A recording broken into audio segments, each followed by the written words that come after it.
babies looking for food, starvation, the recipe, people subdued. When the people you trust got it in for you. Deceit is the word of the day in every clue. Don't let it go, it's from the days of old. Time is up, but some still do not know. Can I make up my mind? Is it worth the dime? Do I have to take a minute just to make it mine? Life's never fair, but don't listen to the TV. Go out and take a listen to the streets with the people in the slums and the homeless bums with degrees and degrees sitting under a tree. It's not easy in the world for the poor man, the one that brought you to reality. See, they don't want you to know about the black sheep. Even 7 roads to the 12 families all around the globe with an ancient code. Is it really asking a lot to say a death old? Cause we sitting on the earth looking back at extinct, and I'm standing on some ground that's about to sink. I ain't scared for a minute, I ain't about to blink, but I documented for the world what I see and think. Feel we on the call and I feel we on the break. All Congress gonna do is waste paper and ink. Vote or die, you voted and you'll die. You can have it both ways, can't say it's a lie. You can march all you want, but they playing you wrong. They only understand war, it's the same old song. They want war, all they really want is a war. Diversionary tactic to make the big score. The diamonds in the morning, you know they want more, but they wanna keep you low, so they manifest the war. All they really want is a war. Diversionary tactic to make the, but they wanna keep you low, so they manifest the war. Like a lotus coming out of the mud with colors, I create envy in those with power but jealous. I unify the poor with my song, the hell with the others. Descended the way they treat indigenous brothers, cause I understand we link forever. They try to hate us even though that we keep it together. I'm not talking about controlling the air or the weather, I'm talking about maintaining the truth, the high endeavor. A rebel drops bombs in the midst of trouble. The free world counterattack and now there's double, but nature gets the shit in the way to settle. If you stop the machines for a minute you might hear, but they won't cause the TV's whisper in the ear. And capitalism has eyes that don't tear, and they cloud up and get crazy and won't steer. And like an ab, it's hard to get an ass to listen. Living like this is like living in prison. It's hard to keep hope when you're living in prison. The spiritual thoughts, so yes, the mental prison. The outside, yes, it's got to get through. Something's gotta die, so something here can live. Your life is nothing if you got nothing to give. Keeping the spiritual, yes, disguised as religion. Controlling your mind, the mental prison. They want war, all they really want is a war. Diversionary tactic to make the big score. The diamonds in the morning, you know they want more, but they wanna keep you low, so they manifest the war. All they really want is a war. Diversionary tactic to make the big score. The diamonds in the morning, you know they want more, but they wanna keep you low, so they manifest the war.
I know how to see a whack MC when he bustin', but I just back away real cool, no fussin'. I'd rather go kicking in the streets with the bums and use the knowledge to collect what? Some funds. Open a non-profit and build a damn school. And this is the story of how a great king rules. There's many that claim to know the local demographic, but don't have the nerve to tell you the truth. It's tragic, but I do, so sit back and let me spit this shit to you. You feel better when I spit this shit to you. Despite the system trying to clamp down on the people will learn how to stand up to evil. Not evil that's across the globe, that's too far, but evil in lies in their own backyard. And fighting, it's not an option, they can't win. The government, it's not supposed to represent sin, but then again they do, and that's a problem. So let's go down and figure out how to solve them. It's not fun being a rapper that can't speak, but we do, yes, and plus we make fat beats. Yo, we smoke weed, break up trees. Listen, bringing fat beats, that is our mission. You wanted to see us, homeboy, shut up and listen. Thelonious and Big Benny, brother, check the vision.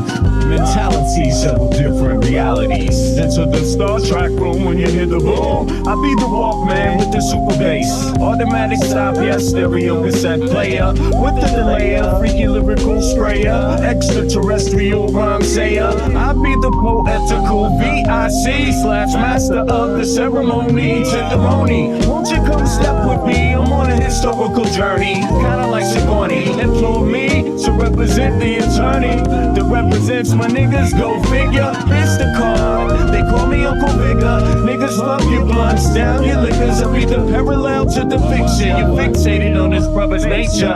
Relaxed behavior, I might save your change. Flip it, rearrange the whole concept. You was good for all your brain. Insane, psychotic, neurotic, black onyx, and hooked on phonics. Just atomic, bees like a bonnet. Cut with the Asiatic, they all up on it. Rhyme static with the Bugatti type of skill. You wonder, is this nigga Vic really for real? It's still, but only necessary in the berry. I'm milk like dairy, they quite contrary. That's scary, but I'm a dog in the prairie. I scurry to grab my bones and just worry. Lyrical flurry, go get your secretary with impeccable diction. My style might vary, so get a hold of your own shit real fast. Fucking with us, we take it right out your ass. Prairie dogs chill while the other dogs howl. Too many dogs get sent to the pound. Back on the hill, me and my peeps just lounge.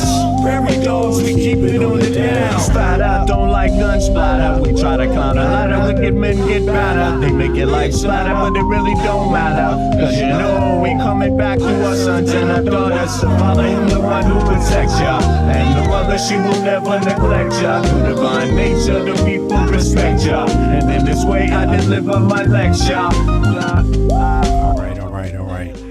Yeah, that was the remix to Prairie Dogs on that LP right there, Love and Madness by Empirical, myself, aka V Media, aka Empirical, on a music tip.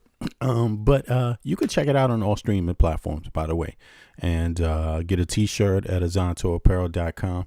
I'm gonna put that in the chat in a minute. But listen, the news has been on, and there's a lot of news lately. Now let me just go over the main points, right, or the points in the U.S. The guy that they caught for the Brown shooting wasn't the guy, is not the person. Apparently they let the person go. And you know what? I saw some photographs later of the person in the description, right? And you know what? For something about his appearance, like the guy's face, he looked kind of like he looked like my size. I'm like, let me see. 2 seconds. Hold on. Okay. I'm 6'1", I'm 6'1", actually, not about, I'm 6'1" myself. And I'm like, what is that? 190 pounds, or roughly somewhere around 90 there, depending on how much I'm eating at the time, you know what I'm saying? So when I looked at the guy, his body type in the video, right? Me, myself, I didn't, when I saw the second picture, when they showed the guy's face, the person that they apprehended, there's a video where he's leaving slowly, walking down the street with a hoodie on, black hoodie. That image compared to the image of his face, his face, something struck me like, this doesn't seem like the dude physically, right? Physically, you know what I'm saying? Because people got different body types now, you know what I'm saying? And listen, people study this kind of stuff, body types. Yeah. And you could derive, you might not be able to derive anything, right? Because it depends on whether you have some sort of aptitude for this or not. But some people do have an aptitude for it. Shapes, sizes, matching up things like puzzles. You see what I mean? And that guy's face, his size, I don't know if they had an older picture, but he didn't seem like the same structure. Didn't seem like the same body type. You know what I'm saying? So, walking around with his toes up. Yeah, exactly. You know what I'm saying?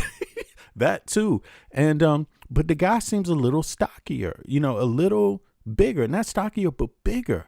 You know what I'm saying? Like, even with the loose clothing, he still seemed just a little bigger than the guy that they showed, you know, that they captured in terms of the face, right? I just didn't see the guy having a big body like that, you know, and the guy doesn't seem that tall on the video, you know. Yeah. In other words, something just didn't hit me right. But it turns out that the police say it's not the suspect. So that suspect is still on the run. You know what I mean? And that person hasn't been caught. Bits said 95 pounds. That's okay, Bits. Yeah. Damn, I'm like double your weight. Look, and I'm not even that big, to be honest with you. But I weigh, you know what I'm saying? I'm actually bigger than what I might look. You know what I'm saying? I weigh, I'm 109. I'm right where I'm supposed to be for my height. You know what I'm saying? But in any case, this guy, that is not the guy.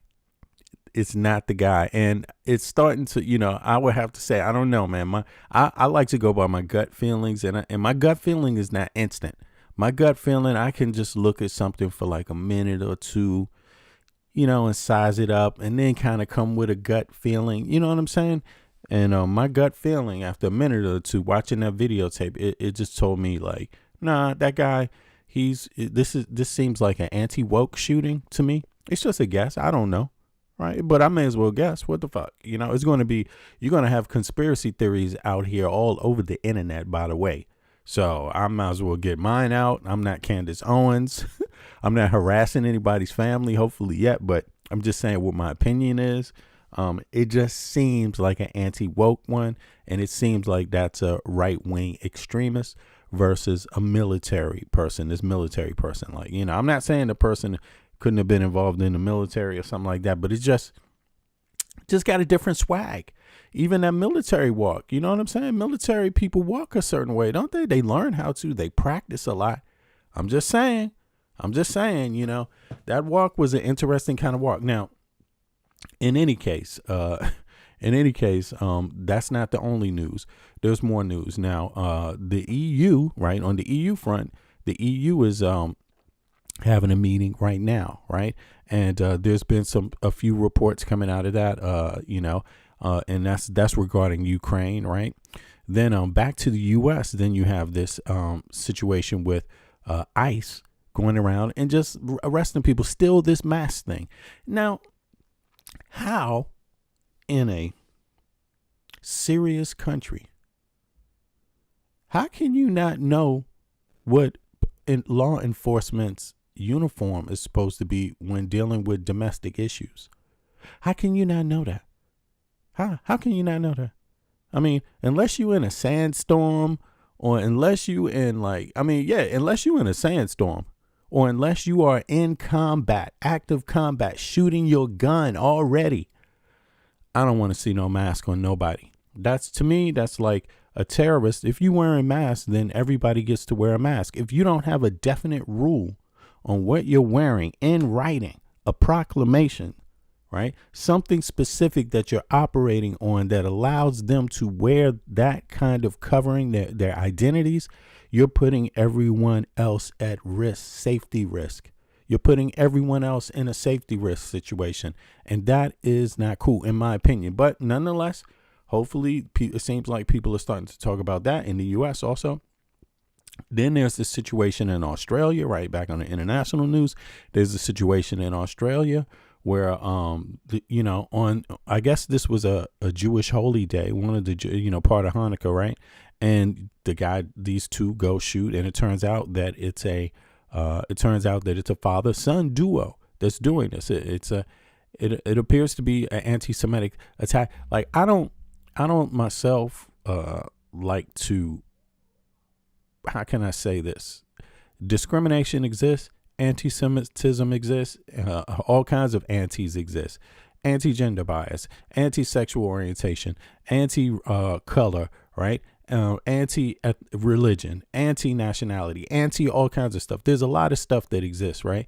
And everybody is affected by discrimination. Some people are so silly they don't think that they are or could be, and don't want any, type of real comprehensive manner in which you deal with discrimination. Some people don't. Some people think it's well, even though I would say no, maybe you're discriminated against too sometimes, and you just don't realize it. You should be concerned like everyone else. Don't isolate yourself against everyone else, right? But in any case, oh my God. In any case, this type of situation is like, if you ask me, it's something everyone should be a part of, and the issue with ICE, going back to ICE and all, they should be concerned about that too, So this thing about the mask and all of this and how people feel about it and, the concerns about it, and then going into the shootings like anti-Semitism, it's prejudice in all of it, obviously, because ICE is out there isolating people by color. The Supreme Court has allowed them to do that by ethnicity. And then now you have the anti-Semitic shootings. And then there's going to be also other types of bombings. I mean, there's anti-woke. That's a shooting.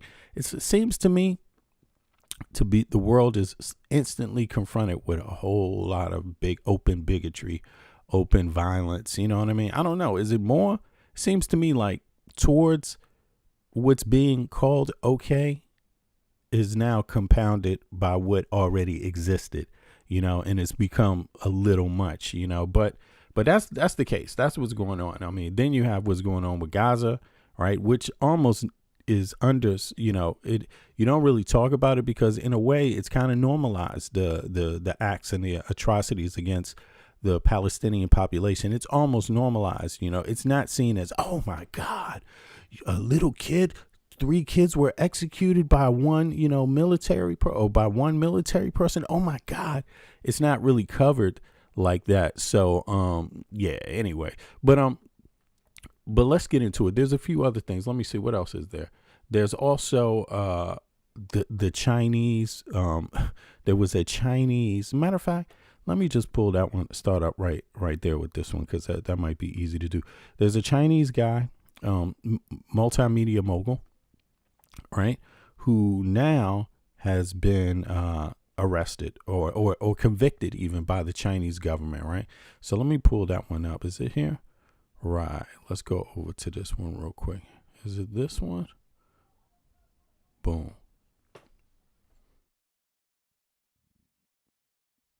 Oh, no, it's not. It's here. Let me see. It's right here. Boom.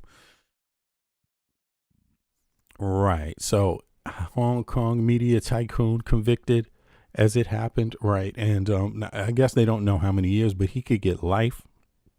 Right. Jimmy Lau verdict. Hong Kong pro-democracy figure convicted of national security offenses. This is a very interesting case here because it almost, if you think about what he's being charged with, it almost sounds like what Trump actually did. You know what I mean? Like, when you really get into reading it, look, check this out. This is the summary. 1:30, right, p.m. in Hong Kong, and we're about to wrap up our live coverage. Right. So this is a few months back. Right. Or this is 14 hours ago. I'm sorry. Live coverage of the verdicts handed down against pro-democracy media tycoon Jimmy Lau. Here's the full report. Right. Key details. Now, Lau could be jailed for life after being found guilty of conspiracy to collude with foreign forces. Isn't this what Trump was like? It's all fake. You can't do that. He made it sound like it was impossible for anyone to derive to the conclusion that he could be colluding with foreign forces. Now, everybody should think about this. Think about this, right? Trump said, you're making it all up. And here we are today with Trump siding with Putin over Ukraine. Right? Does it seem like these two, doesn't it seem like something's not right with Trump and Putin, right? People alleged that he was conspiring and colluding with Putin before he got elected. He said, no, that's wrong, right? I wasn't colluding, right? But on the parallel, when you flip it, when you look at China, they're locking up media moguls for colluding. The state is. locking up media moguls. This dude's a media mogul. Look at what they're saying. This is like Trump locking up left-wing media. This is what that's like. This is the comparative, right? They don't go as far as to lock people up. Trump hasn't, but he's fined people, gotten them to lose their jobs, got people, got shit just, this is what's going on. Now, look, in the city's highest profile trial under China imposed national security law, judges in Hong Kong High Court on Monday called him a mastermind of conspiracies designed to destabilize the Chinese government. It almost sounds like what they would call woke. Mastermind, the woke people, the Antifa, where are they? They just vanish into thin air, the Antifa people. This sounds very similar. This is just basically a pro-democracy person that has a media outlet, and they're saying he's conspiring. How can you conspire? How's he conspiring to promote democracy? What the fuck? And this is what he's conspiring. He's charged with conspiring of promoting democracy, essentially, to foreign collusion charges brought under the city's punitive national security and a British colonial era sedition law that has seen renewed use in recent years by authorities. Okay, right groups condemn the verdict, with the Committee to Protect Journalists calling it a sham. Right, so that's not right group. I'm sorry, rights, as in civil rights groups. Right, human rights groups. Okay. Sham conviction, and Amnesty International saying it feels like a death knell for press freedom in Hong Kong. Yeah, this is what's going on. Is Trump against this? Will you hear Trump make a statement on this? Do you think Trump will make any statement, acknowledge that this is happening right now?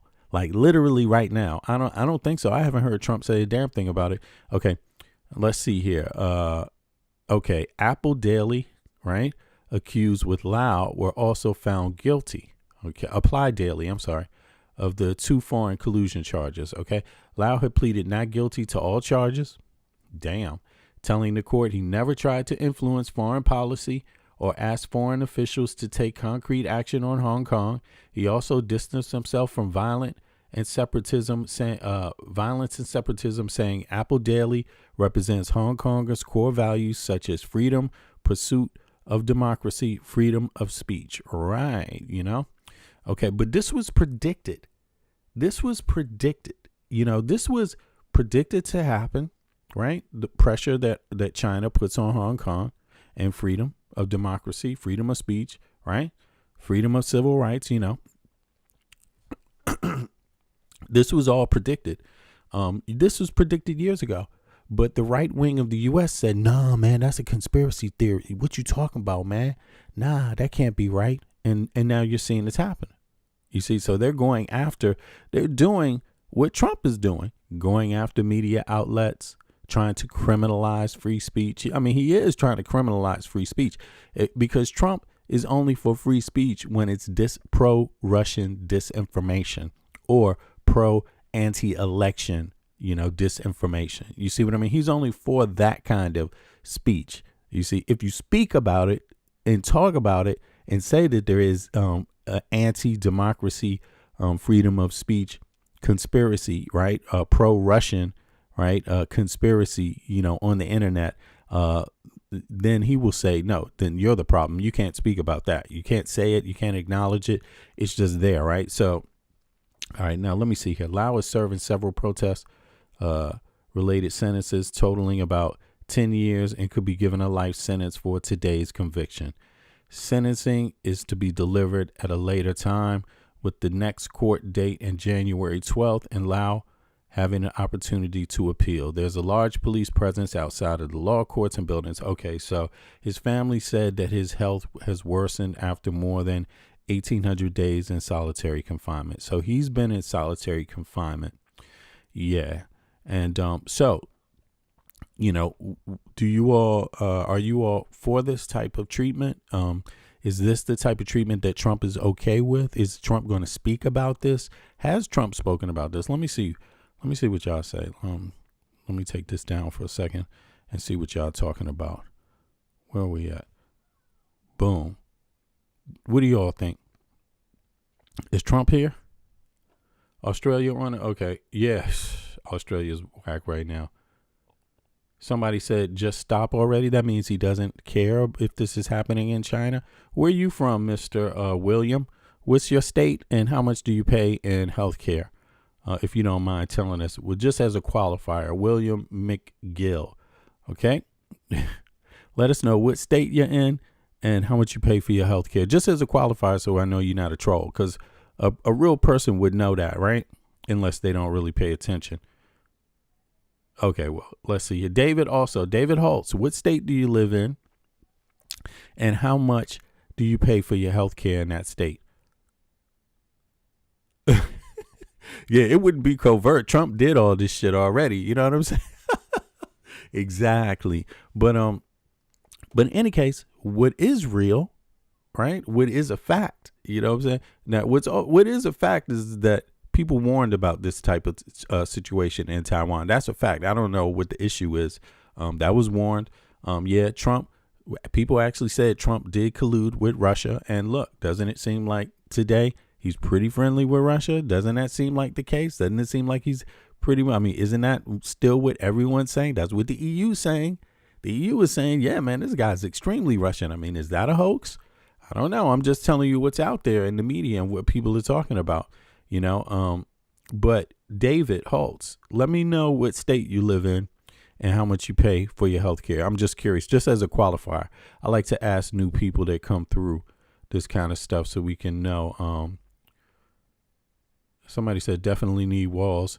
Okay, yo, Advent Cloud, let me know what state you from and how much you pay. Or no, not how much you pay, what your health provider is.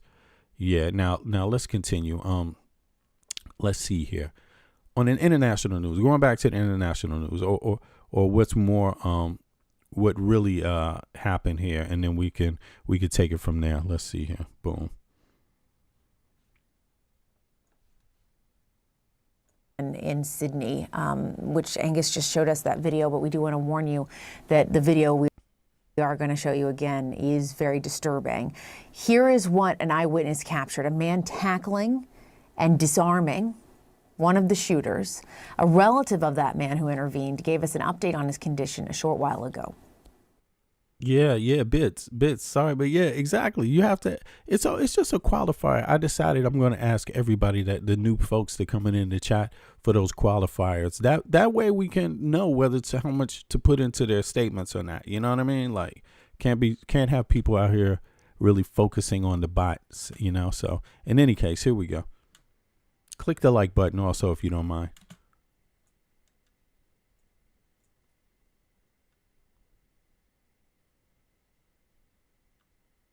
Oh, it seems to be still he's in the hospital, okay, and we don't know exactly what's going inside. But they said the doctor, he's very okay. And next 2 hours, they let us to go in and see Ahmed, because he's still inside and he do the operation.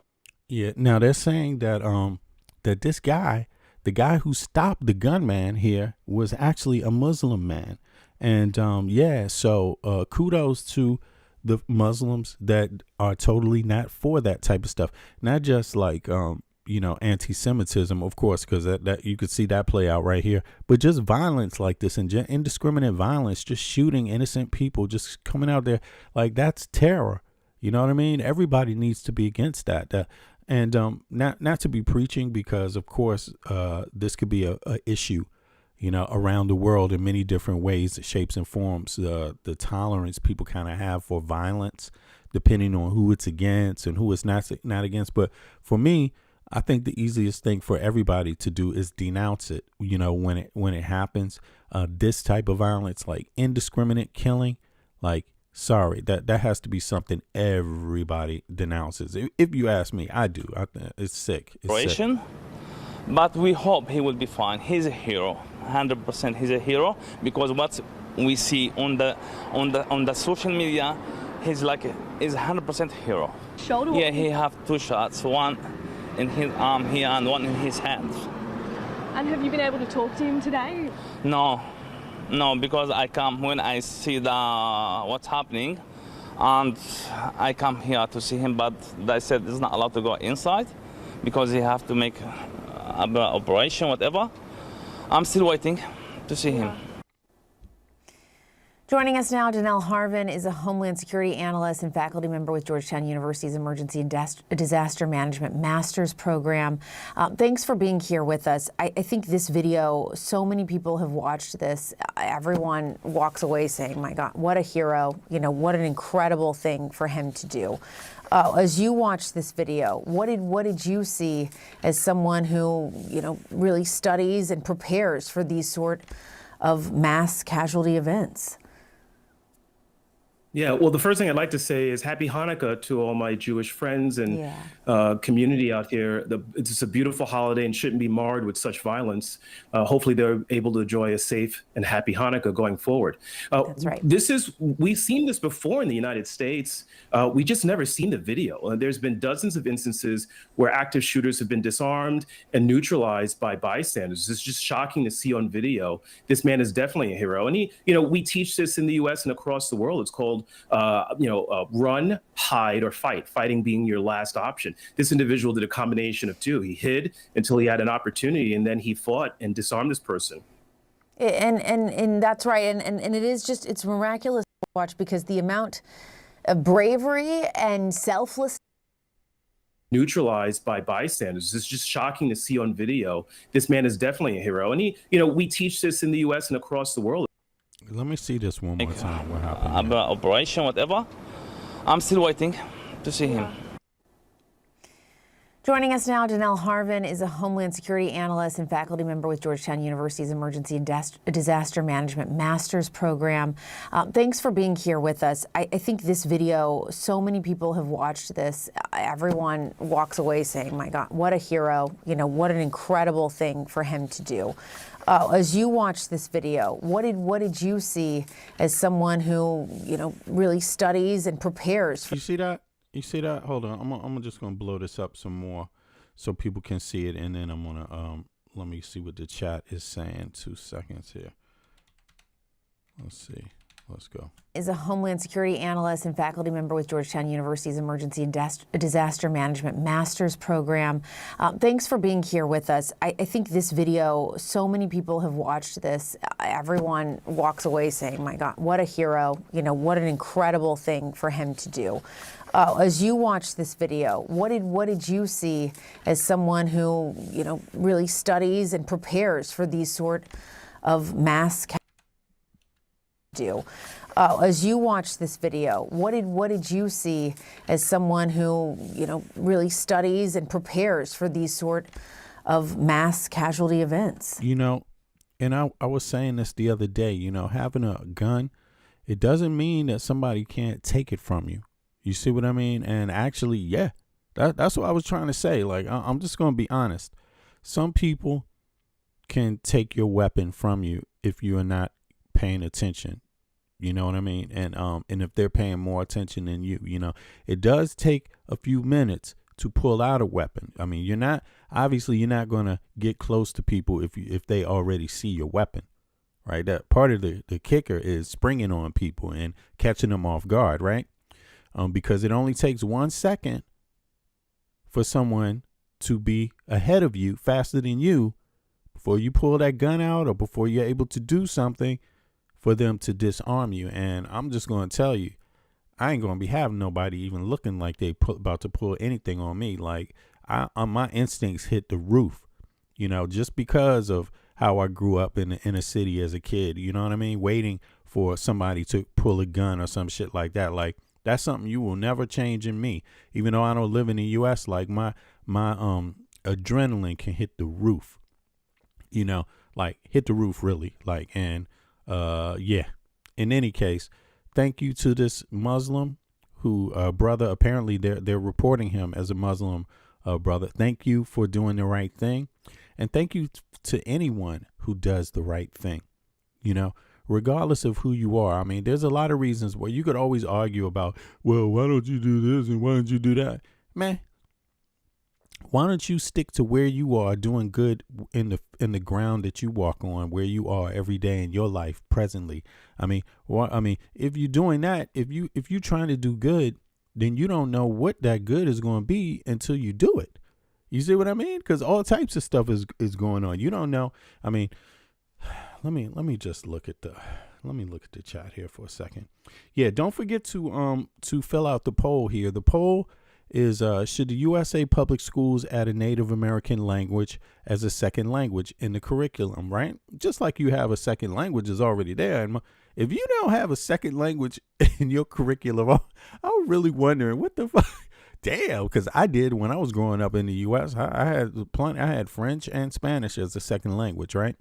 Even though I didn't remember how to speak much, I do know some words from both, and I'm pretty good at understanding Latin languages in general, just hearing them, understanding what's being said right at this point. But fill out the poll if you're in the chat. Now let me go and see who's talking in the chat. Let me see. Mazar, what state you living in? What country or state do you live in, and what healthcare provider do you have? It's just a qualifier question I'm asking everybody who, in the chat today. Nazar, is it Nazar? Okay, Nazar, sorry. He said he should go and save the Muslim women and children in Iraq, Lebanon, Afghanistan. Why? Why should he do that? He's in Sydney, Australia. Why? What are you talking about? Why should he not do this? Do you think in this moment he should have said, wait, let me go look at the phone and get an airplane ticket and fly, see if I can fly to Lebanon, Afghanistan, Palestine, or Libya. Let me see if I could do that. Is that what you think a person should do in this situation? What if you were in that situation? What would you do? Nazar, what would you do? Is that what you would do? Pick up your phone and plan a vacation when somebody just pulls out a rifle and starts shooting people? Is that what you think is smart? Okay. Yeah, in any case. So then we have Windwalk. People are allowed to come to the United States and become citizens if they do it legally and are not a burden on our tax system. Anyway, I don't even know what you're talking about, man. They just threw somebody out who actually already passed the exam to be a citizen. The only thing they didn't do, you know what they did? They were having the meeting for you to come and pick up your certificate after they already told you passed everything. Congratulations in the mail. And then when ICE was at the meeting, they were supposed to come and get their certificate and do their swearing in. Guess what ICE did? Locked them up and kicked them all out after being in the country for now already. You know how long it takes to even get your citizenship? Yeah, man. And for people that are legal, that's what they did. So miss me with all of that. You should stop spreading disinformation, Window Walker. By the way, Window Walker, what state do you live in? Qualifying question. What state do you live in, and what's your health provider? Just so folks get a chance to know if that's a troll or not. At least, you will see if they answer. If they don't answer, it's a troll. Russian bot. All right. Let me see here. Or Elon Musk bot, one or the other. Okay, let me see here. Let me see.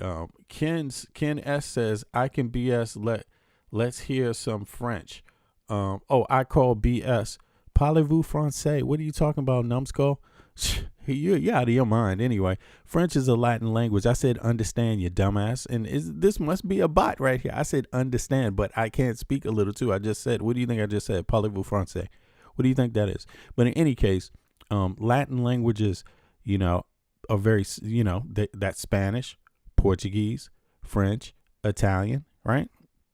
I think Roma also, so one of the others, and it's some other ones that I don't recall. But in any case, a lot of them are using obviously the same words. And if you know American English, we're a mixture of German, English, and Latin words, right? You see? So if you know English language well, you might know some Latin words when you hear them too, spoken by some Latin people speaking Latin languages. You might know that. I mean, it's up to you. You know what I'm saying? But let's see here. Yeah.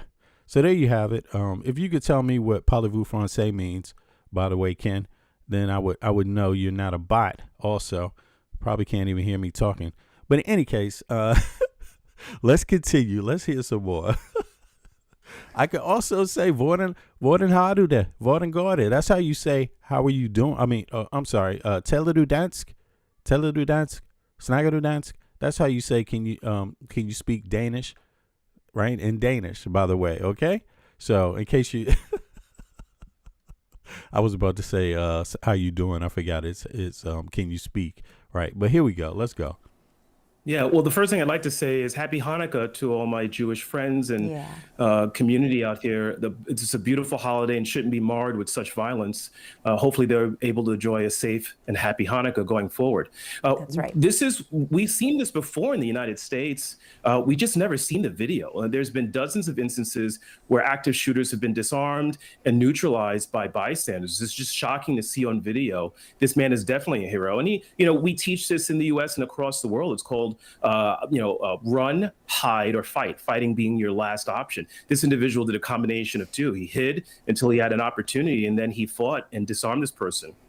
And that's right. And it is just, it's miraculous to watch, because the amount of bravery and selflessness you have to have. I mean, that man, the suspect in there, is clearly shooting. He's holding a gun. He's actively firing that gun. To step in there requires incredible bravery.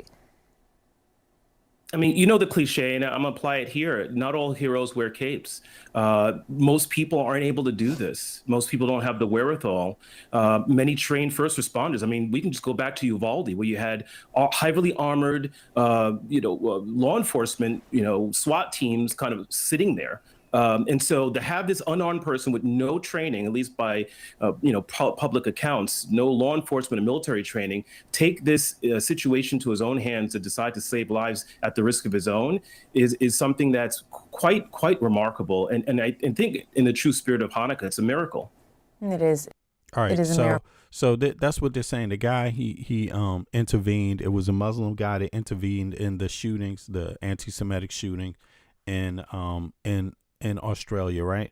And but I believe he was hospitalized for some reason. Something happened there, so he was a little injured after confronting that gunman with that. I believe that was a rifle or a shotgun of some type.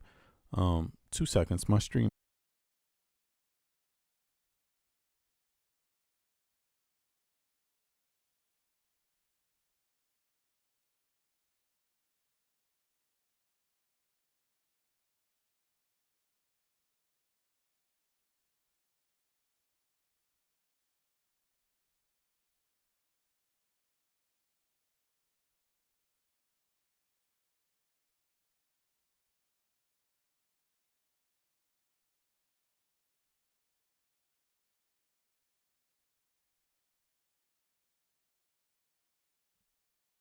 All right, here we go.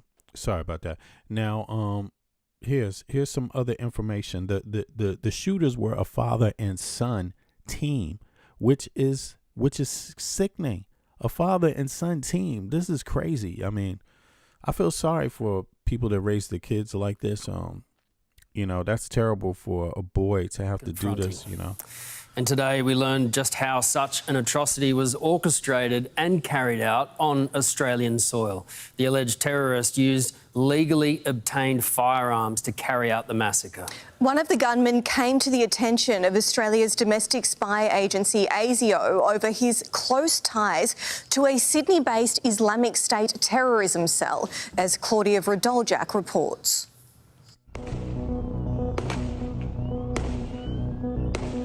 Father and son, now terrorists, behind Australia's worst mass shooting since Port Arthur almost 30 years ago. The type of atrocities we saw yesterday can't be tolerated, and it's not fair that any section of the community cannot go around their usual way of life. 50-year-old Sajid Akram was shot dead by police in Bondi last night. His 24-year-old son, Naveed, remains in a serious condition in hospital, but is expected to survive. Based on his medical condition, it is likely that that person may face criminal charges. I'm very mindful of not prejudicing any prosecution of that person if they're put before the court. Tonight, we're learning more about the killers. Naveed was born in Australia in 2001. His father wasn't, but which country is yet to be confirmed. The father arrived in 1998 on a student visa, transferred in 2001 to a partner visa, and after each trip overseas since then has been... Yo, think about this. his hospital fees, right? Yo, yeah, Jess, that's true. His hospital fees will be covered, and it's loads of people in the U.S. They're going to have to think they're citizens.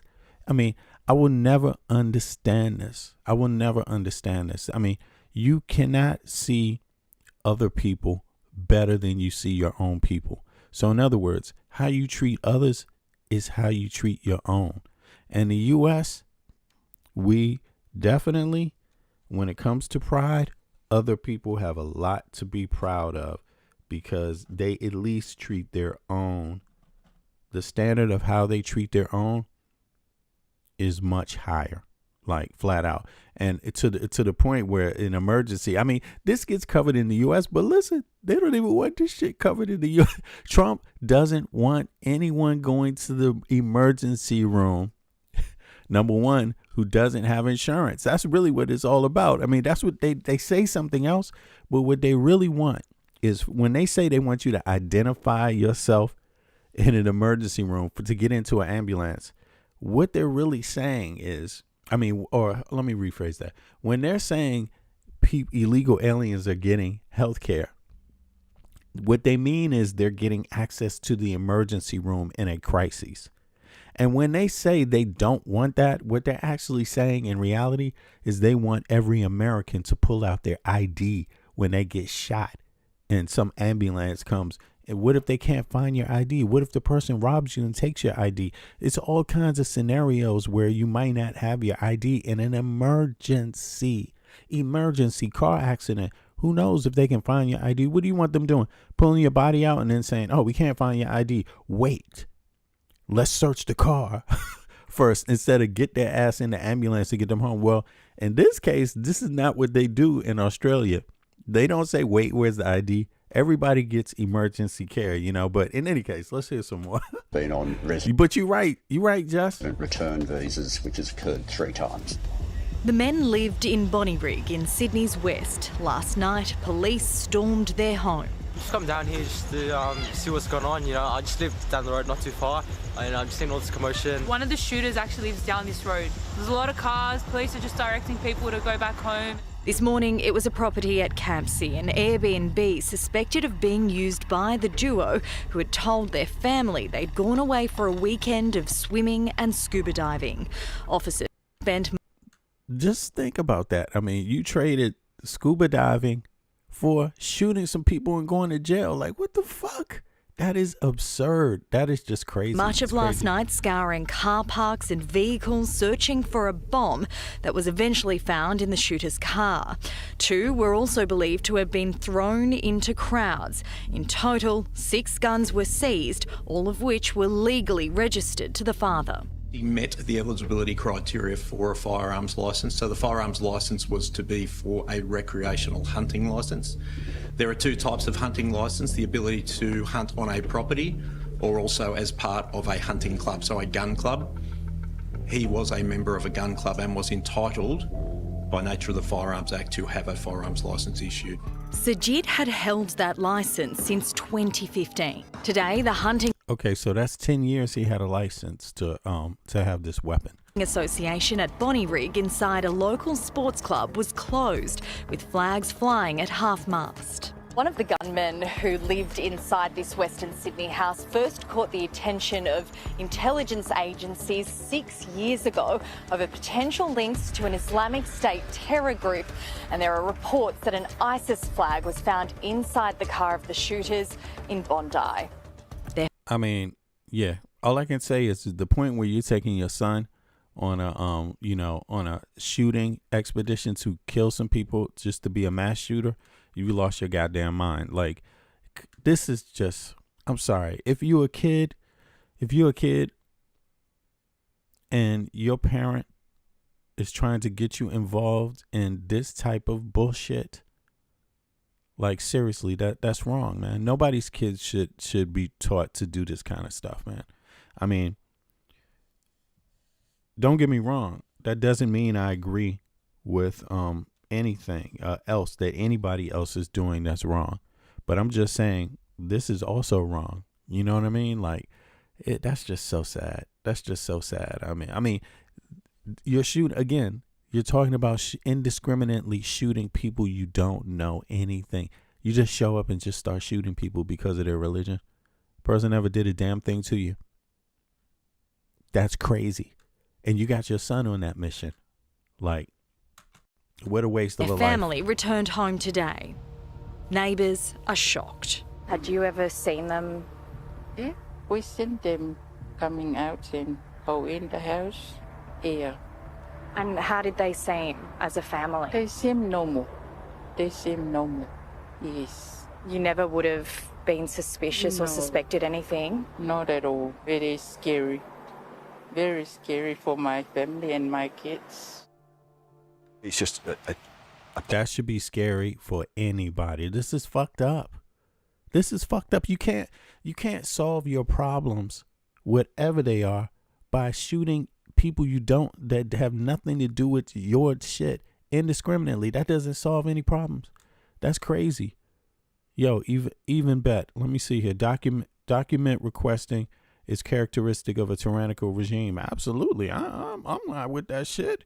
How can you be in your own country, living your life free, and someone shows up to you and tells you to identify yourself? But what is the crime? Why do they want, and then let them know, what did you do to even, that's your right. They're supposed, you can't be stopped unless you're committing a crime, and they're wasting your time as an American citizen. And think about this. You have to work for your free time. Your free time is not free. And then you get stopped. You see what I mean? And told to do extra things when you're not doing anything wrong. That's bullshit, And yeah, I agree with that 100%. But let me see here. What are appalling to me that children and families have been. But anybody should be against this. Anybody should be against this. And listen, saying that you're against this has nothing to do with saying you're for something else. And I really hope people get past this point where they don't want to say it's wrong. Like, I'll give you an example.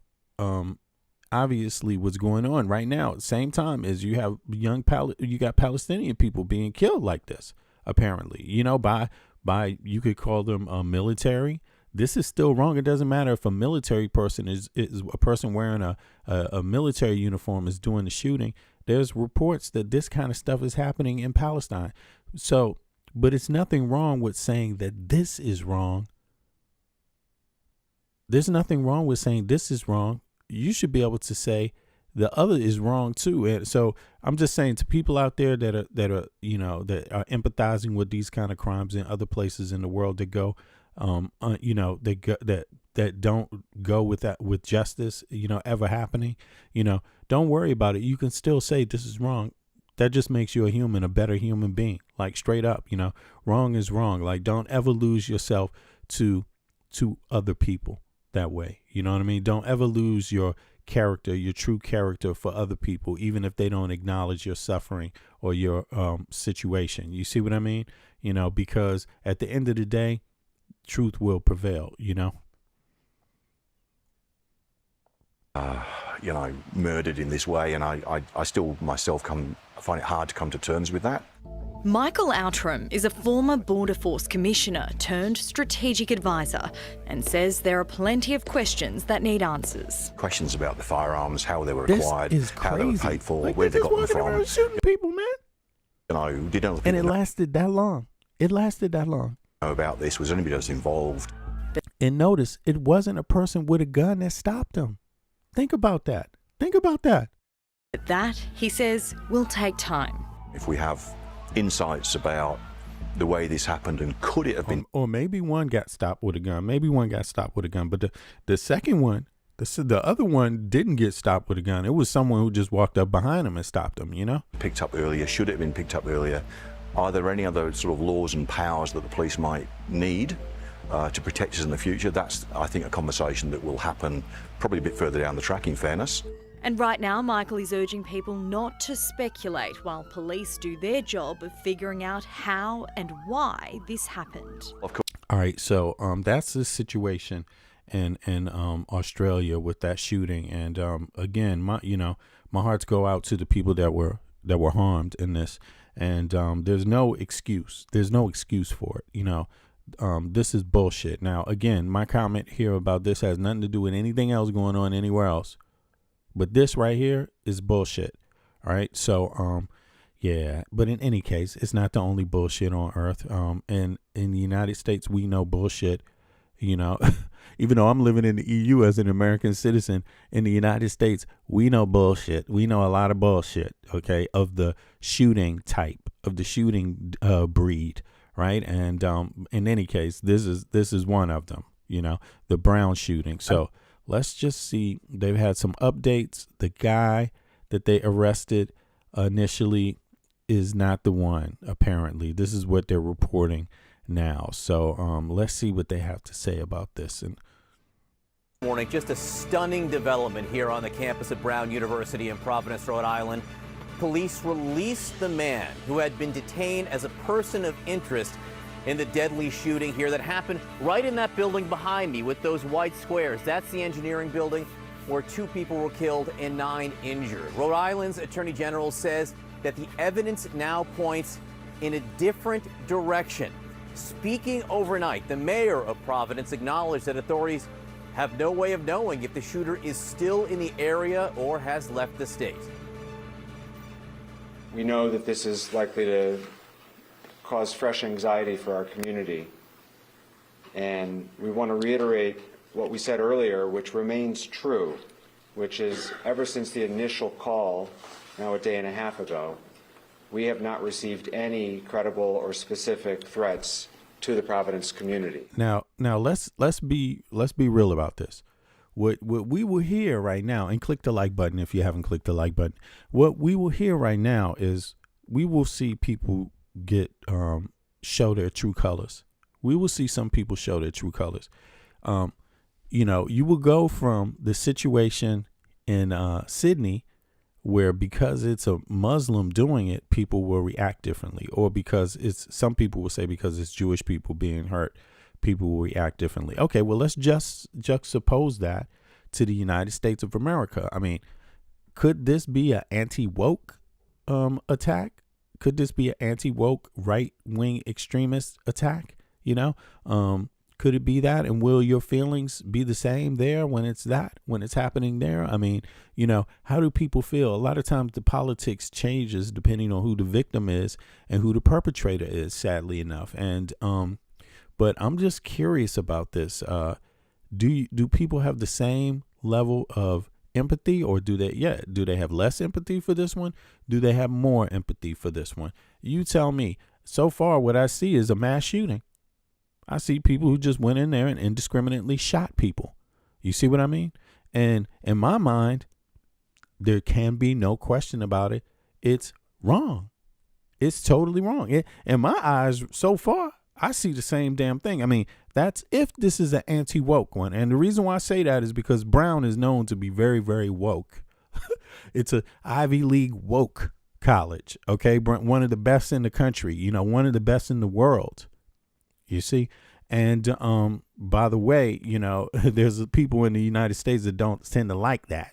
Right. And act out violently towards it from time to time, you know.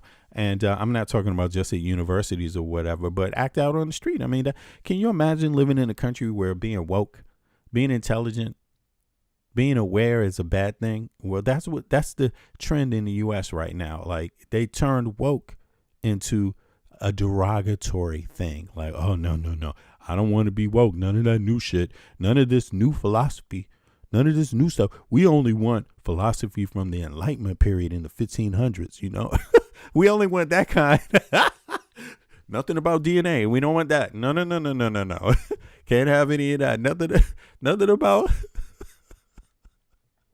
nothing about identity. You know, they turned fucking identity, like you can claim an identity, but you can't talk about identity. But you have one though. You can claim yours, but you can't talk about it. It can't be a subject. That shows you how fragile people have become. But in any case, let's hear some more. All right, 2 students were killed, at least 9 others injured in the attack, which happened Saturday afternoon in a Principles of Economics review session. Surveillance footage shows someone who the police believe is the gunman wearing dark clothing leaving the university building where it has happened. Again, that's the street that we're standing on right now, Hope Street. CNN's Brian Todd is here with me with this breaking news, which just so radically changes the situation here at Brown this morning. Brian, what are you learning? It is extraordinary, John, this turn of events where this person of interest, by the way, regarding whom they had gathered a lot of evidence. We were there all day yesterday at that hotel in Coventry when they were processing evidence for that person, now is released. You know, the decision as to why they released it, the police chief, Oscar Perez, did speak about that. Here is some of what the police chief said about basically how they came to this decision last night. Forget everything you knew about war games. The large-scale action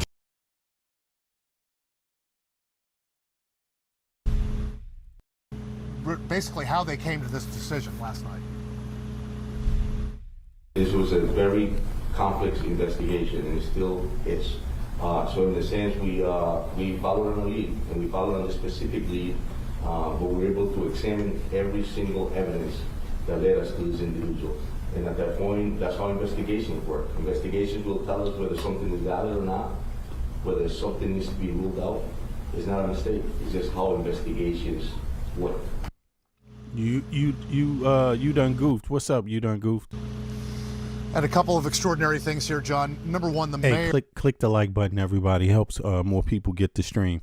Brent Smiley saying last night they have no way of knowing whether the gunman is in the community or even in the state, and yet they are saying that there is no credible or no immediate threat to the community, and there's no need for a lockdown or no need for a shelter in place. Those two things may seem kind of incongruous here as this investigation continues. So we have to dig on this. You know, is there any indication of where this gunman may be? It's extraordinary that they're saying they have no way of knowing whether this person is in the state or not. I think another question that we have to kind of dig on here that they're not giving a lot of answers to is the surveillance footage. Is there any more than that one piece of footage of the... You know, I wouldn't follow, you know, in this kind of situation, you have to balance, you know, reporting to the community, you know, and how to, and bringing down community fears or, you know, anxiety versus how much you tell over the media, you know, because you don't want to inform the killer, the shooter, of what information you might have too, right? But this is one of the things that I'm pretty sure is going to change at some point. And I put it to you like this. If you had surveillance footage, you wouldn't necessarily want to release it, right? If you had more, you wouldn't necessarily want to release it or tell people. But I would be surprised if they didn't have if they don't come with more surveillance cameras somehow, because they have it. Maybe they haven't identified the individual in it. You know what I'm saying? Like in the actual footage. But I'm pretty sure this is 2025. You know, it seems like some more information will be coming about this person. And yeah, but we will see. We will see. The guy going around the corner. They did say there was very little or no footage from inside the building from that moment. So we have to kind of figure out or help. That's something I don't understand. How are you not going to have footage from inside, from anywhere else on the university? That doesn't make no damn sense. Right there, that doesn't make sense. Like, if once you get on the property of a university, they should have images of you coming and going anywhere in that vicinity of that building. You know, every single corner, from every camera. I mean, come on now. I know a little bit about this myself. You know, how you do cameras and security for buildings, like, to be honest with you, right? And I'm sorry, I don't know any type of place where you would have that much money invested, that many people. You see what I'm saying? That many individuals, you know, in one place, and you have that much money also, which, you know, all these individuals in a learning center means a lot of money is centered there too. Why could you not have cameras that cover everywhere around that whole building, every piece of walking, you know, in every sidewalk, that is associated with that building, and every, around each building, front, back, every space. Why is that so hard to do? Let alone inside. You see what I mean? Like, did you come in a door? You have to come in a door. And so far, they haven't released any of that footage. So that tells me that they likely have more, but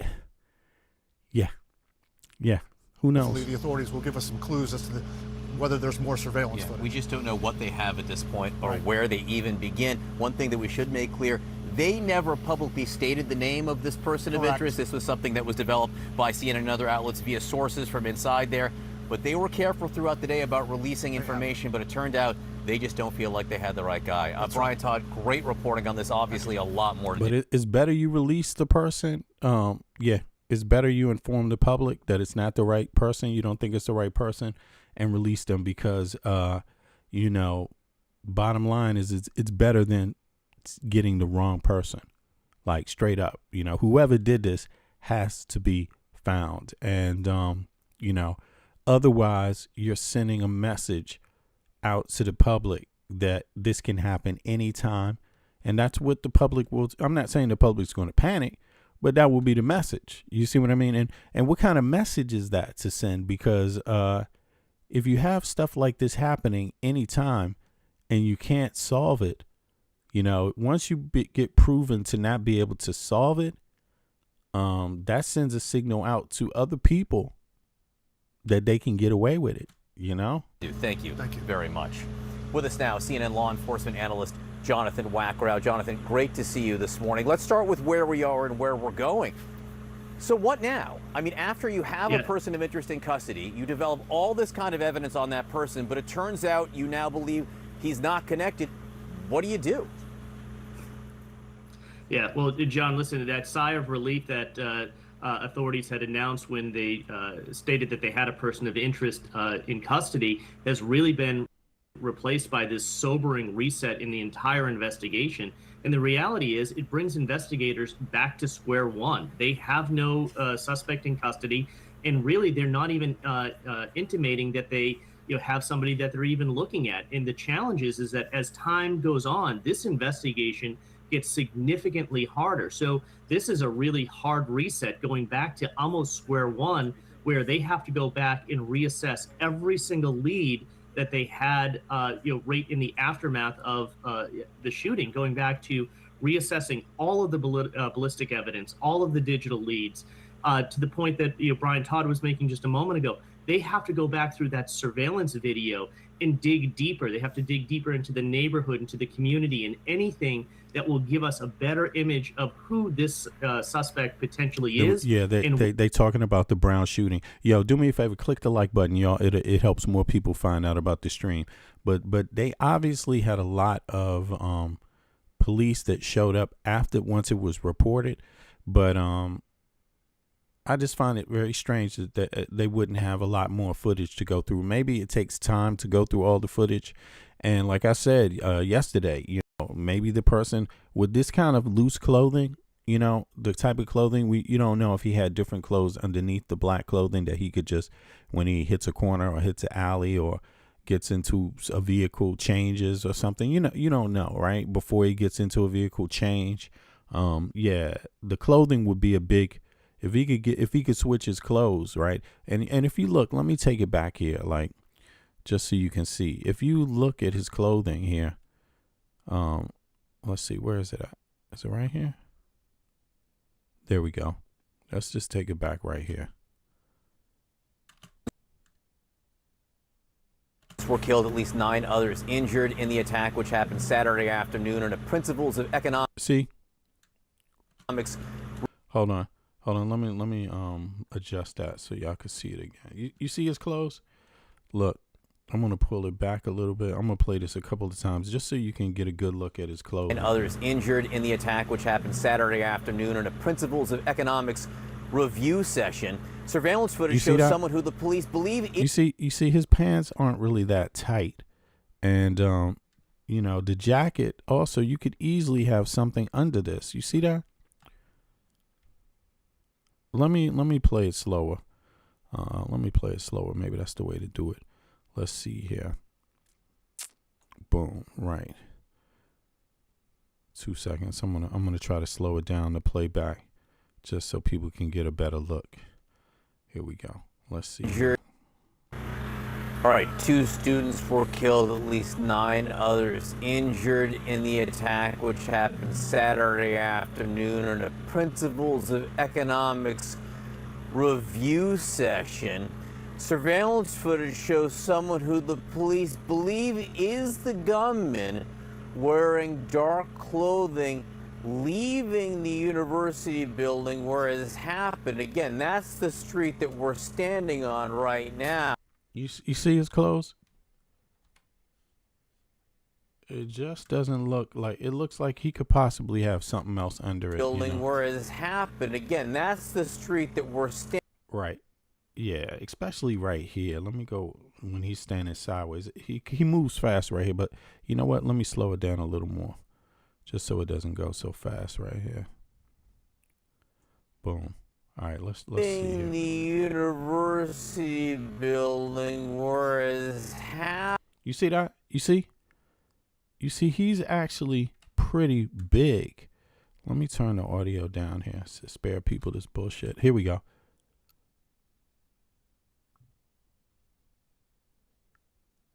I mean, that looks like he could have something underneath it. You know, it's big enough anyway. You know, it. Maybe he doesn't. Maybe he wore that clothes all the way to wherever he was going. That would be not advisable after you shoot up a bunch of people. You know, you might want to have a change clothes thing going on. But hey, so a lot of these people just lose their mind one day. The vengeance is more important than, you know, anything else. So yeah, let's see here. Look at that. You can see it's kind of loose. His clothing's loose, so you never know. I mean, I'm pretty sure he changed his clothes, though. That's my guess. You know, my guess is he changed his clothes, you know, and that they're going to be looking for footage.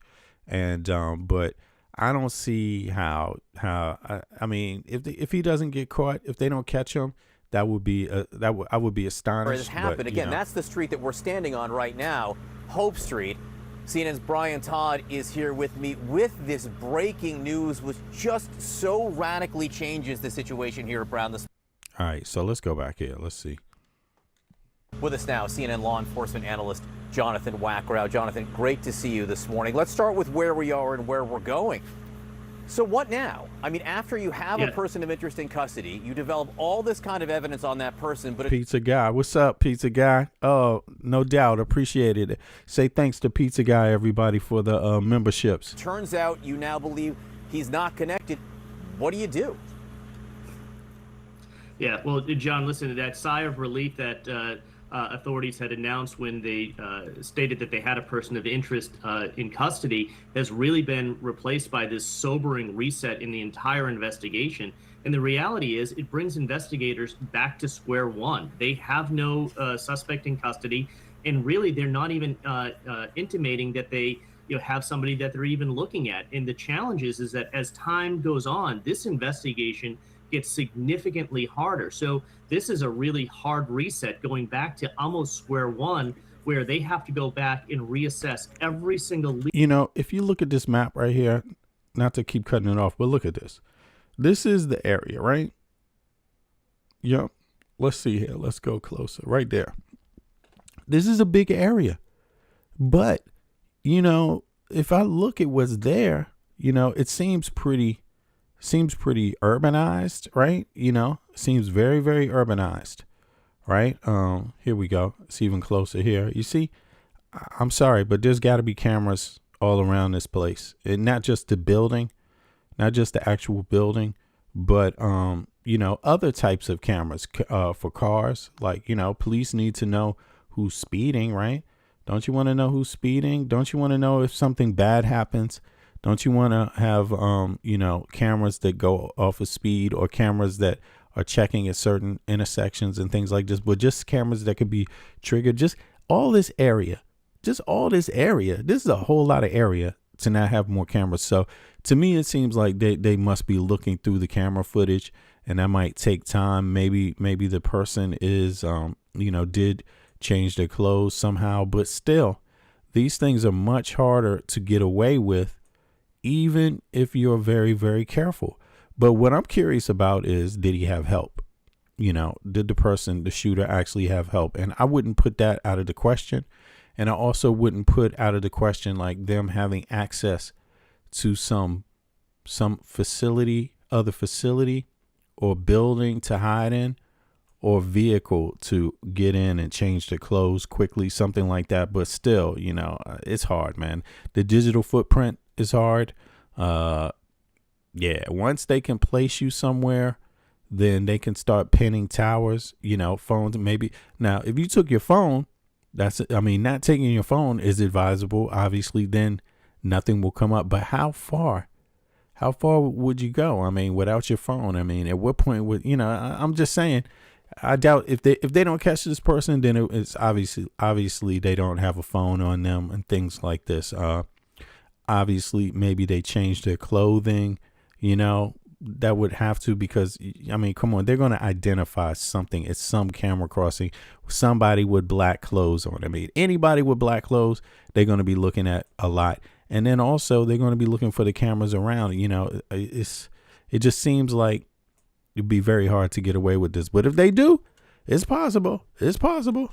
It's possible. Let's see. Lead that they had, right in the aftermath of the shooting, going back to reassessing all of the ballistic evidence, all of the digital leads, to the point that Brian Todd was making just a moment. Yeah. Pizza is nominated for the MVP of the chat. Yeah, appreciate it. A moment ago. They have to go back through that surveillance video and dig deeper. They have to dig deeper into the neighborhood, into the community, and anything that will give us a better image of who this suspect potentially is and where they're going. So again, there is a monumental task ahead with a lot of challenges around time, distance, and resources that are up against law enforcement investigators this morning. Yeah, we're talking about, I can see, get to the vet. We're talking about international news. You know, we were on the shooting. We covered the shooting in Australia, right? Some of the latest reporting on it.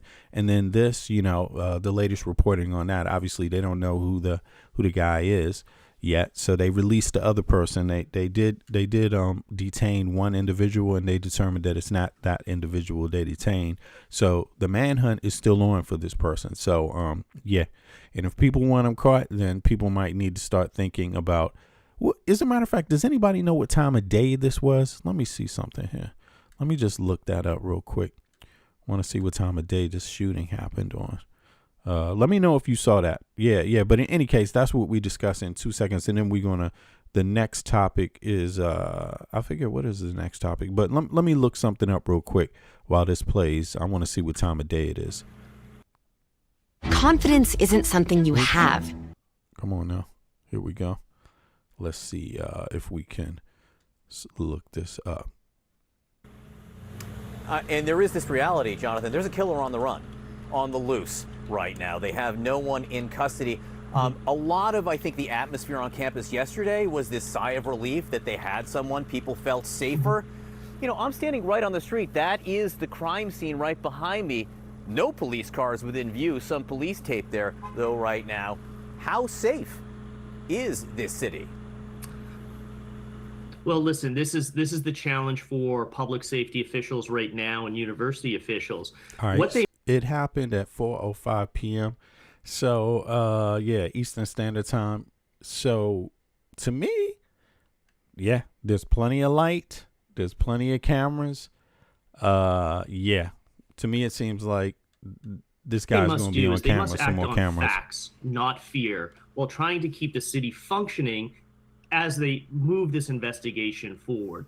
We said early on that there were a lot of indications that this attacker in this incident was a targeted attack against someone or the university in and itself. With that as the context and laid out by a lot of the attack dynamics, the fact that the students aren't there reduces that target profile. So our officials worried with real-time. Well, hold on, what did they say? I see you, Brumbase. I see you. Yeah, you commenting on the title. That's a good. Yeah, and we're gonna ask that question once we get through the top of the news. Just the latest news. Then we're gonna get to the main gist of it, which is, can the U.S. isolate itself and be successful? So thanks for reminding me about that. Yeah, you and the DK, Brumbase? The fact that the students aren't there reduces that target profile. So our officials. Okay, yeah. So the students weren't there. Typically, it wasn't a typical student day. So that reduces it, the profile. That's interesting. All right. Worried with real-time intelligence that there will be a secondary attack to that location or the city at large. Right now, they're not even indicating that they have any of that information. But the reality is that they need to act with precision in terms of what they're going to do with this investigation, not paralysis around how do they just lock everything down. Time has gone by now. We haven't seen any indication of a secondary threat or a targeted group that's working together. So with that in mind, investigators really have to move quickly through all of the evidence that they do have to ensure that they identify a suspect and bring that suspect into custody quickly. All right. So, Nick. Yeah, Nick, that was yesterday. Exactly. But they're still looking for the person. They detained one person and then they released that person, determined it wasn't the correct individual. So they did do some reporting describing the background of the person they detained was a person in the military and all that. But now it turns out that didn't fit. It's not the right person. So, but in any case, let's hear what one of the witnesses said here. They do have some witnesses here, so let's see what they're talking about. 2 seconds. Let me see here. As a Dudanska, okay, Brumbas, I hear you. Danska. Yeah, I could recommend our kind of government, free education. Yeah, you can speak Danish. You can write in Danish too if you want, Brumbas. But let me read Brumbas's statement here. Because I agree with this 100%. And of course, for people that don't know this, most 99% of all Americans in the U.S. agree with this sentiment here that live in Denmark, So as a Dane, I can recommend our kind of government, free education, free healthcare, 37-hour work week. That's full-time, 5 weeks paid vacation each year. Right. Stipend for your children every month. Right. Isn't that what our taxes pay for? Also, I pay 39%. Brumbart in taxes, and as an American living in Denmark, I know that actually in DC, where I'm from, we pay 33% when you add it all up, right? And that doesn't include health care. It doesn't include vacation. It doesn't include all that stuff. So I appreciate you checking my channel out too, Brumbas, and you're always welcome. Appreciate that comment. Let's see here. Let's see what else they got here. When the shots started ringing out. And I want to bring in Joseph Oduro, who is a teaching assistant at Brown University, was in the classroom leading a study session when the gunman opened fire. Thank you so much for being here. I am so sorry for what you had to witness. I'm glad that you were okay. Can you explain what went down? It's hard to really put to words. It all really happened so fast. I think the number one thing for me is just making sure everybody's okay and, the community is safe and everybody feels like there's some type of peace on campus. Yeah, understandable. Can you just describe what was happening in the classroom when the gunman came in? Yeah, we just finished up our last review session of the year. And then we ended a little bit late. It ended around like 4:03. And I was giving my closing remarks. And then as soon as everybody stood up and started exiting the room, we heard what sounded like gunshots outside the door. And we heard screaming from various students. And then about 5 seconds later, we see a gunman enter the room. And then we just screamed something and just started shooting. So you saw the gunman enter the room where you were? Yeah, I was standing in the front of the auditorium and he came through the back. So we pretty much directly made eye contact. And then as soon as that happened, I looked at my students and signaled them to come to the front, and then I just ducked. And was the gunman shooting when he entered the room? No, he came in, pointed the gun, and then he screamed something. I don't know what he said, and none of the other students know what he said. But yeah, then he just started shooting right after that. So from that moment to the first gunshot, it was probably around 5 to 7 seconds.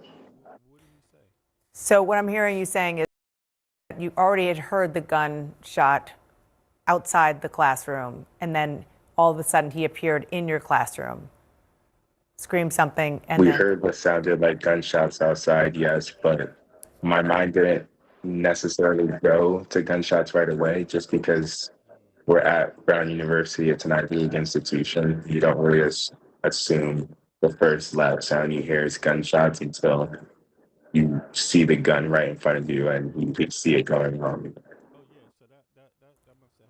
I can't even imagine how terrifying that was. You're the person in charge. You're the TA in the classroom helping these students study, and you look up and there is a man with a gun, and he started to shoot in the auditorium where you were leading the study session. I know it's probably a blur, but what unfolded from there?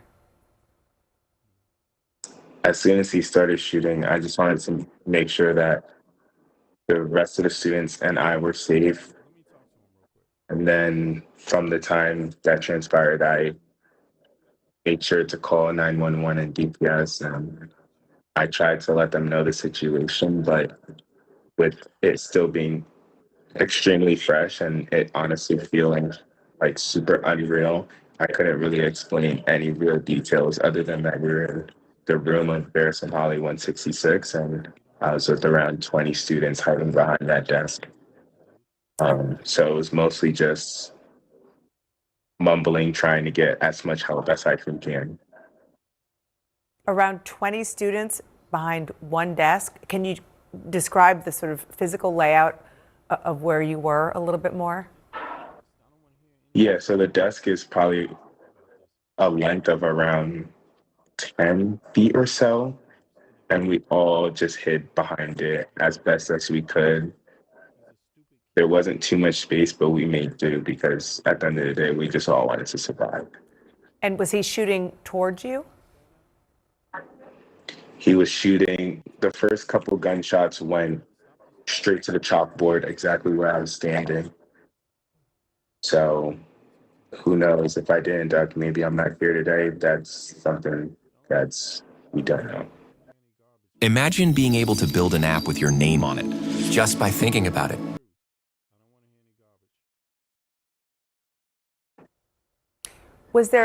Did it appear indiscriminate, or did it appear that he was looking for somebody?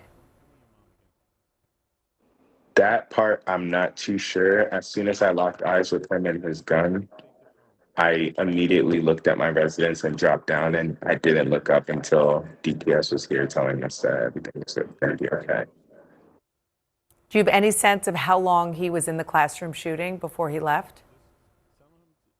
It honestly felt like an eternity. So I don't know how long. Time just went.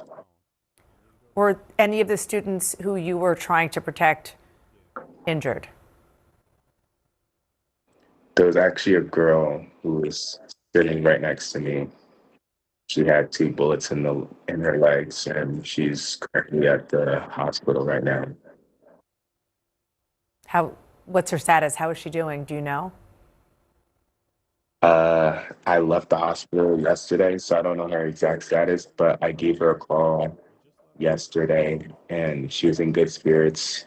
And I know her surgery is taking place this morning, so I'm just praying that her surgery goes well. Did you have training for this? As much training as you. All right. So let me ask folks in the chat right now. Do you put a 1 in the chat if you think this was an anti-woke, right-wing extremist mass shooting, or if you think it's unassociated, put a 2. Right? Yeah. I just want to know what you guys think in the chat. I mean, my thoughts on it is that, yeah, why wouldn't it be anti-woke? That seems to be the theme put out by the president of the United States as being what's wrong with the country, right? Anti-woke. is the problem. Anti-woke is what was the problem with Biden, with Obama, right? That was a threat to the nation, you know. So apparently, right? Not collusion with Russia. No. Not the Epstein files. That's not a problem for the country. Woke was a problem. So put a 1 in the chat if you think it was a woke problem that happened, a woke anti-woke mass shooting that occurred at Brown University. Put a 2 in the chat if you think it's not associated. I'm just curious what people think. I'm putting a 2 in the chat, by the way. Click the like button also. Let's hear some more. Yeah, you could possibly get when there's an active shooter. You're never going to be prepared when it I'm putting actually a 1, takes place. So I just wanted to make sure that I was okay and everybody else was okay, and I did that the best way I felt like I could. I mean, you're 21 years old, is that correct? Yeah, I'm 21. So you are a teaching assistant, rather, a TA at an Ivy League institution, as you said. You didn't expect this. Sadly, though, you are part of a generation that is all too familiar with mass shootings. Yep. Unfortunately. And yeah, that's also just society. far too used to people like, what's that dude who used to go out there and do all these videos? He got sued in the Sandy Hook thing. It always tends to be these people out there that in the right-wing media sphere that get it wrong. I mean, what's this dude? What is this damn thing? What was this thing called? This guy, his network. I always forget his goddamn name, but he was the one who did all the reporting on Sandy Hook. What's his name? The guy who got sued for $1 billion by the Sandy Hook victims because he was just openly lying about the Sandy Hook shooting, saying it was trans or some kind of shit like that. Yeah. In any case, what is it? What's his name? This dude. Nobody knows his name. Let me know. Oh, yeah, exactly. Thank you, Alex. Goddamn Jones. You know, it's like, I mean, there's going to be plenty of Alex Jones reporting on this event. We know that for sure because this is the USA, and it wouldn't be the USA if we didn't have right-wing Alex Jones reporting on mass shootings. You know what I'm saying? And just the fact that this is a black guy who was the teacher, right? You know that's going to trigger them. That's going to be like, it's got to be a conspiracy now because no place, nowhere can these type of shootings occur. It cannot ever be about woke or race or anything. It can never, the shootings can never be that. It's always got to be about trans. You know what I mean? I'm serious. I know it. But in any case, this right here is going to be a very peculiar event, I believe, because the country is on political, is in this political divide. Obviously, you have to have a narrative. Trump, what did Trump say? Trump said, he said some shit like, well, it happens. That's what Trump said. It happens. That's all he could say because, I mean, I think that's the best thing he could say because if he says anything else, it's going to be too obvious, that he has to blame it on woke. I mean, if Trump talks any 2 seconds, I tell you what, they're probably going to blame this on if it wasn't woke, so many woke people, if Brown hadn't gone so woke, it wouldn't have, it wouldn't have, what did they call it? It wouldn't have, triggered the guy. It would, when did the dude turn? You know what I'm saying? What flipped him? It was all the anti-woke shit, man, that got to him, like it triggered him. Otherwise, he was a good guy, man. But this anti-woke stuff, I mean, I'm pretty sure it's going to turn into that. See, notice when I say it's not a fact, this is not a fact. I'm just saying I'm guessing. I'm guessing. I'm allowed to guess, right? That's different from when I'm reading just what the facts are. But something tells me that, when they watch this stuff go on, they're going to have to try to find a narrative that takes it away from a right-wing, anti-woke, extremist attack and puts it somewhere else. Even though I'm an American, I know I've seen that kind of walk before. the walk now, and I'm willing to be wrong. I don't care if I'm wrong. I will admit that I'm wrong tomorrow. It doesn't matter. I'm not a genie. You know what I mean? I'm not a religious, God. I don't know. I can't see the future, and I can't see.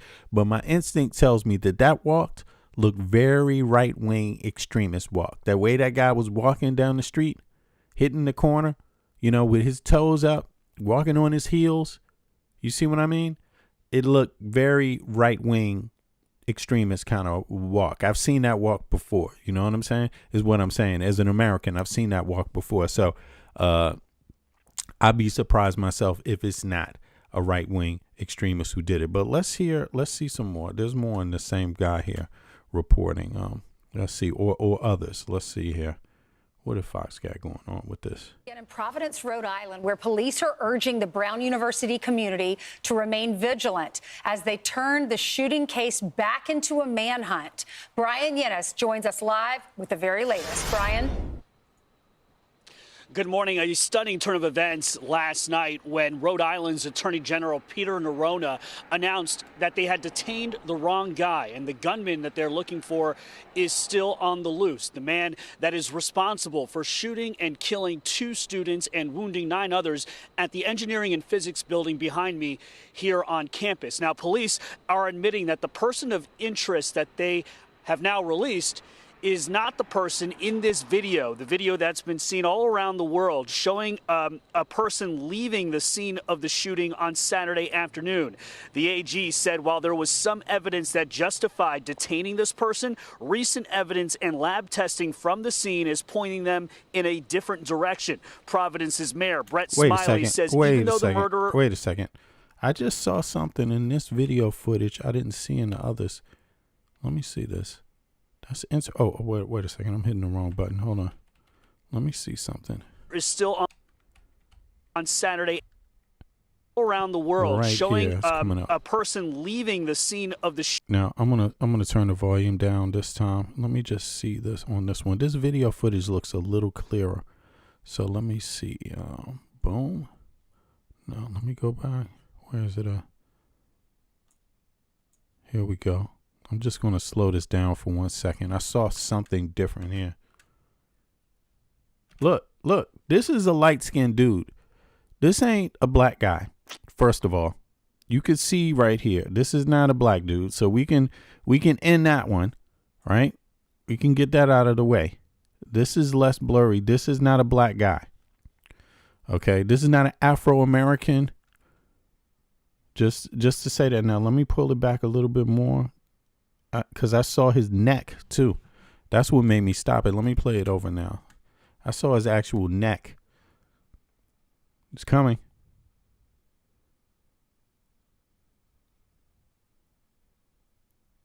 Is it right there or is it earlier? Well, there it is. You see? There's his neck. Yeah. There it is. And so you saw his face and his neck. And that's definitely not a black dude, right? So let me pull it back up, and then we're gonna hear some more.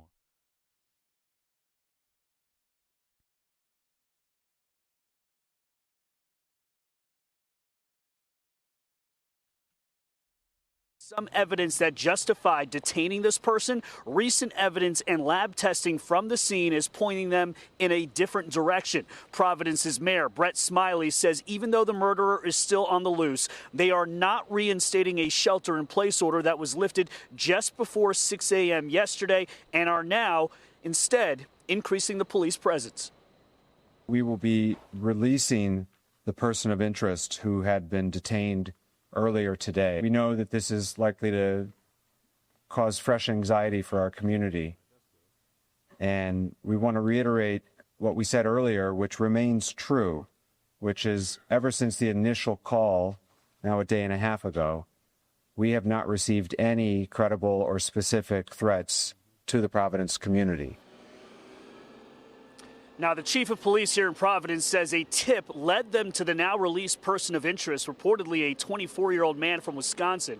The FBI helped locate him at a hotel 20 miles south of Brown University in Coventry, Rhode Island, where he was detained on Sunday morning. Investigators also admit this video of the person of interest is the best video they have of the potential gunman. They don't have video of the gunman's face. The AG says there was not a lot of cameras inside the engineering building where the shooting took place because it's an old building.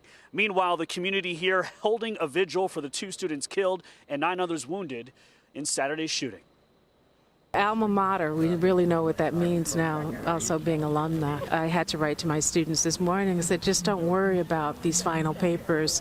Let's take care of ourselves. Our community has been violated, and wishing that they can get home as soon as they can to be with their loved ones and to restore over the winter break. That's really the most important thing.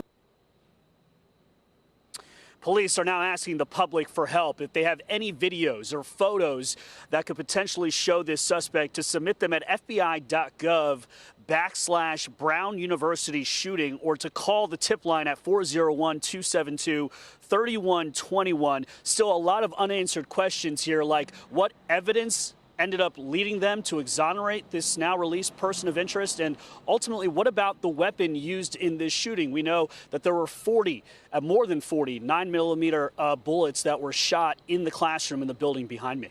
Guys.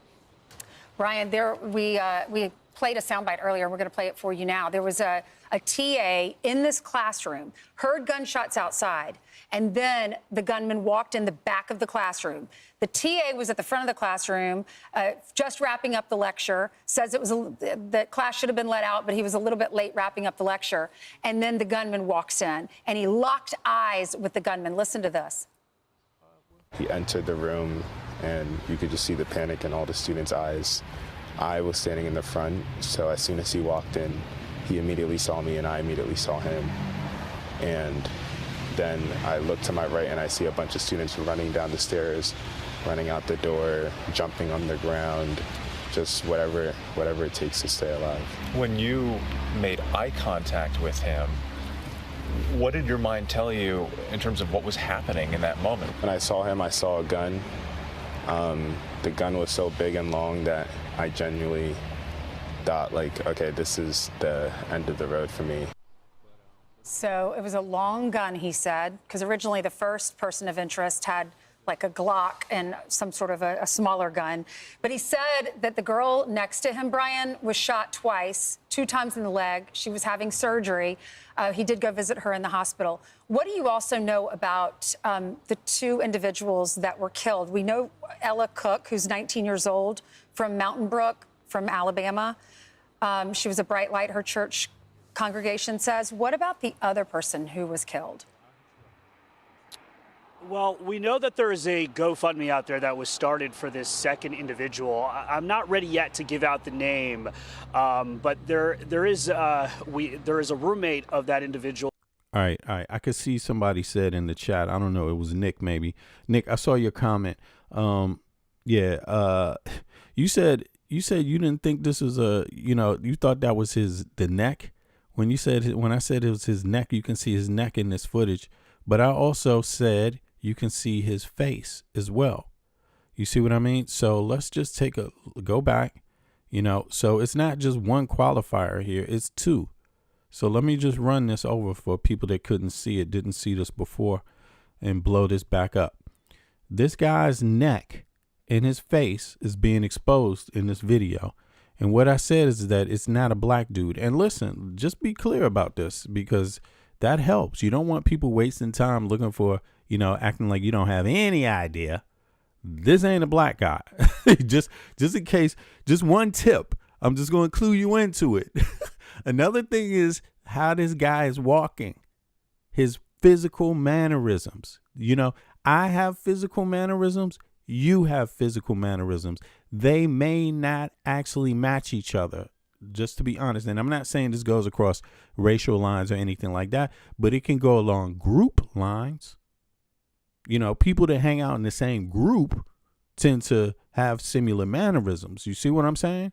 So let's just look at this again. Have now released. I'm going to see, there's his neck. Look, you can say it's a shirt if you want, But look, let me just slow this back down so we can see, because they're going to replay it a couple of times, and then you'll be able to see his face also. Okay, which is relevant here. Did I find this? Let's see here. Playback speed. Yeah, let's bring it down to slow it down a little bit. Is that it? Is not. Oh, damn, I spun it up. I'm sorry, y'all. I'm sorry about that. Yo, here we go. Let's slow it down. How do I slow it down, man? The controllers are looking a little different. There it is. Okay, let's go. Let's let it play. He's going to come back in vision in a second in the view. Here we go. Damn, that's a long way. All right, so here, look. You see right there? Stop. Let me pull it back. I need to make it a little smaller too. Here we go. Because I can see I made it too big. Let's go back.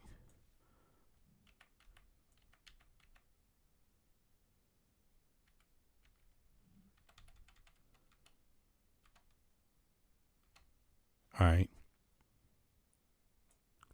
Make it a little bit smaller. I know y'all can't see this yet, but it's coming. 2 seconds. Here we go. All right, let me let this play now. Now you can see right when he starts, they show his face right here. It's coming.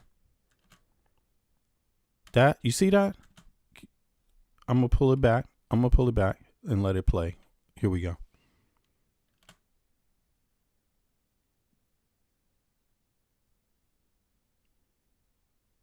That's not a black dude. You can see his face right there.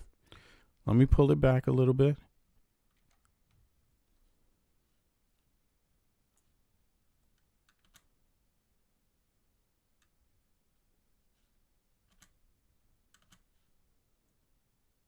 Here we go.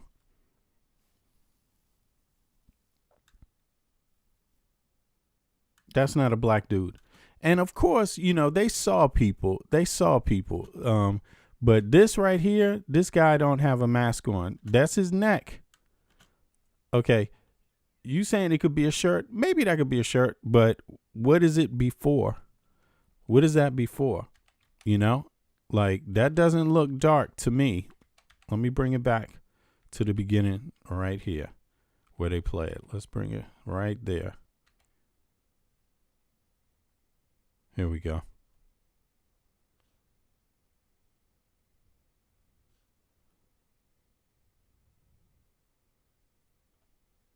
Stop. You see? Hold on. Damn.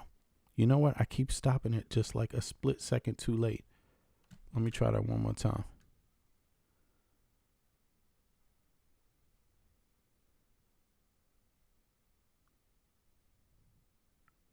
It's coming.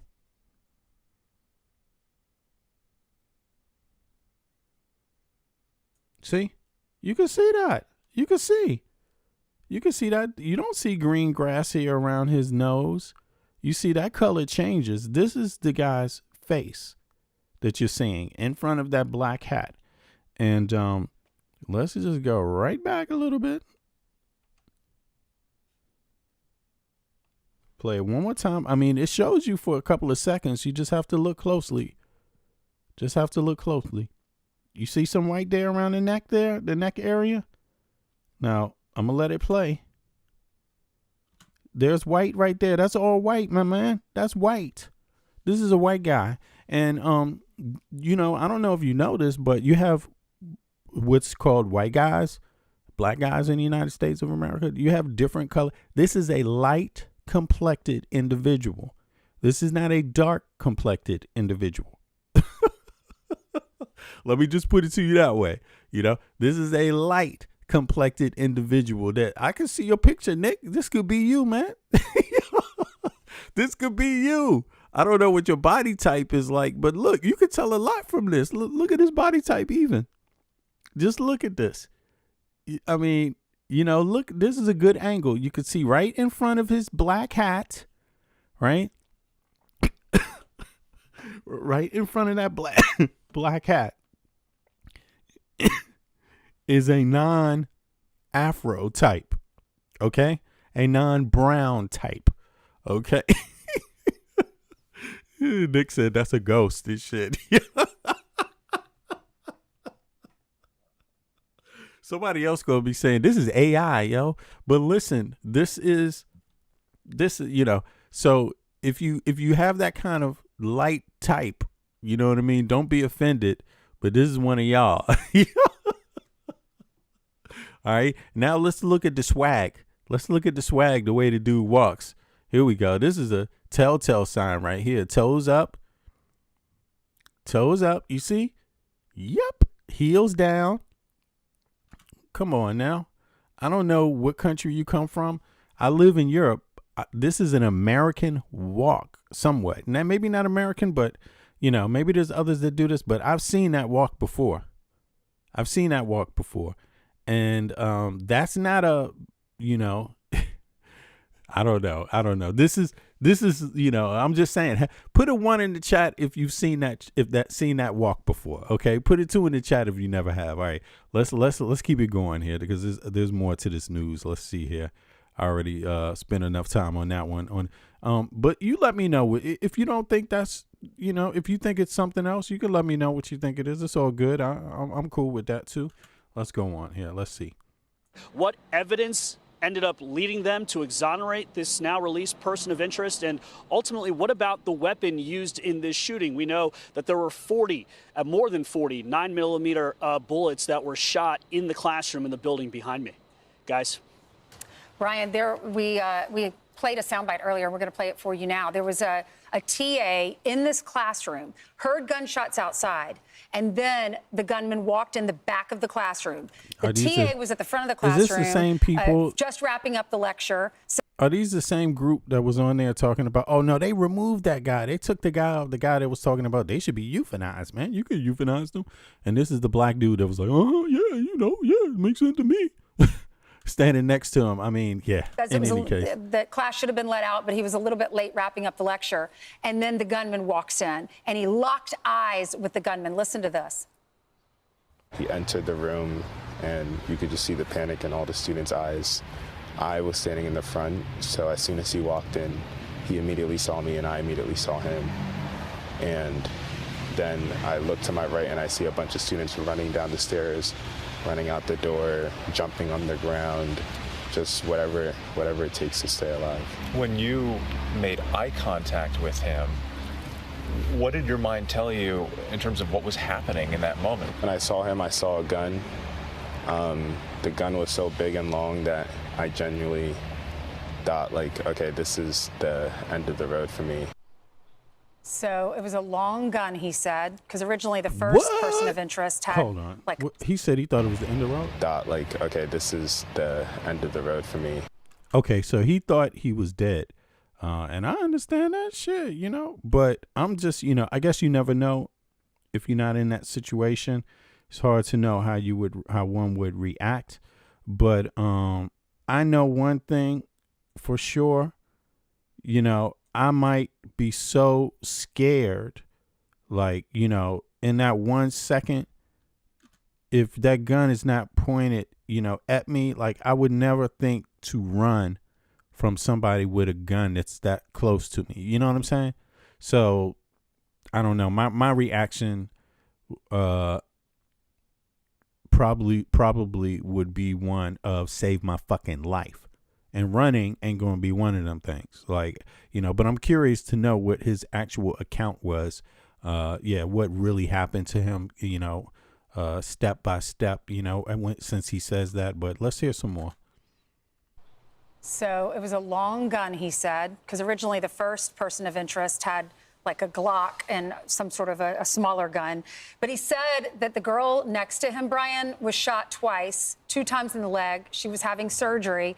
He did go visit her in the hospital. What do you also know about the 2 individuals that were killed? We know Ella Cook, who's 19 years old, from Mountain Brook, from Alabama. She was a bright light, her church congregation says. What about the other person who was killed? Well, we know that there is a GoFundMe out there that was started for this second individual. I'm not ready yet to give out the name, but there is a roommate of that individual who described him as a freshman here at Brown University. So we also know that those that are recovering, I mean, thank you for playing that soundbite.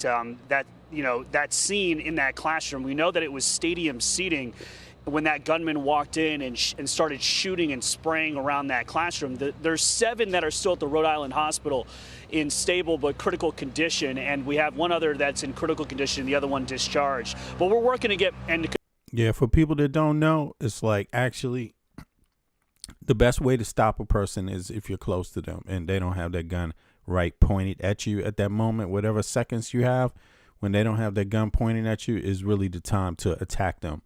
Because your life could end, you know what I mean? And as you see, these type of people are just going to keep shooting.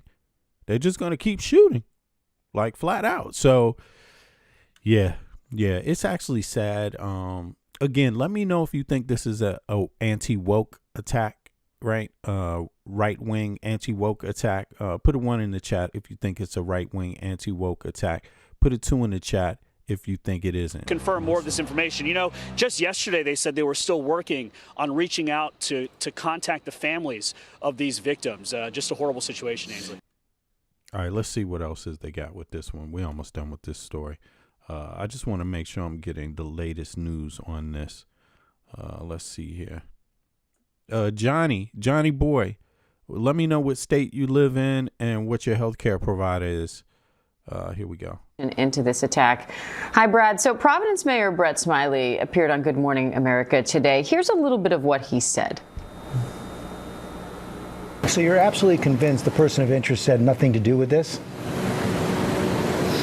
We're not saying that definitively. What we're saying is that after a review of the evidence that was gathered, it was determined that the person of interest needed to be released. But until such time as Johnny boy, you asking why? Because I asked everybody, you too. So you're not different. I'm just, I want to know from people what state they in, what healthcare provider they have. As we have, it's a qualifier. So everyone, it's not just for myself.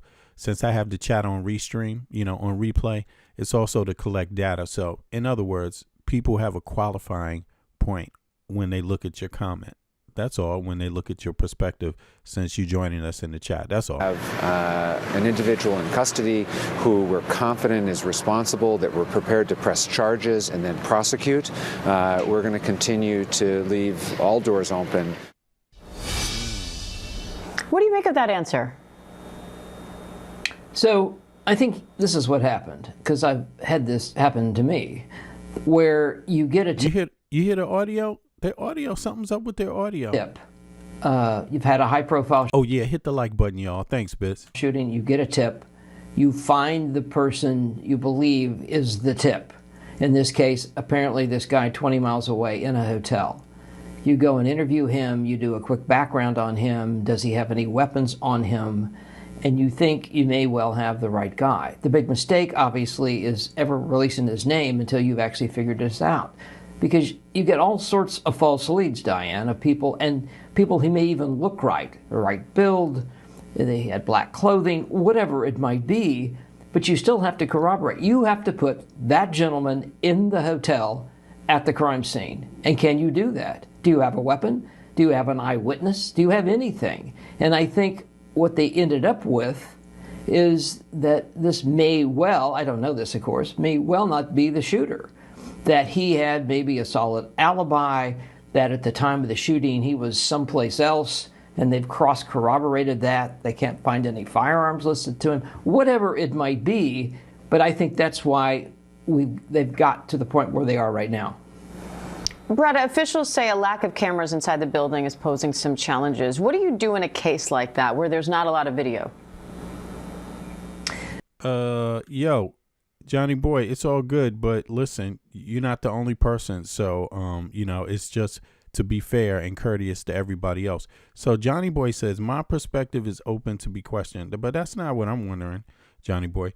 I believe a crazy person attacked the school. Don't care about what. Okay, that's perfectly fine. But as the qualifier, as the qualifier, as a qualifier that I'm asking everyone today, even you, so you're not the special one, right? So you don't have to be worried about being treated differently.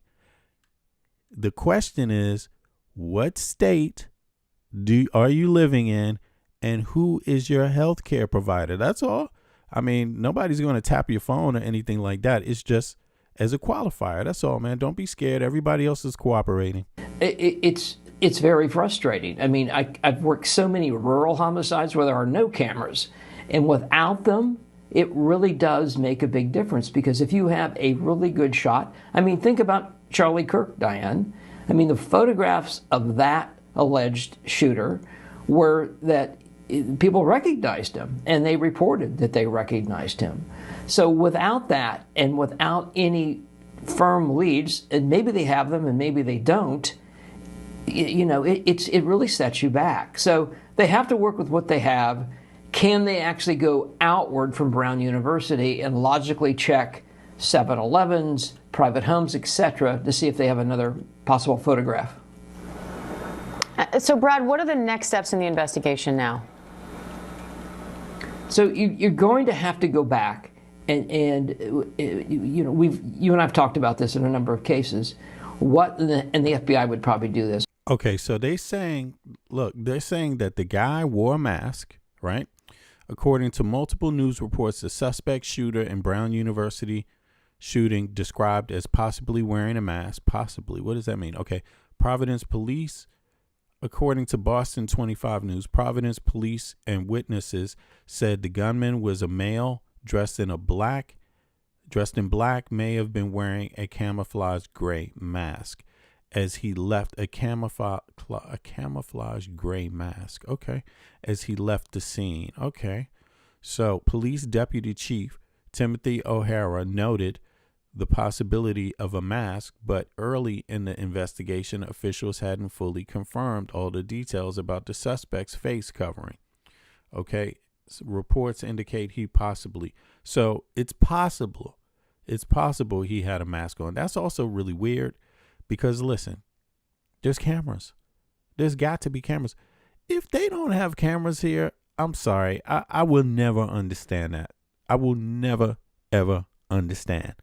So I'm not criticizing what's going on, the reporting, because obviously in a murder investigation, you can't tell the public everything you have, right? If you expect to solve it, right? You don't want to help the shooter get away by giving off information, right?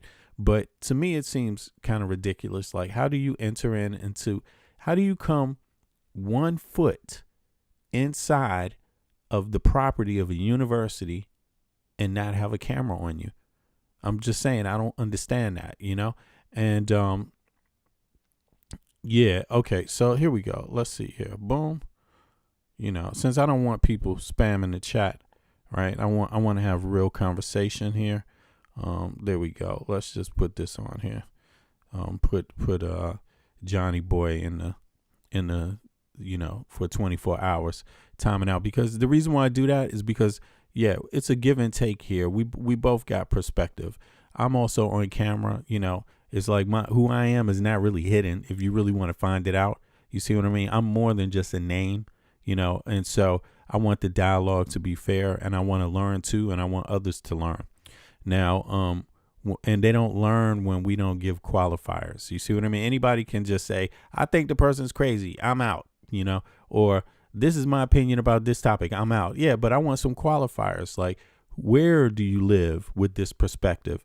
What is your healthcare provider? How much? Because once you tell me that, I'll know how much it cost you, pretty much in the realm. Then I'll know who I'm talking to. That's why I could ask a million questions, but today it's the healthcare question as the qualifier. You might have opinions about the shooter all you want, but I want to qualify it by something else. So since it's my show, I get to do that. You get to make up your rules anywhere else you are, okay?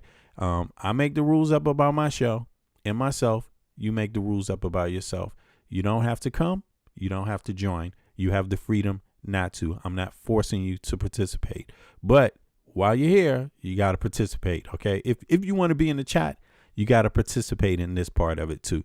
That's all. pull down all the cell phones that were working around the campus near this building. Now, that's going to be a lot of cell phones just because it's college kids, etc. But that's one avenue you can go through. Is there anything that the FBI or others are finding on scrubbing social media?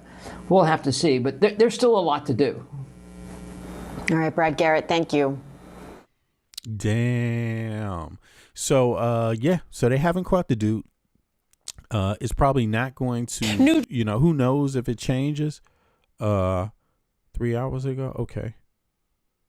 Yeah. Who knows if that changes, but yeah, hopefully it does. And hopefully they get the right person. But let me ask y'all something here. They did talk about other shootings that happened, right? And of course you have this shooting that just happened downtown with the, you know, guy who drove all the way across the country. Although that wasn't a mass shooting, but it was still similar, you know, it involves a weapon. It could have political motives, right? This shooting could have political motives, and, you know, it's interesting how the idea of it's just a crazy guy.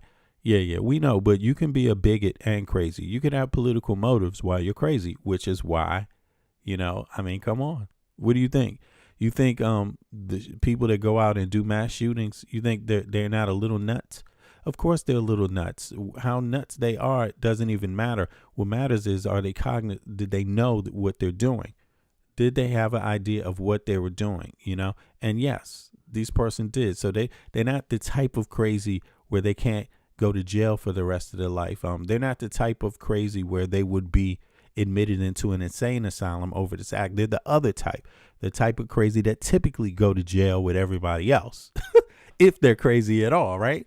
Now, I know a lot of people try to hide their real political agenda by saying it's just crazy. It's just crazy. Yeah, I mean, yeah, I think it is crazy. I think the guy and the guy and the father who went out and did the anti-Semitic mass shooting in Australia are crazy to some degree. And if you want to use the word in a general sense, yeah, that's crazy.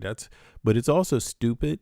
It's also wrong, but it's also a crime. You know what I mean? And terrorist attack. That's how I view it. And if this turns out to be an anti-woke attack, I would call that terrorist too. You see what I'm saying? So I don't want to hide behind. I could say that they're all crazy. Sure, they all crazy. Guess who else is crazy? Trump is crazy. Biden is crazy. Obama's crazy. Kamala's crazy. Everybody's crazy, y'all. So we can't do anything about it. Everybody's crazy. So no punishment coming to me. Okay. Don't worry about what I do and I say, because I'm just crazy. You know what I'm saying? Have no implications on anybody else. Nothing else to be done there. But in any case, you know, do you think this is going to get solved? That's another question. One, if you think it's going to get solved. Two, if you don't think it's going to get solved. And let's take it on from there. Let's see here. Check. I think they talking about there's another one in the arrest of 4 suspects in LA terror thing. Let's see. Let's take a look at this. Boom. Damn, in direct response to the president's order, the Attorney General it's a lot of this shit going on. Issued a memo to our offices implementing and mobilizing federal law enforcement to prioritize and counter domestic terrorism and political violence investigations. As a result of those directives, we built this case. Both my office. Hey, Steve, what state you live in, and what's your health care provider? Just curious about that. And the FBI have invested substantial resources into investigating and charging these organizations. And if anyone does not believe that members of these groups are organized, sophisticated, and extremely violent, let me tell you about the plot in this case. The 4 defendants are Audrey Carroll, 30 years old. The pictures, I think we have them somewhere. We'll put them up here. Audrey Carroll, 30 years old. Zachary Aaron Page, 32. Dante Gaffield, 24. And Tina Lay, 41. Each from the Los Angeles area. Each is charged with conspiracy and possession of an unregistered destructive device in violation of Title 26, United States Code Section 5861D. We intend to file additional charges in the coming weeks as we finish reviewing the evidence. The defendants are all radical anti-government members of the Turtle Island Liberation Front, which, according to their own social media, is an anti-capitalist, anti-government movement that calls for their associates to rise up and fight back against capitalism. One of the leaders of the organization, defendant Audrey Carroll. Wait a second. Let me hear what is this? Something Turtle Group? This is, wait a second. Turtle? Okay. Okay. Back against capitalism. Let me hear the name again. Government members of the Turtle Island Liberation Front. Okay, Turtle Island Liberation Front. All right, let me look that up. Which, here. according to their own social media, is an anti-capitalist, anti-government movement that calls for their associates to rise up and fight back against capitalism. One of the leaders of the organization, defendant Audrey Carroll, helped organize an even more radical faction of the group called the Order of the Black Lotus. Each of the defendants charged today was also a member of the Order of the Black Lotus. Carroll described this group to her co-conspirators as everything radical. As detailed in the federal complaint, which we will now make public, in November 2025, defendant Carroll created a detailed bombing plot to use explosive devices to attack 5 or more locations across Southern California on this upcoming New Year's Eve. What? Carroll and her co-defendant, Zachary Page. Yo, how many of you knew about this? How many of you all knew about this? Led the effort to obtain and build the bombs and to recruit others to join in their plot. Carroll's bomb plot was explicit. It included a step-by-step instructions to build IEDs or improvised explosive devices and listed multiple targets across Orange County and Los Angeles. Carroll also made clear her desires. She said, quote, "What we are doing will be considered a terrorist act." Carroll and Page also discussed plans for follow-up attacks after their bombings, which included plans to target ICE agents and vehicles with pipe bombs. Carroll stated that those plans would, quote, "take some of them out and scare the rest." Look, everybody has to denounce this kind of stuff. I mean, you know, it doesn't matter. I don't know how they describe this group. I didn't even know about this, but now we're going to check in on it. You know, I did see this 10 seconds of this earlier today, you know, which is why I'm playing it now. But I didn't hear it. So I didn't know anything about Turtle Island Group or the Black Lotus or any of this. But listen, you know, this thing about being anti-government, look, participate in government. Participate in it. Participate in it. Participate in your local government. Participate in your federal government. Participate in political life that way too, right? Have an effect. Make your opinion known, you know, and vote. Encourage people to vote. I mean, how can you be against, how can you be against government and you starting your own group? I mean, isn't that a form of governance? You know, government and governance. I mean, don't you have a leadership role? Look, it just makes no sense. It makes no sense. You know, like people just have to denounce violence. Denounce violence. Like, I'm not saying don't defend yourself. That's total opposite. I'm saying this type of indiscriminate violence, terrorist shit, like going out and thinking that you can just kill people that have done nothing personally to you at all. People you don't even know. Pipe bombs. Everybody has, if you're using this kind of shit, you're really fucked up. You're wrong. You're wrong. You're wrong. Doing that is wrong, man. How you change things is through being active, communicating, saying what you want respectfully, speaking your mind, freedom of speech. But you can also listen. You can be respectful, and you can say anything in a way that is inclusive, that includes people, that invites people to dialogue peacefully with you on any topic, or you can do it in a hostile manner, which doesn't invite anyone to communicate with you in a respectful, decent dialogue. You see what I mean? You can do these things any way you want, but definitely don't go out there to try to commit violent acts against people. That it only makes you look wrong. It only makes you look wrong. Normal people don't want to just innocent people to be blown up at any fucking time. You know, that's just not right. Yo, you can't solve anything that way. That's taking the easy way out, if you ask me. Like, you know, but in any case. Throughout early December, the co-conspirators discussed their plans during an in-person meeting in Los Angeles and through an encrypted messaging application. As part of You say you can't pull out of parties and stay involved too. Well, see, you can make a party, but you're in a democracy, Nick. You're in a democracy. You can't complain if you don't play a part in it. You can't complain.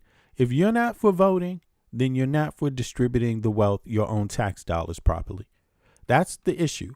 Now you might want to become anti-government, but that's suicidal. That's suicidal.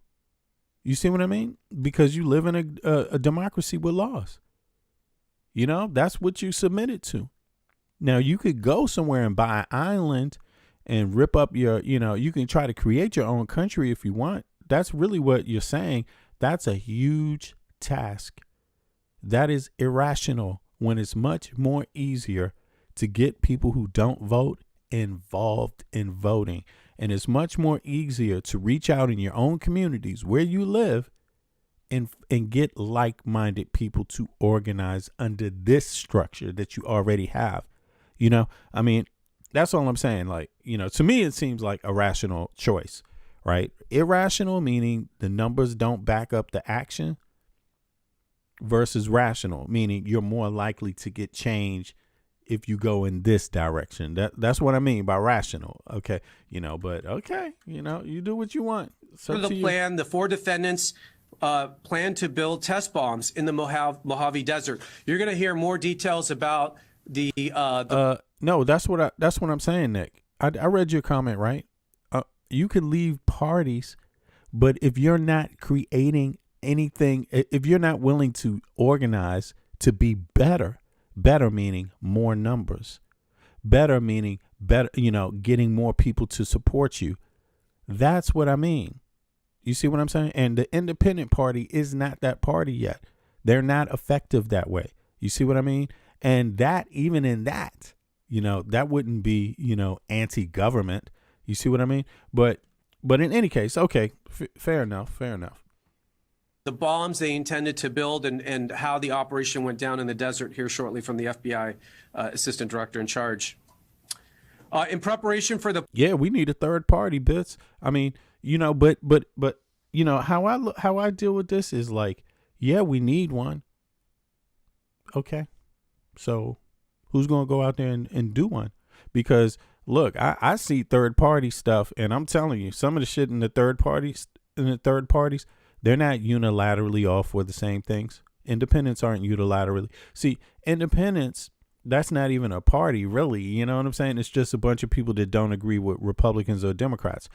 Until you have down a core concept of what you want people to organize behind, then you can't compete.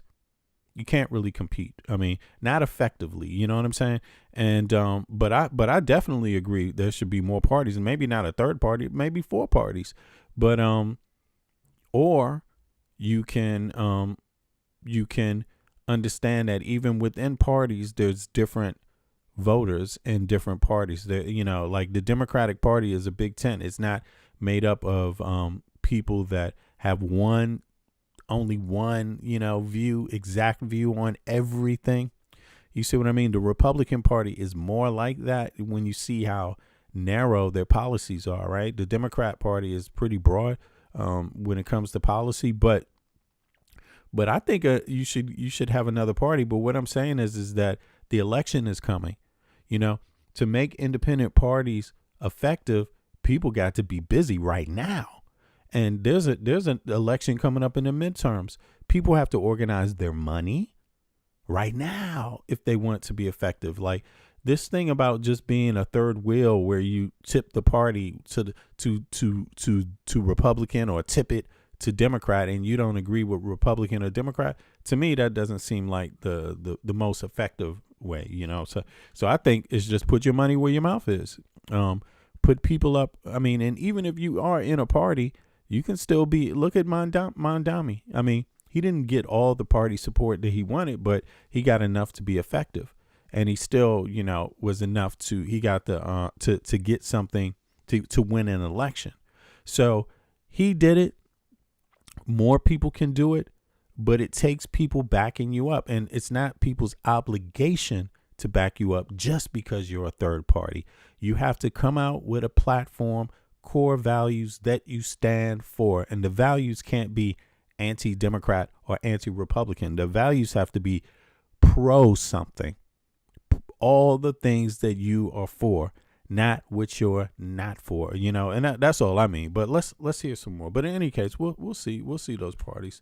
Somebody Plan, does the something more. co-conspirators purchased multiple pieces of bomb-making materials and discussed their travel plans to the desert. Last Friday, December 12th, the defendants took a significant step to carry out their plans. They traveled to the remote campsite, which you're going to see some video of, in the desert, and they began unloading their bomb-making materials to assemble and test the bombs. They had everything they needed to make an operational bomb at that location, and they were subsequently arrested by the FBI before they could build a functional explosive device. The epic Damn, online I action mean, game this Warfare. is crazy. This is crazy.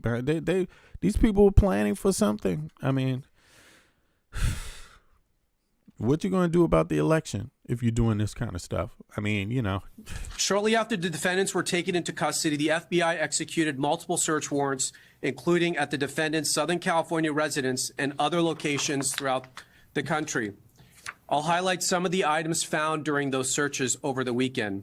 For example, in Carroll's residence, law enforcement found multiple posters and materials associated with Turtle Island Liberation Front, including posters stating, quote, "Death to America, long live Turtle Island and Palestine." And yeah, okay. Well, that has to be rejected. The death to America part, yo, that's what I'm saying. What's up with this? What's up with this? Like, you know,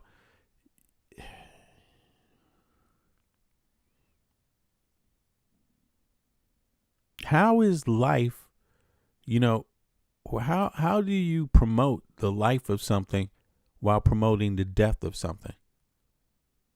You know, I just won't be able to understand that, you know. Yeah, I will never be able to understand that. To me, I even wonder, you know, what affiliation someone would even have with Palestine to even say that. Like, is it real? Is that a real affiliation or love for Palestine? Or is that like someone that hates Palestine that's just using it to create more problems, you know? I'm not saying it is, though. Maybe that person really feels that way. But, you know, I just really think that this is not the way for a reasonable person to go. Like, it's not a you know, a lot of people complain and have the right to complain and are dissatisfied with much, but being dissatisfied with much, don't give in. Like, don't give in. Don't give in where your power is. Because look, these people are going to motherfucking jail, first of all. And had they committed these acts, they would be fucking pariahs. You know what I'm saying? Like, yeah. I mean, who in the chat supports this shit? Put a 1 in the chat if you support this shit. Put a 2 in the chat if you don't. I mean, you know, I myself, I can't be close to anything that is that far out, you know. And death to America, man, what the fuck? Yo, fuck, what the fuck is wrong with you? Like, man, I don't have a motto of death to anybody, any country. I don't have that kind of hatred for any people. What the fuck? What the fuck? Like, I don't have that type of hatred for any people, you know? Kali Yuga Yogi what state do you come from or live in, and what's your healthcare provider? Just to qualify your statements, okay? Just want to make sure. We want to make sure it's not trolls. So come on, help us out. Callie? Help us out, Callie Yuga Yogi. Show us what we got in you. Are you a real person or a troll?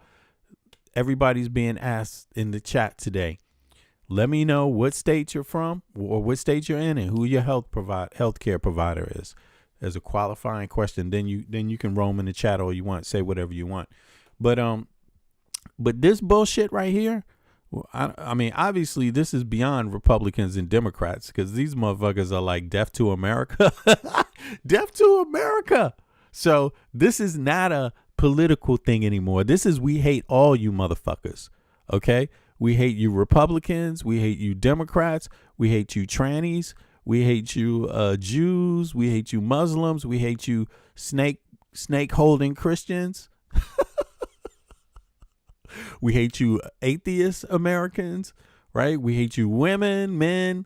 We hate you men too. We hate Trump also. But we also hate Obama. We hate all of them. You know what I'm saying? We hate George Washington. We hate we hate Malcolm X. You know what I'm saying? We hate Martin Luther King. We hate Mary McLeod Bethune. You know what I'm saying? Like, they just like hate America. They like deaf to America, yo. What the fuck? Let's read this shit again. This is a lot, now, man. This is a lot. I mean, that they got a whole hate the handicappers, hate the, there's a whole lot going on in that one. Turtle Island, man. What the hell? Damn. All right, let's see. Let's hear that again. Shortly after the defendants were taken into custody, the FBI executed multiple search warrants, including at the defendants' Southern California residence and other locations throughout the country. I'll highlight some of the items found during those searches over the weekend. For example, in Carroll's residence, law enforcement found multiple posters and materials associated with Turtle Island Liberation Front, including posters stating, quote, "Death to America, long live Turtle Island and Palestine," and, quote, "Death to ICE, Turtle Island Liberation Front." Let me go over now. Let me change. This is interesting how they, triangulate these things. So it's death to America, freedom to Palestine, death to ICE. Okay, let's see here. Yeah. I mean, don't be using my cause to be on some death to America shit. Like, I'm sorry, but you lost it right there with me. That's a little too far gone. Let's see here. Let's go over and see who these people are. Turtle Island. God damn, man. Why you have to go out and do that? Now, let's see here. Summary, right? Turtle Island Liberation Front and Order of the Black Lotus as of December 2025. Turtle Island Liberation Front, TILF. Who are they, according to the U.S. authorities? An extremist group described in recent U.S. federal criminal complaints and press statements as far left, anti-government, anti-capitalist, and pro-Palestinian in rhetoric. Okay, and that's according to a Reuters article. What we heard right there. Its name references Turtle Island, an indigenous name used by some groups to refer to North America, suggesting rhetoric of colonial critique or decolonization. Damn, man, this is I mean, I'm for conversation about decolonization, of course, but again, indiscriminate violence, like, come on, but maybe, who knows, is the FBI, are they reporting this correctly, or is this something else going on? I don't know. Okay, what they allegedly plan to do. Members were charged in December 2025 for conspiring to carry out a series of bombings in the Los Angeles area on New Year's Eve, targeting multiple logistic companies that authorities describe as Amazon-type facilities. They also allegedly discussed further attacks against U.S. immigration and customs enforcement, ICE agents and their vehicles, using pipe bombs. Okay, members were arrested in a Mojave desert while preparing materials and testing explosives before any device was fully assembled. That's according to the Wall Street Journal. Okay, key points. Okay. A document titled Operation Midnight Sun outlined the planned coordinated bombings. Okay. That's according to the Wall Street Journal, too. Communications among the conspirators occurred after over an encrypted signal group called Order of the Black Lotus. I mean, listen, y'all, do you really think? I don't understand people these days. I really don't. Like, listen, this stuff, I'm sorry, but if your plan is to go against the U.S. government and you're using Signal Chat, probably not a wise idea. Probably not a wise idea. That's all I got to say. Like, don't blow your efforts fucking around using any type of communication devices, electronic communication devices. Like, don't do that. Like, that is just dumb. I'm just telling you, it's dumb. And I'm not trying to hurt anybody's feelings. I'm just saying that's not smart. That's not smart. Definitely not. Because not only would the U.S. government know how to get through Signal, I mean, they might make the claim that they don't, but oh really? Oh really? How's that possible? I don't understand how that's possible. That's not how you can't get through that. You know, it's encrypted. Well, all you got to do is get the key maker and you can uncrypt it. You know, so if foreign governments can get into Signal Chat, then why the hell can't the U.S. governments get into Signal Chat? It's not secure. Not for shit like that, you know, but in any case, yeah. Let's read the rest of this. This is something. Communications among conspirators occurred over an encrypted signal group called Order of the Black Lotus. Okay. Order of the Black Lotus. What they are according to authorities, or who they are. Not a historically known organization prior to recent reporting and contacts. Order of the Black Lotus refers specifically to encrypted messaging group chat used by alleged TILF members in communication. What they did, prosecutors say the group chat named Order of the Black Lotus was used by the suspects to plan and coordinate their plots. Okay.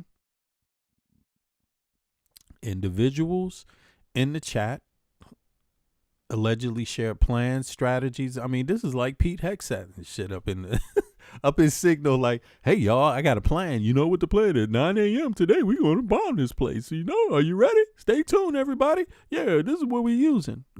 This is like a copycat Pete Hegseth. This is so surreal.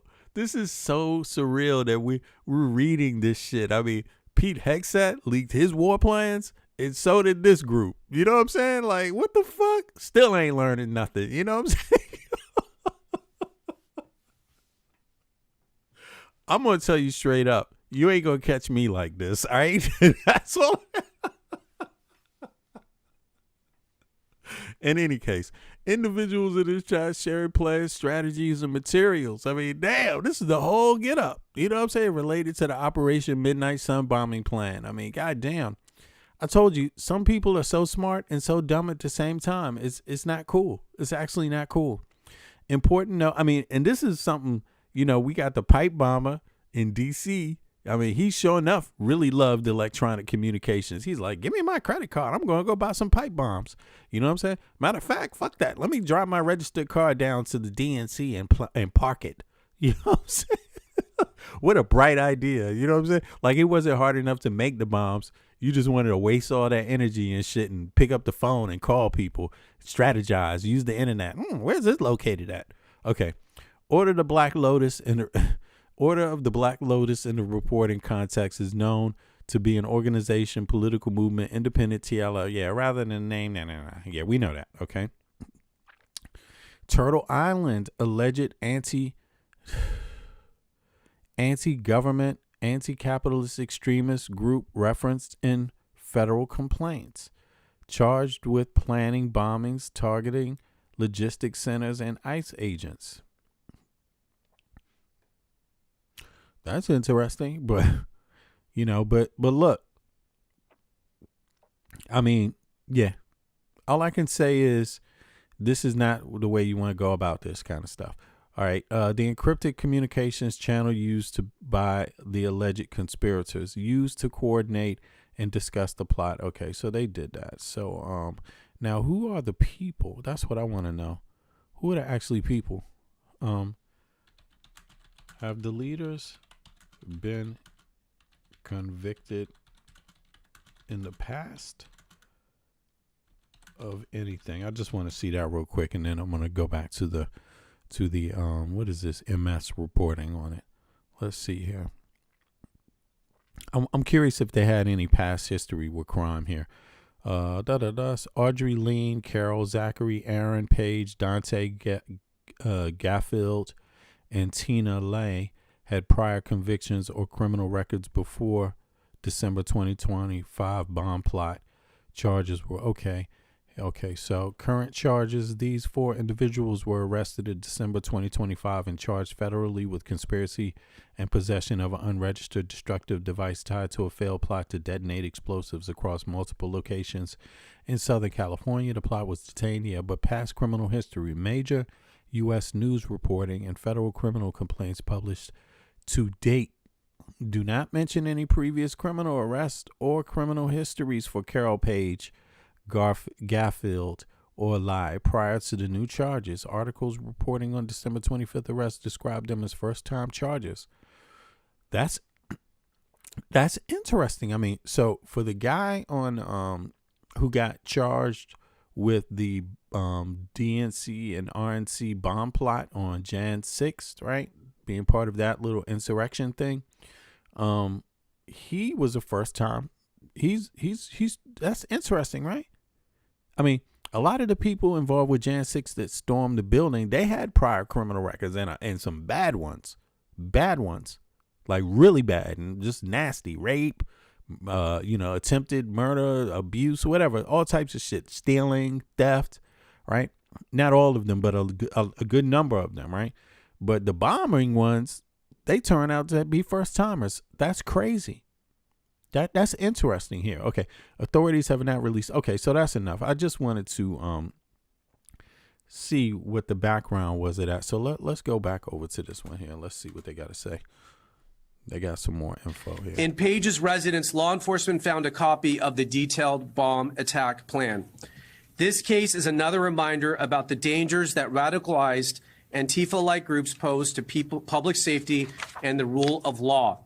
Through the tireless work of our prosecutors in my office and our law enforcement partners, which you will hear from today, we disrupted this terror plot before buildings were demolished or innocent people were killed.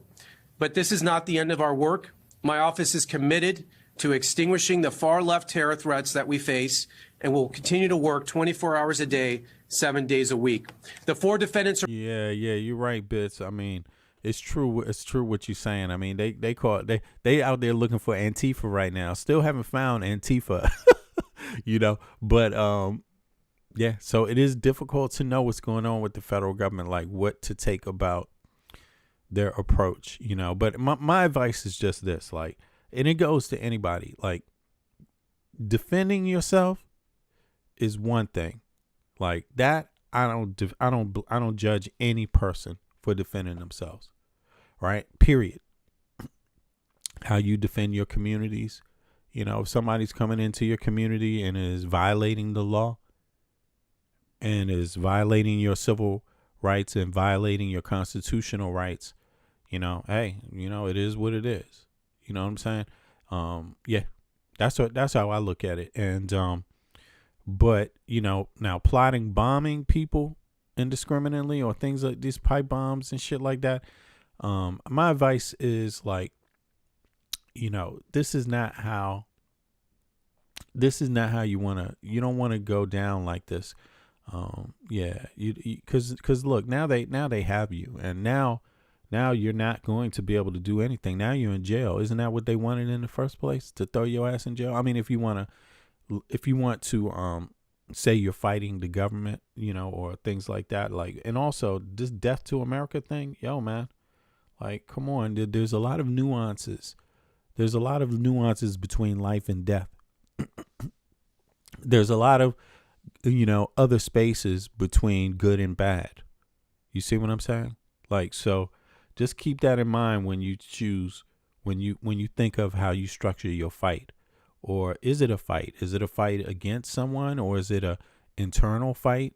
Is it, how you go about doing this thing, how you go about fighting? It's worth noting, now what people criticize Martin Luther King for was for being a, what do they call it? When you want a subversive, more subversive type of attacks, not attacks, but subversive approach, meaning changing people's minds through how you behave, right? Versus forcing people, being against people. No, being pro yourself, change minds. Conducting yourself in a better manner than the people who you don't like, changes minds. Dispelling some of the tropes that your group of people might always have to go up against. Dispelling some of the lies might be useful also. And then you had Malcolm X at that time when he was early. He was taking a more direct approach of, you hate us, we hate you. You da-da-da. You know what I'm saying? Like, and then he changed his mind on that later. Malcolm X changed his mind on that later. You see what I'm saying? So there's a lot to look at when you want to make change inside of a country. When you want to fight, quote unquote, the system. Sometimes you can change it to the system. You can make the system better than it is. You can and I think by contributing to it is how you do that, because when you scare people, it doesn't help. When you scare people, people put up a wall. Everybody's not as smart. Everyone doesn't know your pain. Everyone doesn't know your what's going on in your mind. You know what I'm saying? But if you know how to communicate well, you might be able to translate what your pain is to others in a way they can identify with it. I'm not saying it always helps, but saying fuck death to America is probably not going to work.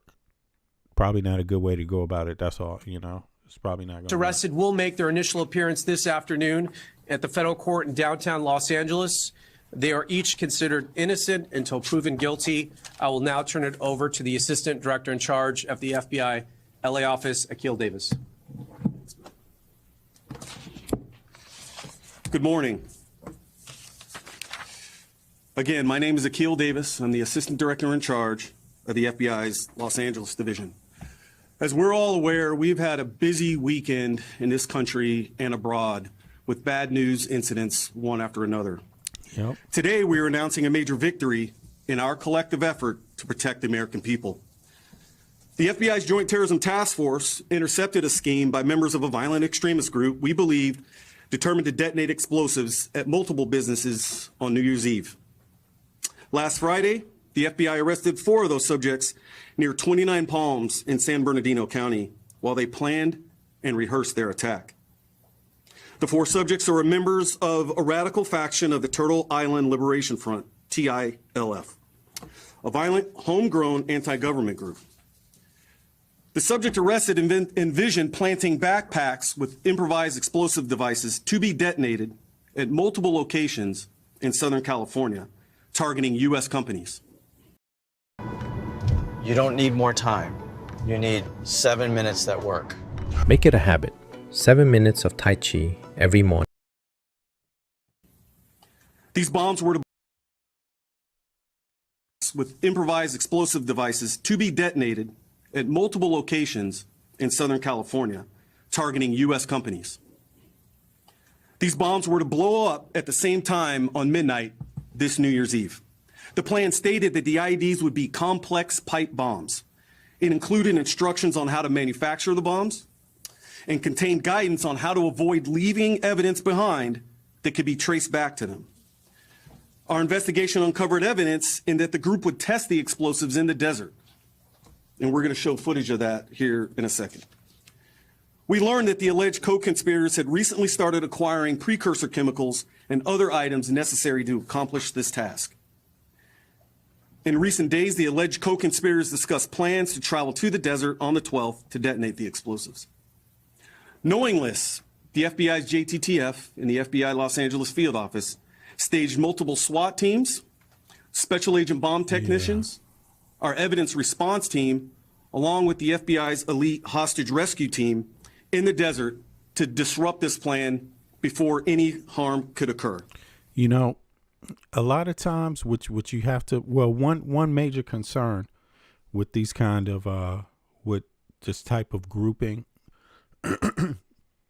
is that, you know, when you're using this kind of electronic devices, you know, internet, well, telephones, also any type of electronic device, but if you're getting information and things from anybody, it doesn't matter. The bigger your group becomes, the more people you involve. I mean, there is a threat that someone somehow connected to you can, you know, be of a foreign government. You know, like, you really have to think about that. And it doesn't matter if you're on the left or if you're on the right, if you're on the right or the left, anything. Like, you got to understand, like, Russia spends a whole lot of time with spies and cultivating dissent among American groups, like American, and that this is not just America, actually, just globally, in the West more specifically, like looking for, and you won't know who it is. You might start off having good intentions, and you might just have one person that can steer you in the wrong direction and not even realize that this person is like a plant put there to, you know, subvert your movement, you know, and get you to kind of go along with something that fits their goals at the moment. And, you know, the Russian government definitely wants American citizens attacking other American citizens, attacking violently the government. Like, you know, that's what they want. They want it. So you have to be aware of that. And if you have like activist groups and things like that, not that this was an activist group, but I just mean in activism, you have to understand that if you become too radical in speech and radical and and these kind of things, like this statement alone, death to America, that has to be a sign to you that something is not right. Because do you want to change? Do you want to kill the whole country, or do you want to change the behavior? You know, do you want to change the behaviors that you don't like? And if you want to change the behaviors, then it's not death to America. It's death to a behavior, right? If you want to say that at all, right? And and why does it have to be death? Why can't it be, what do they call it? Damn, I'm sorry. I know I'm taking a second. Reforming something, reforming behavior, you know, stopping bad behavior. But death implies just killing, you know, and I think it's just a little too far, you know, and other groups will notice it, you know, maybe I'm just telling you, it's something to be cautious about, because a lot of what happened between 2016 and even more recently, before this last election, there were right-wing and left-wing groups that were found to have received help from Russian spies. And that's both sides, right-wing and left-wing. You know, they have been found. And this is just a couple of years ago. You see what I mean? And maybe people at the time, because it was pre-election, didn't want to pay attention because they didn't care, right? But isn't it really weird that a right-wing group who hates, you know, trannies, hates minorities, hates this and that, would be getting help from will be getting help from a government that helps the people they hate too? You know, hedging bets, putting money and aiding groups on both sides. You see what I'm saying? And that is what the Russian government does. They don't care what you hate. What they care is who. You see what I mean? And if you happen to hate something that co-aligns with their purposes, they can support you.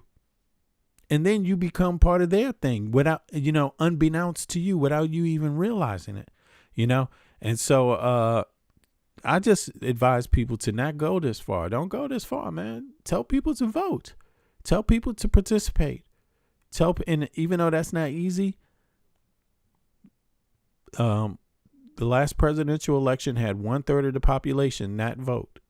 The same amount of people that voted for Trump didn't vote for anybody. The same amount of people that voted for Kamala Harris didn't vote for anybody. So that's 1/3 of the population that has to live with the outcome. So if you're unhappy, you might want to solve that first, And if you want a third party, make one. Make it big. Go out and do it. Be determined to do it. Don't just do it because don't just say you want to do it and then just not do anything and then claim that you really want to change something. Nah, it's going to take hard work to create a third viable political party.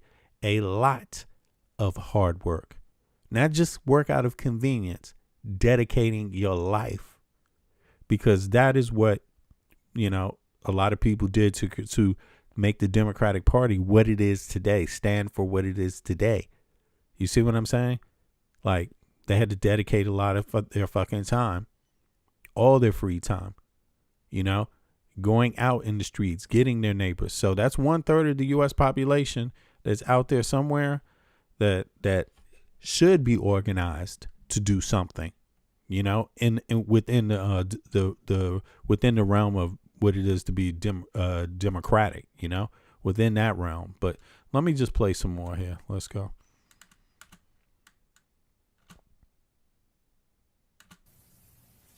Because of this, we were able to disrupt their plan. All 4 group members were taken into custody without incident. The TILF Instagram account publicly posts content that advocates for violence against United States officials. A recent post called for a revolution and asked for supporters to organize and be ready. The FBI, as you have seen here, can also organize and be ready. We could not have accomplished these arrests without the exceptional assistance from our partners on the Joint Terrorism Task Force. I specifically want to thank the following agencies, as you see up here today: the Los Angeles County Sheriff's Department. Hey, Rick. The Los Angeles Police Department. Rick Young, let me know what state you live in and what your health care provider is, what company you have. The Palm Springs Police Department. Thanks for joining. Along with the San Bernardino County Sheriff's Department. I also want to recognize the following FBI field offices as this investigation crossed the entire country: the New Orleans Division, the Buffalo Division, Indianapolis Division, and the Boston Division, who, as you all know, have had their hands full this weekend. In fact, an additional was arrested by our partners at FBI New Orleans in support of this investigation. I will now turn it over to the Los Angeles Police Chief, Jim McDonald. Well, thank you, and good morning, and we appreciate you being here today. Los Angeles Police Department is proud to stand alongside our federal, state, and local partners today to announce the arrest stemming from a coordinated domestic terror plot. Unless you have a story, you don't have a way to persuade people. Come on. In this class, we're going to talk about the element of the story.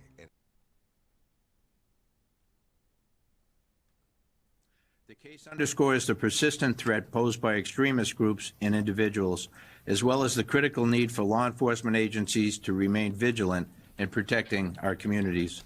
The successful disruption of this plot is a powerful testament to the strength of our unified response, driven by the collaboration and tireless efforts of the FBI's Joint Terrorism Task Force, along with our allied agencies. Together, we have prevented a potential tragedy and reaffirmed our shared commitment to safeguarding our communities.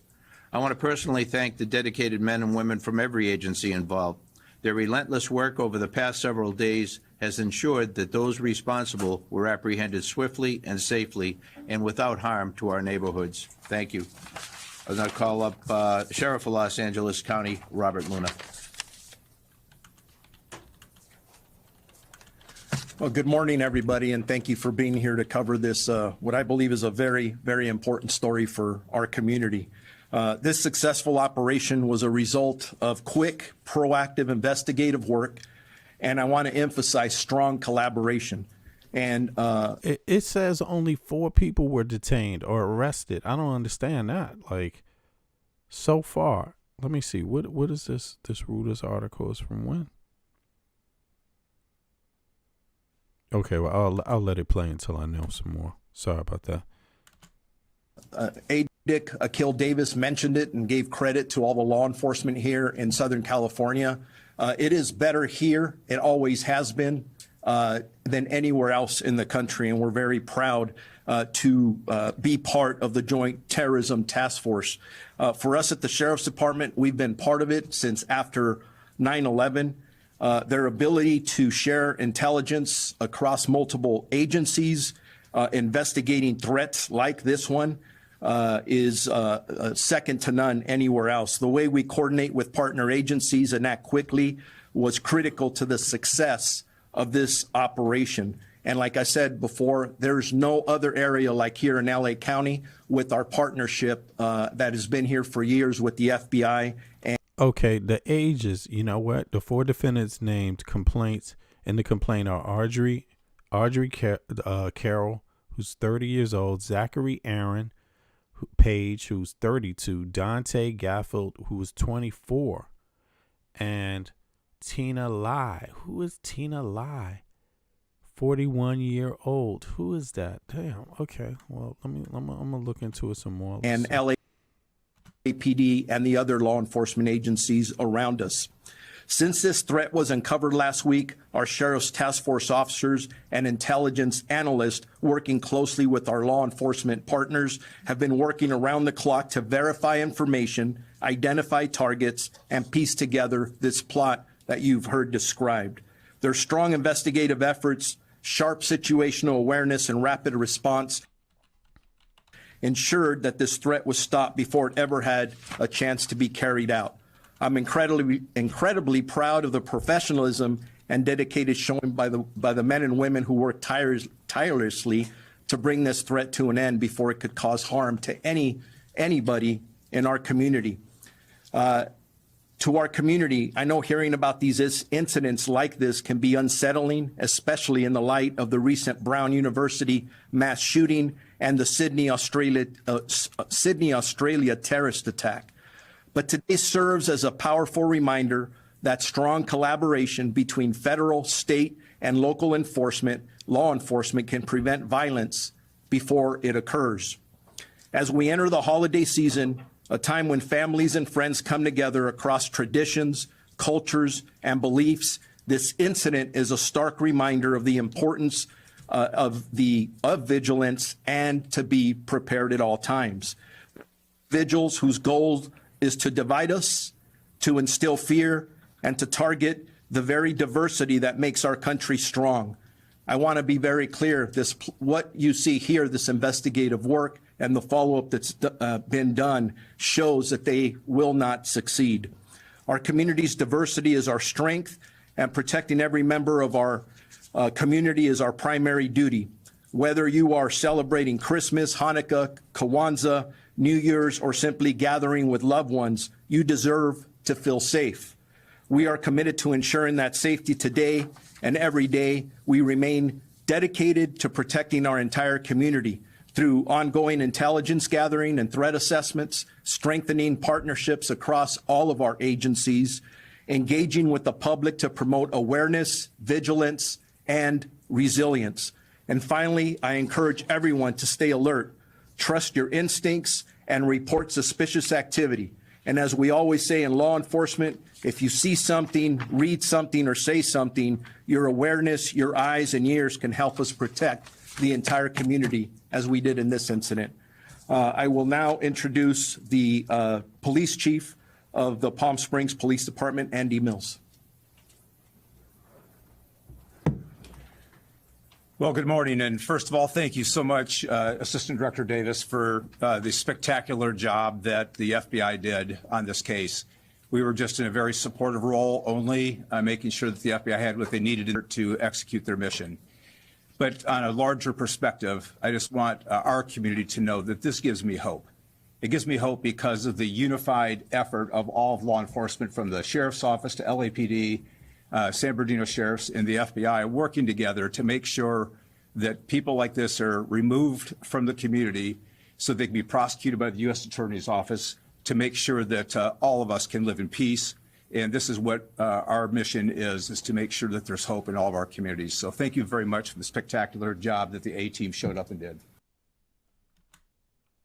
Okay. Yeah. Well, damn, that it seems to be like a serious bomb plot there, but I don't know, this thing about who the people are and the background, how much is known about them.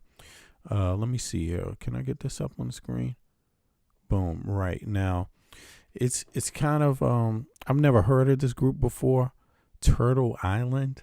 Has anybody ever heard of that? I never heard of that before, but I mean, I've heard people say turtle something, but not Turtle Island, I don't think. Now, if I'm correct, this Turtle Island thing has something to do with Native Americans, right? But if you think about it, Turtle Island, that's an English name. That's an English term. So it just, I really wonder if they're even talking about the same thing. But hold on, let me, I can see this is, my stream is a little slow right now. Sorry if it's any glitches. 2 seconds. I'm getting some glitches on my side though.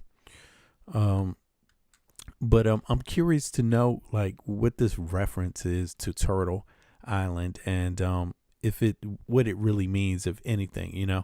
2 seconds. Let me know what you think in the chat though.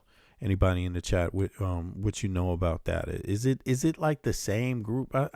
There must be many groups saying something turtle, right? For different reasons, right? The one that I heard of is just got something to do with Native Americans. So I'm a little lost at this group's using of that island, but maybe I'm mistaken. But 2 seconds. Let me just try to fix something on my side here.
And let's talk about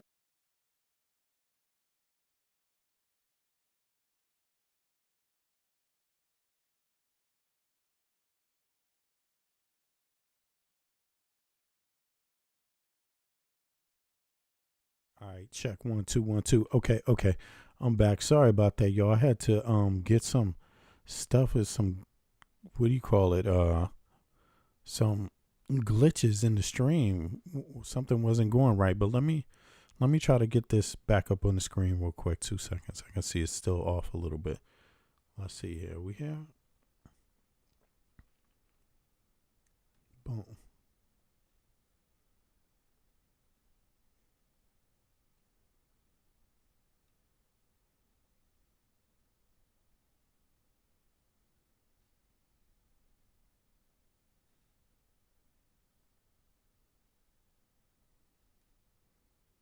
Okay, we are here. Here we go. We here. But why y'all can't see this? Can y'all see this? That's what's going on. What's happening? It's not here. Oh, here we go. Can y'all, let me see. Can y'all see this now? That's weird. All right, 2 seconds. Let me just call it back up then.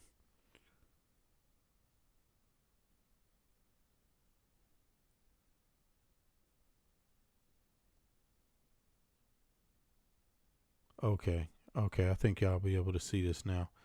2 seconds. Wow, I gotta do that much just to get it going. Let's see here.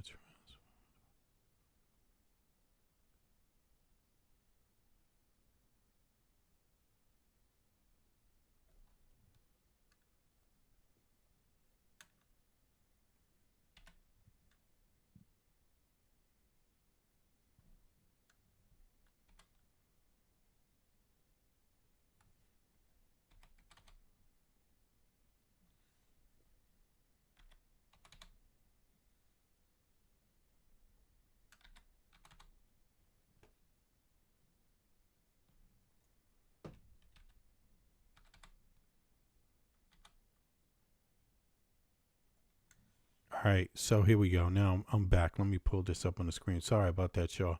I just had to reconfigure a few things to make sure that they work, man. And where's my camera? My camera's not up. There we go. All right, now let's take this further. This is what they got on ice right now. Let's see here. To Instagram showing Border Patrol agents in Santa Ana, California, pursuing a man carrying a grass trimmer as he tries to escape. One of the officers draws a gun. A second video shows an agent repeatedly striking the same man in the head while he's pinned to the ground. After a brief struggle, they force him into their vehicle. That's where the video ends. Local politicians reacted to the video, linking it to President Donald Trump's aggressive deportation policy. Soon afterwards, he was identified as Narciso Barranco, an undocumented Mexican immigrant and father of 3 U.S. Marines. On the 4th of July, a national holiday, over 100 people attended a vigil for Barranco near the site where he was arrested.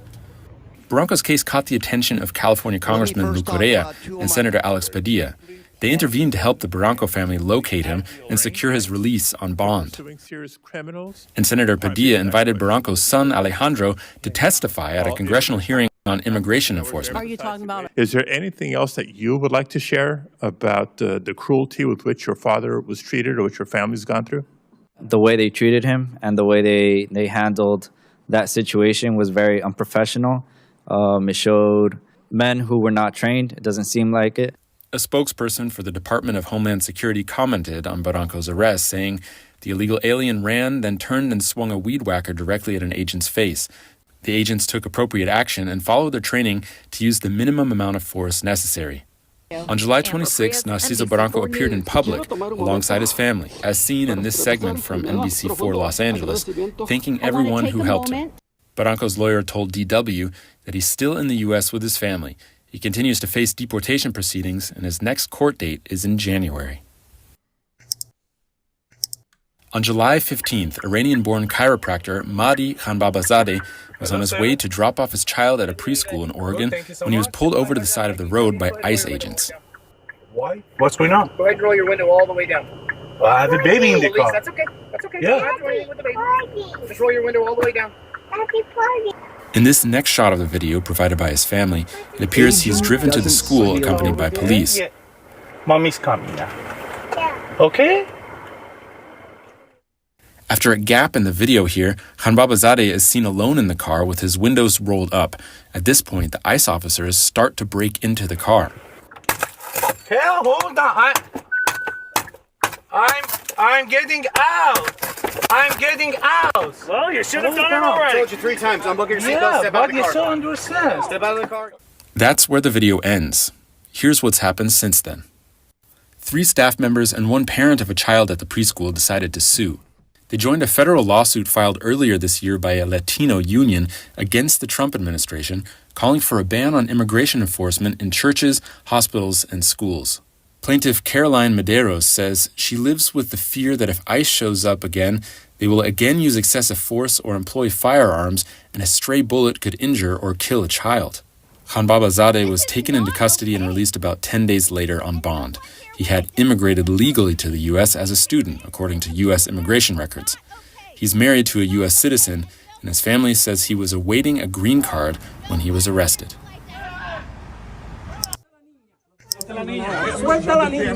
On September 25th, ICE agents intercepted an Ecuadorian asylum seeker at an immigration court in New York City, forcefully separating him from his wife and children before taking him away.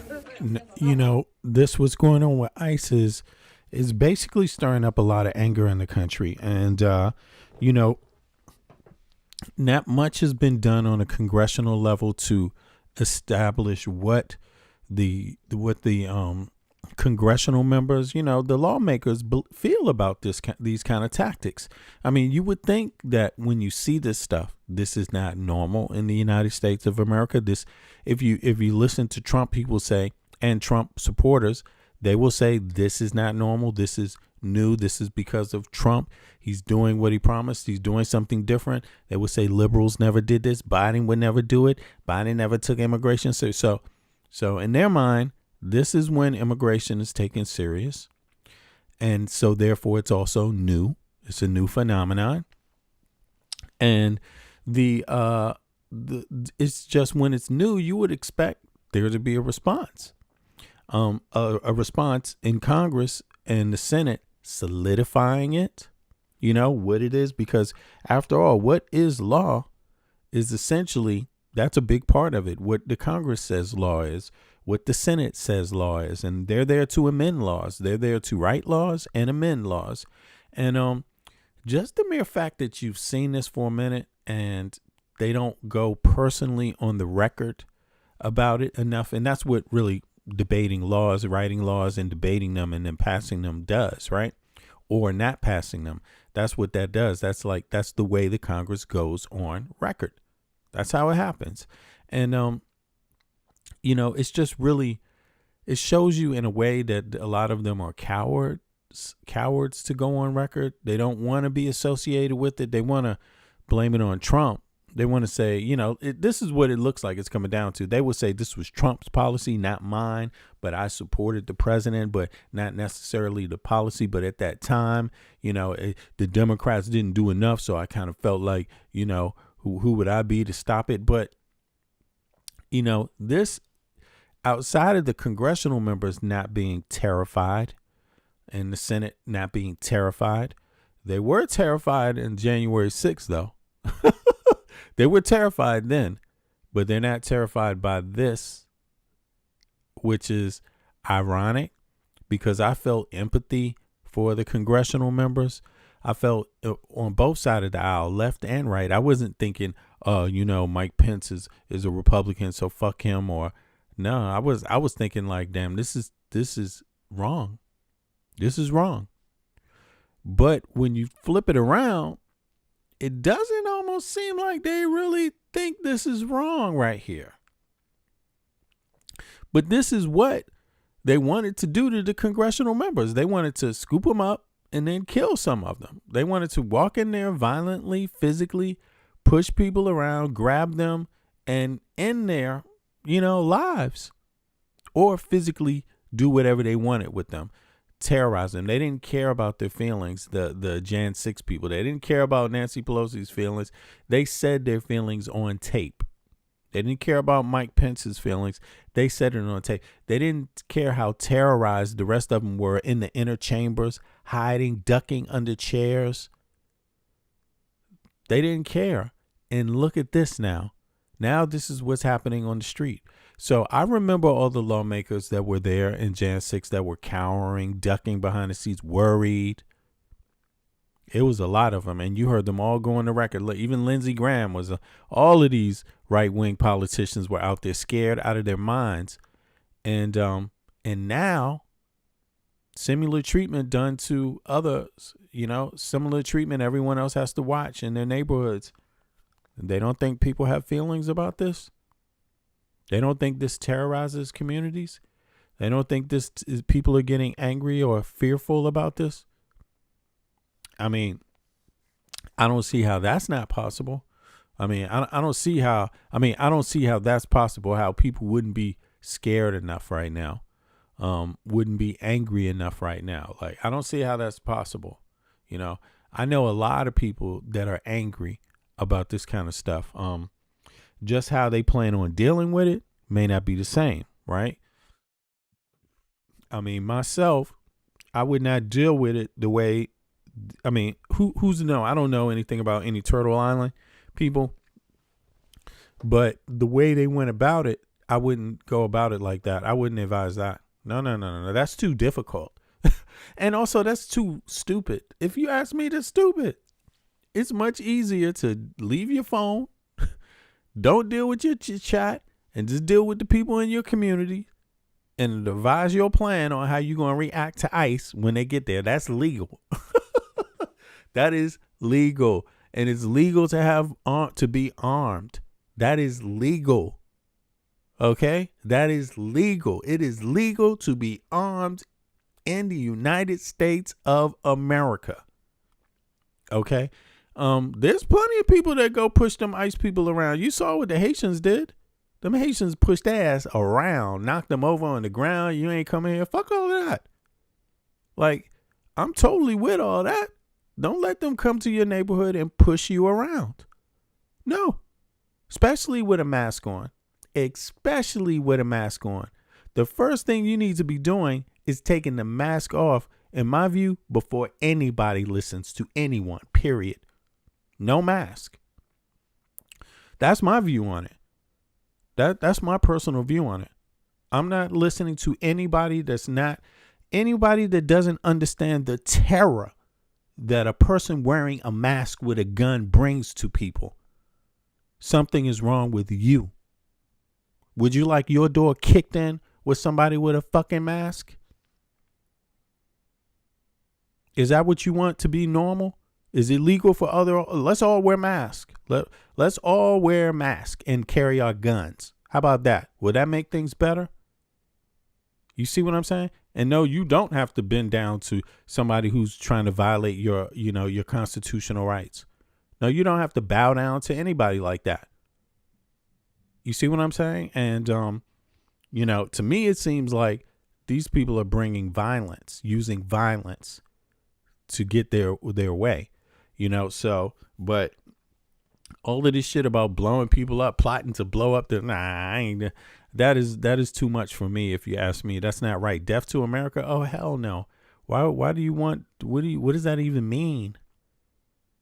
What does that even mean?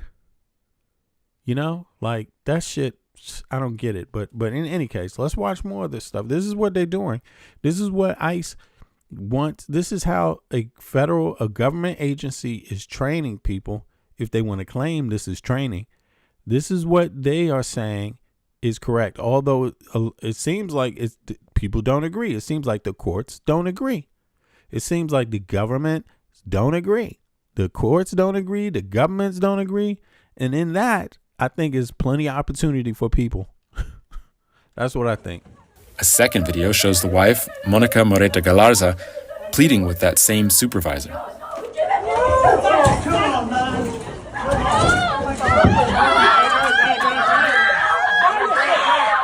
The incident caught the attention of New York City official Brad Lander, who, along with Congressman Dan Goldman, wrote a letter to the U.S. Attorney General requesting an investigation into the ICE officer's conduct, which was granted.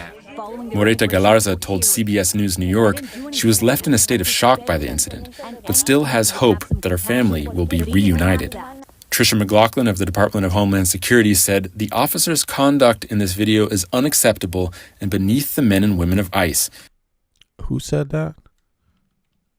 Let me see. Who was that? That her family will be reunited. Tricia McLaughlin of the Department of Homeland Security said, okay, so Department of Homeland Security is saying this is unbecoming of ICE. Okay, but they did it. And this is what they're doing in a lot of places. And this is what I'm against. I am against the government being weaponized against the people. I'm against that. And this is extreme. This is, we're not going to acknowledge your civil rights in your own country, where you come from, where you're born, and while you're the one paying the taxes for their job. That's a major violation. That's a major violation. That's not a minor violation. That is a major violation, because as a citizen, that's all you got.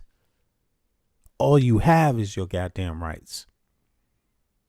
And the people that you're paying to uphold the rights are going to violate your rights? No. And this is like, what month is this now where shit like this has been going on? Okay.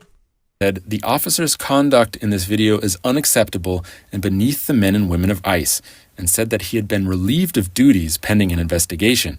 It was a rare rebuke of the aggressive tactics. Oh, do me a favor, click the like button, y'all. Appreciate it. Immigration officers are employing across the U.S. as they carry out President Trump's deportation agenda. But on September 29th, just 3 days after the ICE supervisor was suspended, CBS News reported that he had already returned to his duties. Well, earlier, I spoke with Jeanette Sanipatin. She is an immigration lawyer and director of policy and advocacy at the Coalition for Humane Immigrant Rights of Los Angeles. I asked her if she thinks ICE agents are just following the law, as the Trump administration says. We essentially know that the Trump administration is trying to conduct immigration enforcement. However, they are definitely using tactics that are unlawful and illegal and violate the Constitution. In many instances, for example, they do not have warrants, and when someone states that they refuse to talk to them or they want to have a lawyer present, they're just refusing those requests to remain silent, which individuals have a right to remain silent and not offer any information. And then in cases where people have green cards or work permits or U.S. citizens, ICE agents are arresting first and asking questions later, and just really disregarding individual pleas for folks to not be arrested or detained. Jeanette, if you could clarify for our viewers, if you are in the United States and if you are not in the country legally. Do you have access to the rights afforded American citizens by the Constitution? I mean, I guess a lot of people are saying, if I am there illegally, do I still have the rights that an American citizen would have? You do. So the U.S. Constitution applies to everybody who is on U.S. soil. And so folks who are undocumented have rights under the Constitution. Yep. Congress does have the right to limit those rights. And in certain instances, they have. And in terms of like immigration proceedings and things of that nature. But the basic tenets of the Constitution apply across the board to anybody who's on U.S. soil. I want to ask you about ICE and its funding. It's the largest federally funded law enforcement agency now. How is that boost in money? How is it? Largest federally funded law enforcement agency. Now, I mean, they're getting more money to do this than any other job. They're getting more money to do this than to fight terror, than to look for terrorists in the country. I mean, seriously, like, have you heard of one foreign cell be discovered in the United States lately? You know what I'm saying? Not any. Like, from what country? When is that going to be the story? Like, never. Haven't heard it. Not almost like not getting busted right now, you know? And but this is what's going on. I'm not saying that they're not looking for it or they don't, you know, it's just, to me, this is not, these people are not a threat like that. So for me, it's just my opinion, obviously. But comprehensive reform beats this by far. Comprehensive reform has deeper effects, if you ask me. This stuff that they're doing right here, it creates more problems than it provides solutions, if you ask me. Like, have you seen more jobs lately? The whole idea was kick the immigrants out because they're taking the jobs. Well, what's up with those jobs? How long does it take? How many have they kicked out? Have the jobs opened up? I mean, how many immigrants do you have to kick out before it equals one job, one new free job? Which, I mean, does it have to be 100,000 for it to equal one? Because they kicked out 100,000 and still is not more jobs right now. You know, that's crazy, man. That's crazy. Is it playing out in the everyday operations at ICE? Yeah, ICE is hiring. ICE is hiring, right? It's crazy, man. I just think this is so sad. You know, this is, and I can understand, like, I believe in resistance, of course, and defense. But listen, there's nothing illegal about resistance and defense. And that's not how I see it. I don't see where they're telling people they can't be armed in their communities. I don't see where they're saying, you know, you can't protect members of your community. You see what I mean? And of course, it is kind of difficult because if the government is not actively helping people do that or know how to do that properly, that can become a problem. You see what I mean? But this whole thing about bombing and all of that stuff, I just don't think you can go there. I don't think you can go after these people like that. I mean, I do think, though, in circumstances where people's rights are being violated, yeah, I think you can just bully them. Straight up, just bully them. Get them out the way. Just people get active. And you see how much they hate. They actually hate when there's a lot of people. That's what they hate most. They hate a whole lot of people being there in their face. That's what ICE hates the most, you know? And yeah, but in any case, let me let some more of this rock. Around, but we have seen the federal administration prepping, right, in order to expend this money. So right now they're in a big hiring moment where they're trying to hire as many agents as possible. We are seeing the expansion of detention centers throughout the country being potentially built and or renovating, you know, existing detention centers and transferring those duties for immigration detention. And so those are the things that we are seeing. The one thing that we're also seeing is that they have been firing many immigration judges in places like San Francisco and other jurisdictions, either because they believe these judges are not going to uphold the Trump agenda, which is to deport as many individuals as possible without regard to their legal rights and without regard to their constitutional rights to due process. You know, it seems like the Trump administration, they think that they can't be held liable for anything that they do now.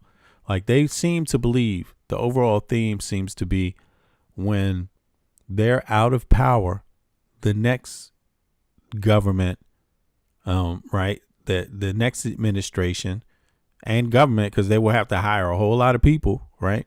It seems like they aren't concerned about how closely they follow the law in case the next administration plans on taking people on, you know, charging people, or even just firing people, you know, charging people, firing people, doing anything, you know, trying people, taking people to trial, you know, for crimes. I mean, and some of the crimes are like high crimes. Like, you know, it almost seems like this administration only knows what a high crime is when it's threatening someone from the left or someone that's Democratic. But when you turn the dial and point it back at them and say, can you be prosecuted for high crimes? It's almost like they believe they can't be. I mean, that's what it looks like to me. What about reports that some migrants have been forced to accept deportation or risk being charged with a crime? Have you come across this? Well, what we've seen is in the detention process, when folks are being either detained or in their deportation proceedings, right, the federal government always tries to get individuals to sign what we call a voluntary departure order, which is I voluntarily agree to be deported, right? And so in many instances, the conditions in the detention centers are so inhumane that people just don't have, individuals just don't have the capacity to withstand the cruel and inhumane conditions that exist within the detention centers. So many people are forced to sign because the conditions are just so terrible. What's happening in these detention centers? Well, in many detention centers, you know, they're overcrowded, right? Because I don't think this administration was ready to fully implement mass deportation enforcement programs. And so many detention centers are actually overcrowded and just don't have the capacity to be able to house the individuals that are currently being housed. So there are issues around lack of food. The quality of the food is just really terrible. In many instances, when someone arrives at a detention center, you know, it takes days for individuals to get a change of clothes, to be able to bathe. Medical care in these detention centers are just across the board terrible. We've already seen several deaths in detention centers for individuals who needed medical care. We had, I believe, 2 recent deaths here in California within the last 6 weeks or so. And so the conditions inside are just really bad. And right now we're also seeing some people. It's not even being reported, really, the deaths, you know, that's so sad. That are being now released because they're now eligible for what's called a Rodriguez bond. After 6 months, you're eligible for a Rodriguez bond hearing.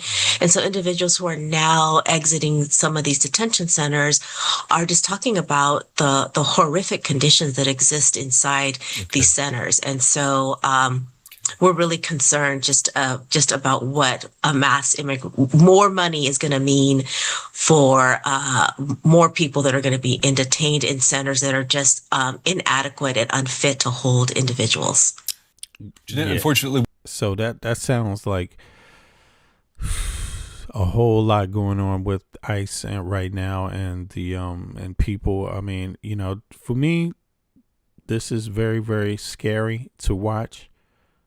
But I think anybody that knows the benefits of democracy can, you know, would have to look at what's going on in the U.S. as scary, like a complete reversal from democratic norms. Like like human rights, civil rights. And when I say democratic norms, I mean civil rights. You know, that's obviously what democratic norms would be, right? Processes of Congress, of Parliament, you know, and making sure that people's rights are implemented. People have a fair shot, you know, and this is like very, very scary when I see this. It's just extreme. It's just too extreme, you know. Again, I don't think there's anybody in any country in the world, you know, anywhere that would not say having a good immigration policy is necessary for any serious country, any country to function. You have to have an immigration policy. You know, you just simply can't do without it. You got to have rules. You also have to have expectations, right? But it seems like this is replacing it, you know, in a way, like just being able to, for everyone to know, because this is what policy is. When everyone knows what the rules are, every citizen knows what the immigration policy is. For example, is there a particular amount of money you need to come to this country? Is there a particular age you need to be before you come to this country? Is there a particular reason why you're allowed to be here? What are the, and you know, and what are the rules for everybody? You can't just make it up as you go along. Like right now, what's going on is a lot of making up. None of it's constitutional. None of it's constitutional.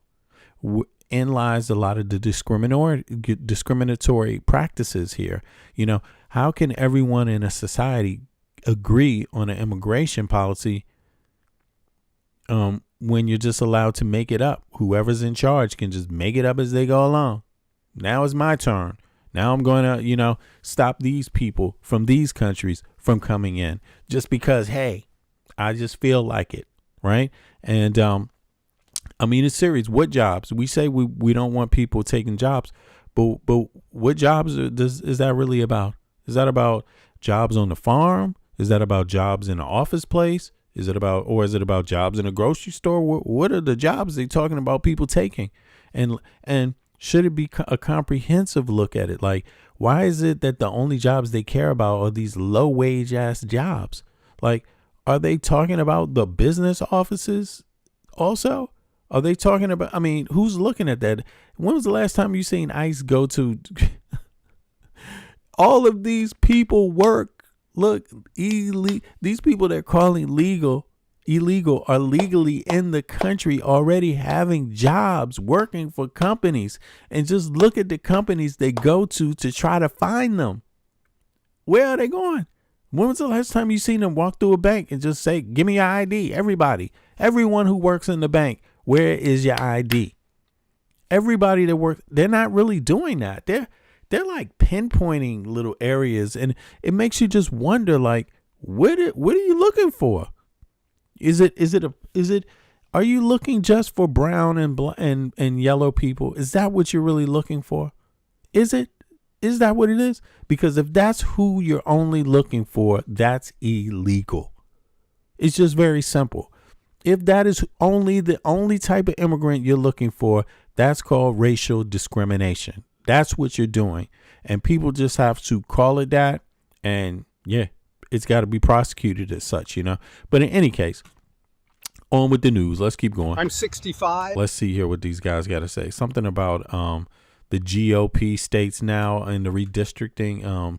That's not going too well. I mean, you see all of this effort for nothing.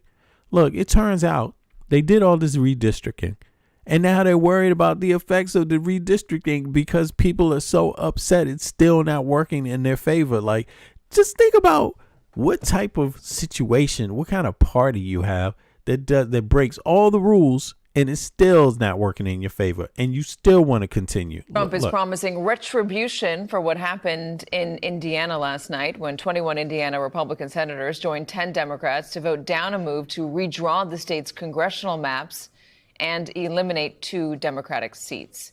Now, Republican Governor Mike Braun says he's going to work with President Trump to support primary challenges against those Republicans who said no to the president. Joining us, one of the Republican lawmakers who did vote no, State Senator Mike Bohacek. Thank you so much for joining us and being here with us today. Thanks for the opportunity. I appreciate it. Your comments, your statement about why you were going to vote no. So think about this.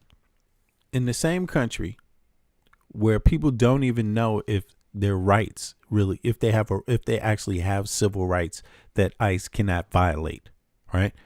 In the same country, this whole scenario with redistricting is going on, right?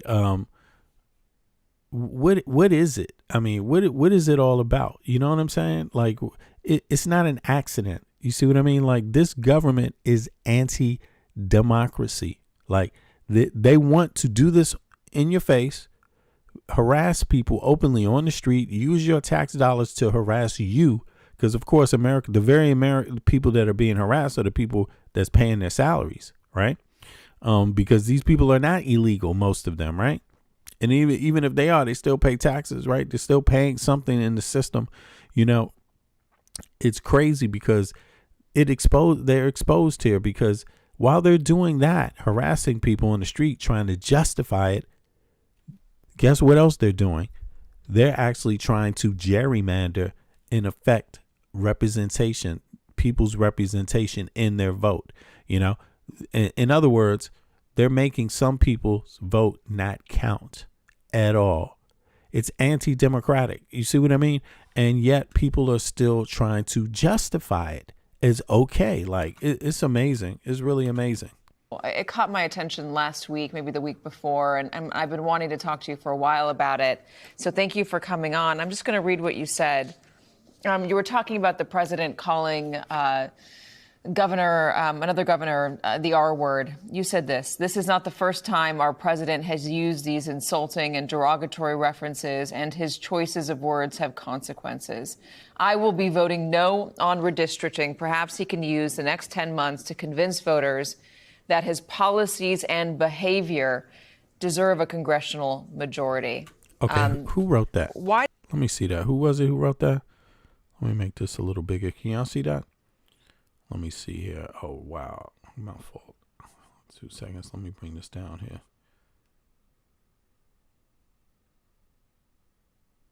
Boom. All right. So it says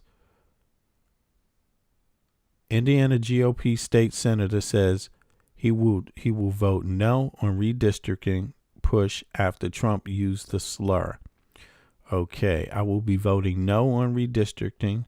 Perhaps he can use the next 10 months to convince voters that his policies and behavior deserve a congressional majority. Okay, so that's interesting. All right. Why did you feel so strongly about the president's use of that slur? Sure. Well, I have a daughter I have a disabled daughter, and she's 24 years old. And she knows what that word means. The slur is retarded, basically, right? It's not a word that we use around our house. It's not people that use that word around us as well. But you know, we need to get to a place where we stop insulting each other. And it just got to the point where it was the final straw. You know, I didn't really like the policy behind this in the first place. And when he uses slurs like that directed at a vulnerable community, we all know what the word means. We all know who it's directed at and who's the example that they use when you use a word like that. So it's just bad behavior. And I would expect more from our executive branch than that. I mean, we wouldn't allow our children in school to do that. Certainly, we shouldn't accept it of our leadership. What happened to you after you released that statement? It's been a pretty tough week or two. Obviously we had some threats against our safety this past week. You see, now the death threats come. This is just becoming the norm. And it's actually sad. It's actually sad because I think, what I believe is that most people are watching across the world, looking at what's going on in the U.S., and they're saying, I don't want to go through that. I hope that's not me. Now people are starting to say more, for example, maybe change their opinions about how to go about things. Like, sure, you might be on the right or you might be on the left or you might be in the center, but at least you're not doing this, right? You see what I mean? I think a lot of people are having that kind of talk in the background across the globe, particularly in the Western countries. And yeah, I hope that's the case, because me myself, I don't have an issue with certain. I know there's to a certain degree, there's always going to be a right wing, a left wing, and centers, right? Center parties that are more center, right? There's always going to be that dynamic, but you know, it's still all done by, all the laws are created by a collective. You know what I mean? One side, no law is only really, rarely are any laws about one side. You know, and the more parties you have, like in Europe, it's usually a collective that gets their say, not one party. There's not one party big enough, you know. And in the U.S., even though there's only two parties, often in most of these laws, there's not one party that's big enough. You can already see, to change certain things, you need a supermajority, and a supermajority is not a majority. It's not 51%. It's like 2/3. You see what I'm saying? In the House or in the Congress. So that's still, you still have to reach over to the other side. So, I mean, in a place where people are doing things reasonably, even in that dynamic, you can still do a lot of good. But what's happening in the right now in the U.S. in the right now is that they're finding ways to almost do no good, which is strange, even for a two-party system. That's still strange, because you still have individually elected representatives, and they're not the same, even if they're in the same party. They can't be, because they're from different parts of the country, and different parts of the country, people have different views still. A city is not the same as a rural area. You know, the same solutions don't always work in cities that work in rural areas. So you shouldn't be trying to tell if you live in a rural area, you shouldn't be trying to tell somebody that lives in a city what their policy should be like, if it's not crafted to their specific situations. Like, you really got to know a lot. But and the same thing for city folk. I mean, you may not, if you don't know much about the rural areas, you may not know what the best solutions are, you know. But in the U.S., you see this opposite. It's like people that live in one part of the country want to control policy across the country, and that's really, really weird. You know, that's really, really strange. I mean, they want to conduct policy like they have no idea about some of the differences and what the outcomes will be first, you know. But yeah, in any case, you know. My family's been staying with friends since then, and I've been in session all week, so they continue to stay with friends, and I'm staying at somebody else's house right now, just trying to let things kind of calm down for a bit. Damn, he's at somebody else's house right now, like. But yeah, it's been an eye opener. We've had a lot of folks that have been very supportive, and unfortunately, some folks that just continue to want to push that unkind narrative. Okay, so that didn't turn out right for the redistricting. Trump and them are a little pissed off. Like, he's pissed off he didn't get his way, but on the other hand, there's different stories. Watch. Were you surprised? There's by the something else reaction? here. Let me see. Is there another state where the redistricting went backwards? This is according to CNN. Got text messages about her, and they were all bad. These are 8th graders that are getting text messages about his grandmother, who works in the State House. She said it backfired for her, that this was just the straw, as you said, that broke the camel's back. Okay, I think what they're saying is, not right here, this is the same one, Louisiana, right?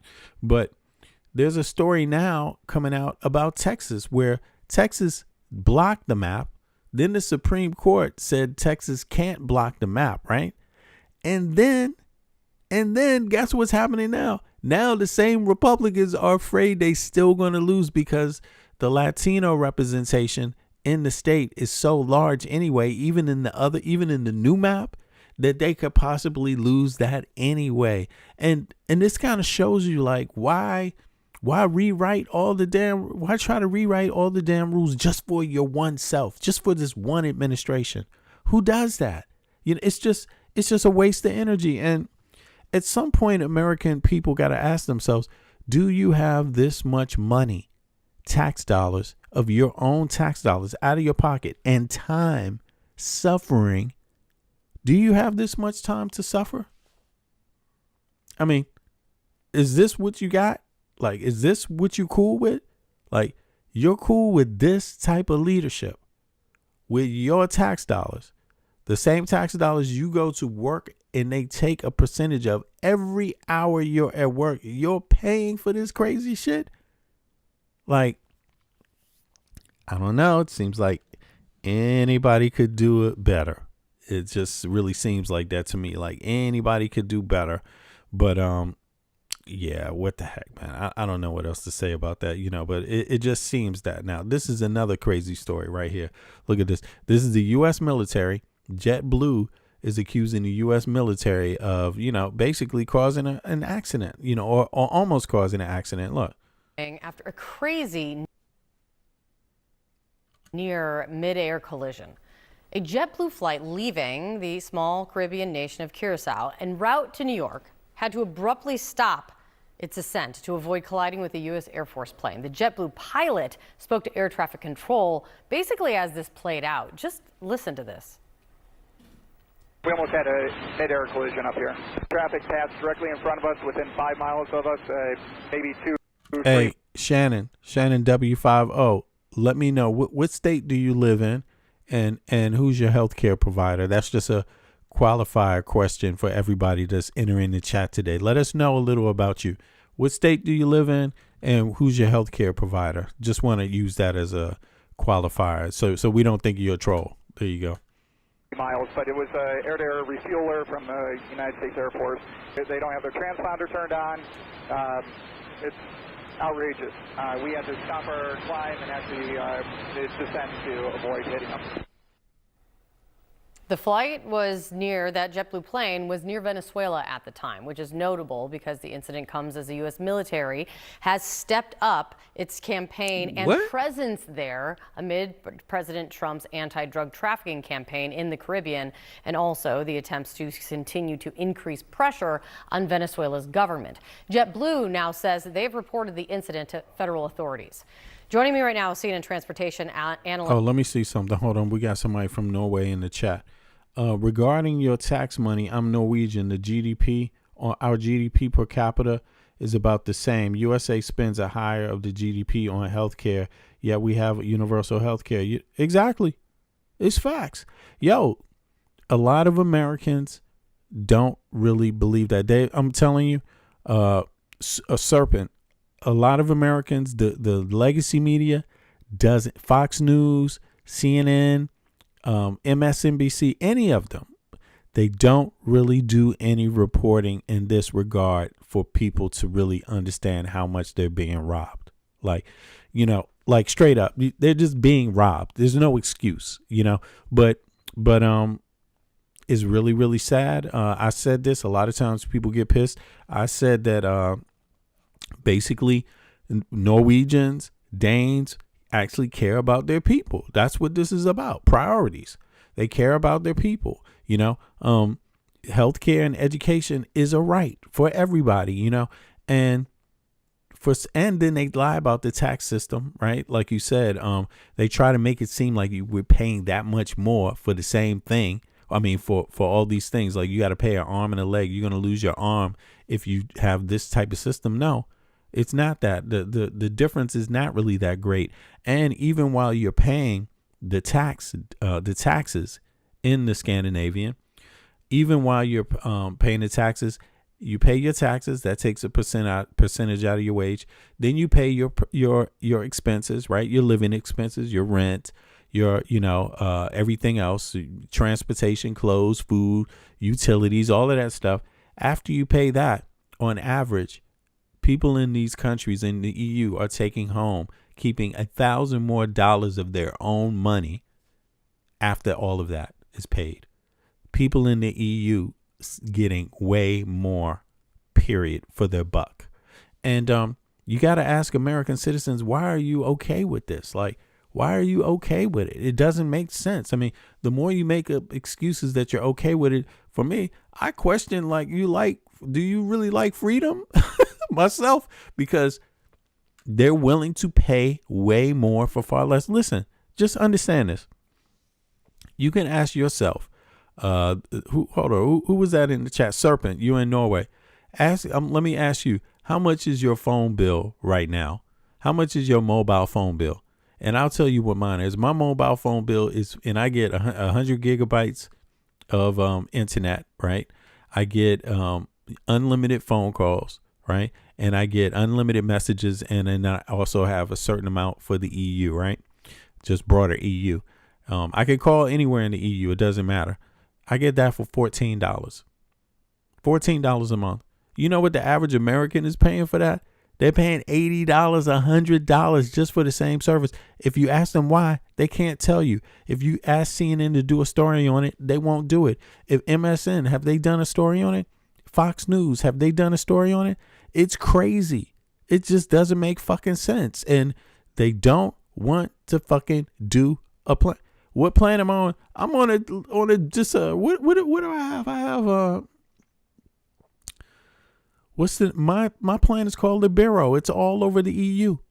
They sell this service all over the EU. Everybody has it. You know, it's not I could get one that costs a little bit more too. I could get one that costs 50. No, I pay 100 krona. No, I'm sorry. It doesn't even matter. Even if I change companies, what will I pay? $22 a month? Yeah, okay. So just say I pay $22 a month, then it's still smashing everybody in the EU. Their phone bill smashes out of the box anybody in the US. And when you ask Americans why, they don't have a fucking answer. Their lawmakers don't want to make it cheaper. They just think, okay, that's what you got to pay. You must pay this. No, folks, you don't. And everyone is not. You just have to understand it. It's that simple. Look, Serpent is in Norway. Serpent will tell you. Thank you. Attack for the Dukamma. Now check this out. I have a business plan, $12 a month, 100 gigabytes, free SMS and minutes and all that. Exactly, man. They paying $100. They're paying. You want to know what they pay in the US for this service, yo? They're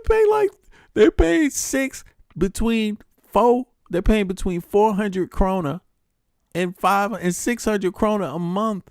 They're paying like $100. $100 for this, between $80 and $100 for this shit, and you can tell them a million times, and they still fucking want. They're just happy with that. Americans literally think paying more for something makes it better. I mean, it really. And then now on top of that, you have all this other bullshit. You know what I'm saying? It's like, I don't get it. You know, I don't get it. All I can tell you is don't try to punch an American on the skull. You might break your hand. You know, that's all I got to say. Cause that head is hard.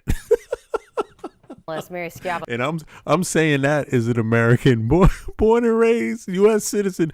Don't try to hit. Y'all hear me out there, world? Do not try to hit an American on the skull. You will break your hand. Okay? It's hard. It's hard up there. Mary, that audio, that back and forth with air traffic control is quite something. What do you make of this? Well, it was a near collision, and fortunately, the pilots were doing what you're supposed to do, look out the window at all. And they can't even get this shit right either. You see, they're about to kill a whole fucking passenger plane is about to fucking go in the goddamn water, in the sea, just because of one fighter plane. And this was not. Hold on, let me take this back. They said it was leaving Venezuela. Let me take this back a little bit. Hold on. I know I've been talking a lot. Hold on, let's see. Had to abruptly stop its ascent to avoid colliding with a U.S. Air Force plane. Did she say ascent or descent? A JetBlue flight leaving the small Caribbean nation of Curacao en route to New York had to abruptly stop its ascent to avoid colliding with a U.S. Air Force plane. Okay, so that's going up. The JetBlue pilot spoke to air traffic. So they're saying it's because of the Venezuelan conflict with right now. It doesn't matter. Doesn't fucking matter.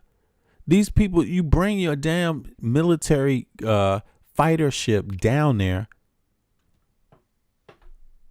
You have an obligation to make sure everyone else is safe.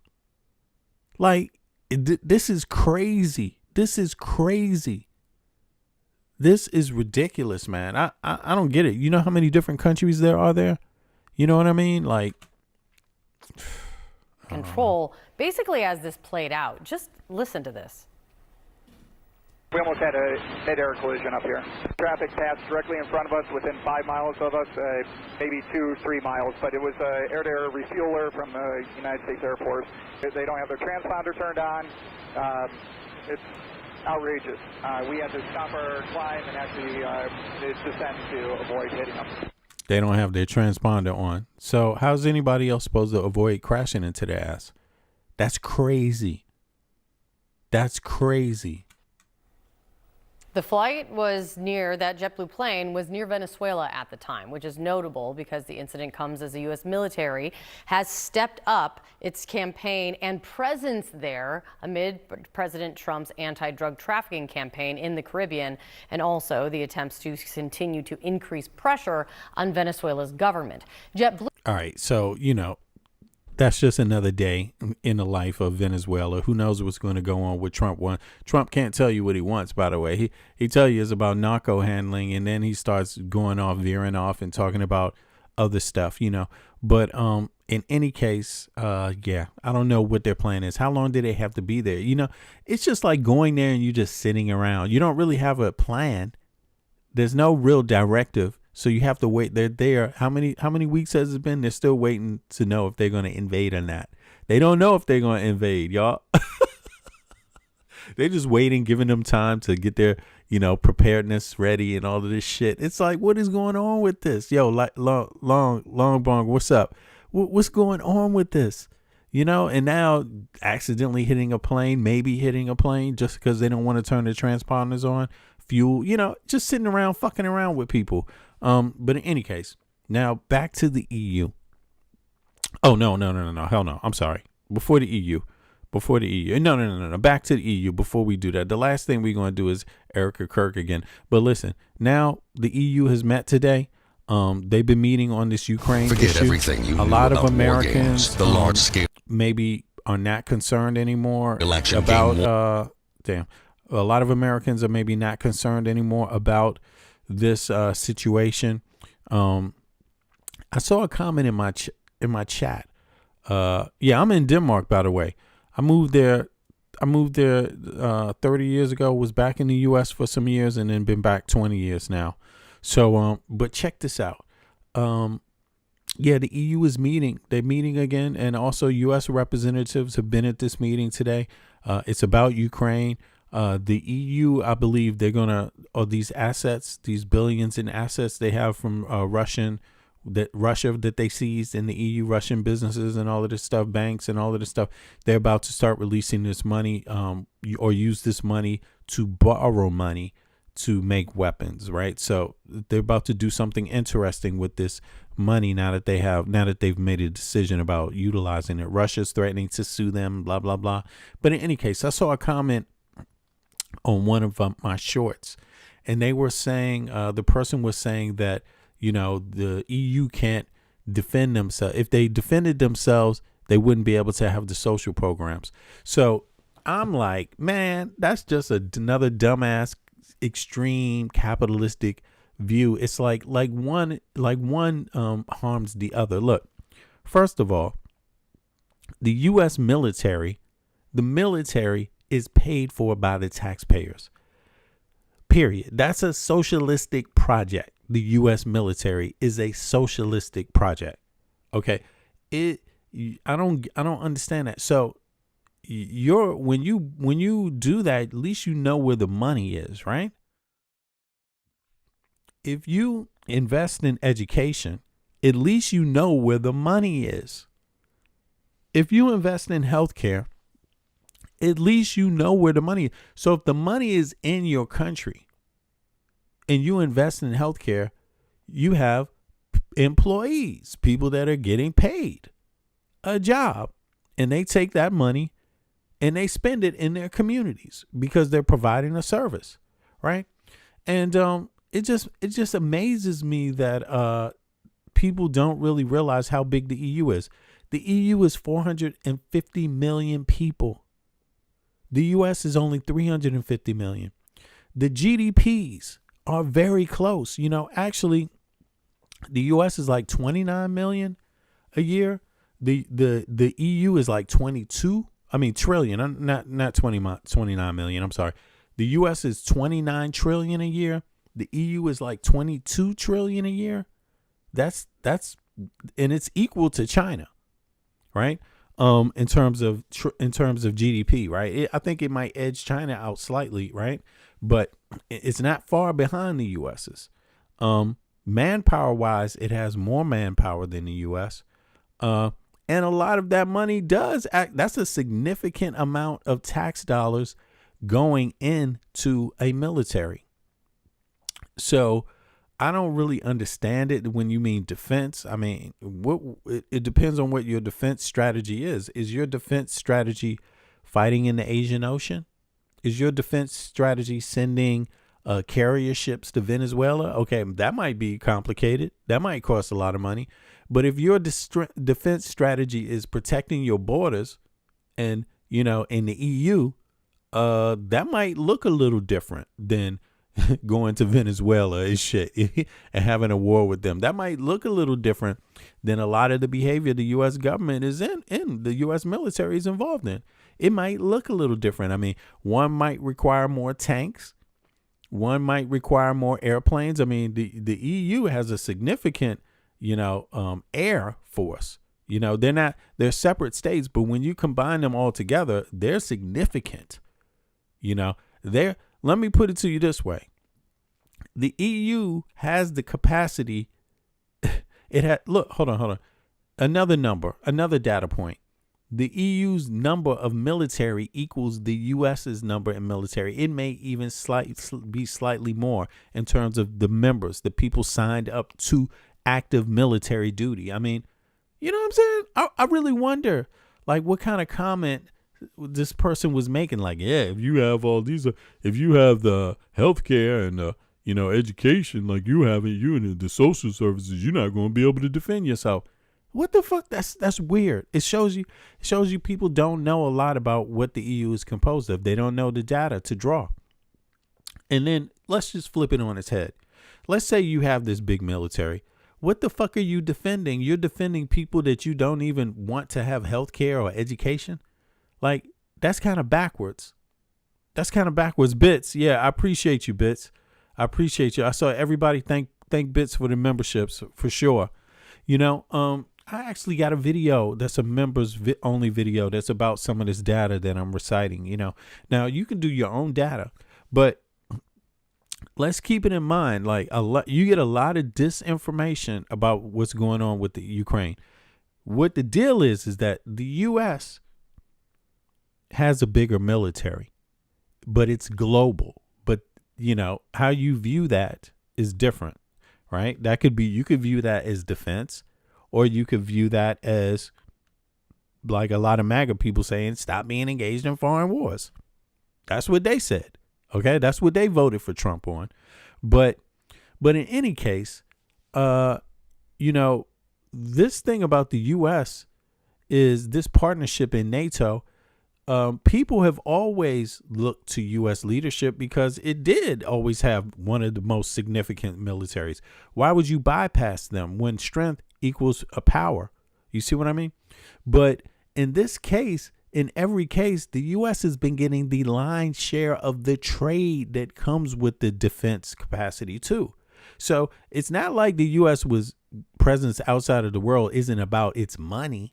It's protecting its own interests. It is. So what used to happen was the EU would say, give the nod to the U.S. and say, yeah, we understand you're doing a lot. Hey, let's hear what your business interests are. Let's let you get that, you know, hear what you want out of this deal. That's what was going on. When the U.S. pulls out, they're not getting the lion's share of the business anymore. That's what's going on. And so when we retreat from Ukraine, we're retreating from our own businesses. You know how many American businesses were in Ukraine? Do you know that? Yes, exactly. So it doesn't make sense. And Trump's trying to make an excuse for it. But let me go. Serpent said, we have the power to defend ourselves. U.S. military budget isn't a defense budget. it's a force projection. But exactly, I mean, I don't understand it. You know, again, Serpent, it's American people get lied to every day about this kind of shit. And it's sad. It's really sad because they're being fooled by the billionaires.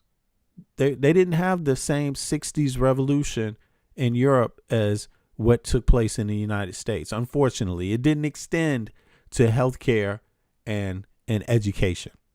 You see what I mean? So they're still making excuses about it today and even willing to lie about the EU just to confuse their population even more.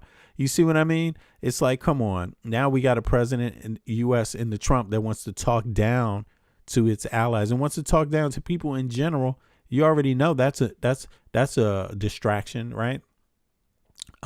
That's not how you do things on the global stage, you know, because it takes partnerships.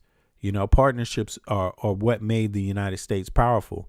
And it's just abandoning all its partnerships. You know what I mean? You need allies and you need cooperation and you need a network. And Trump is like really fucking it over. But in any case, they met today.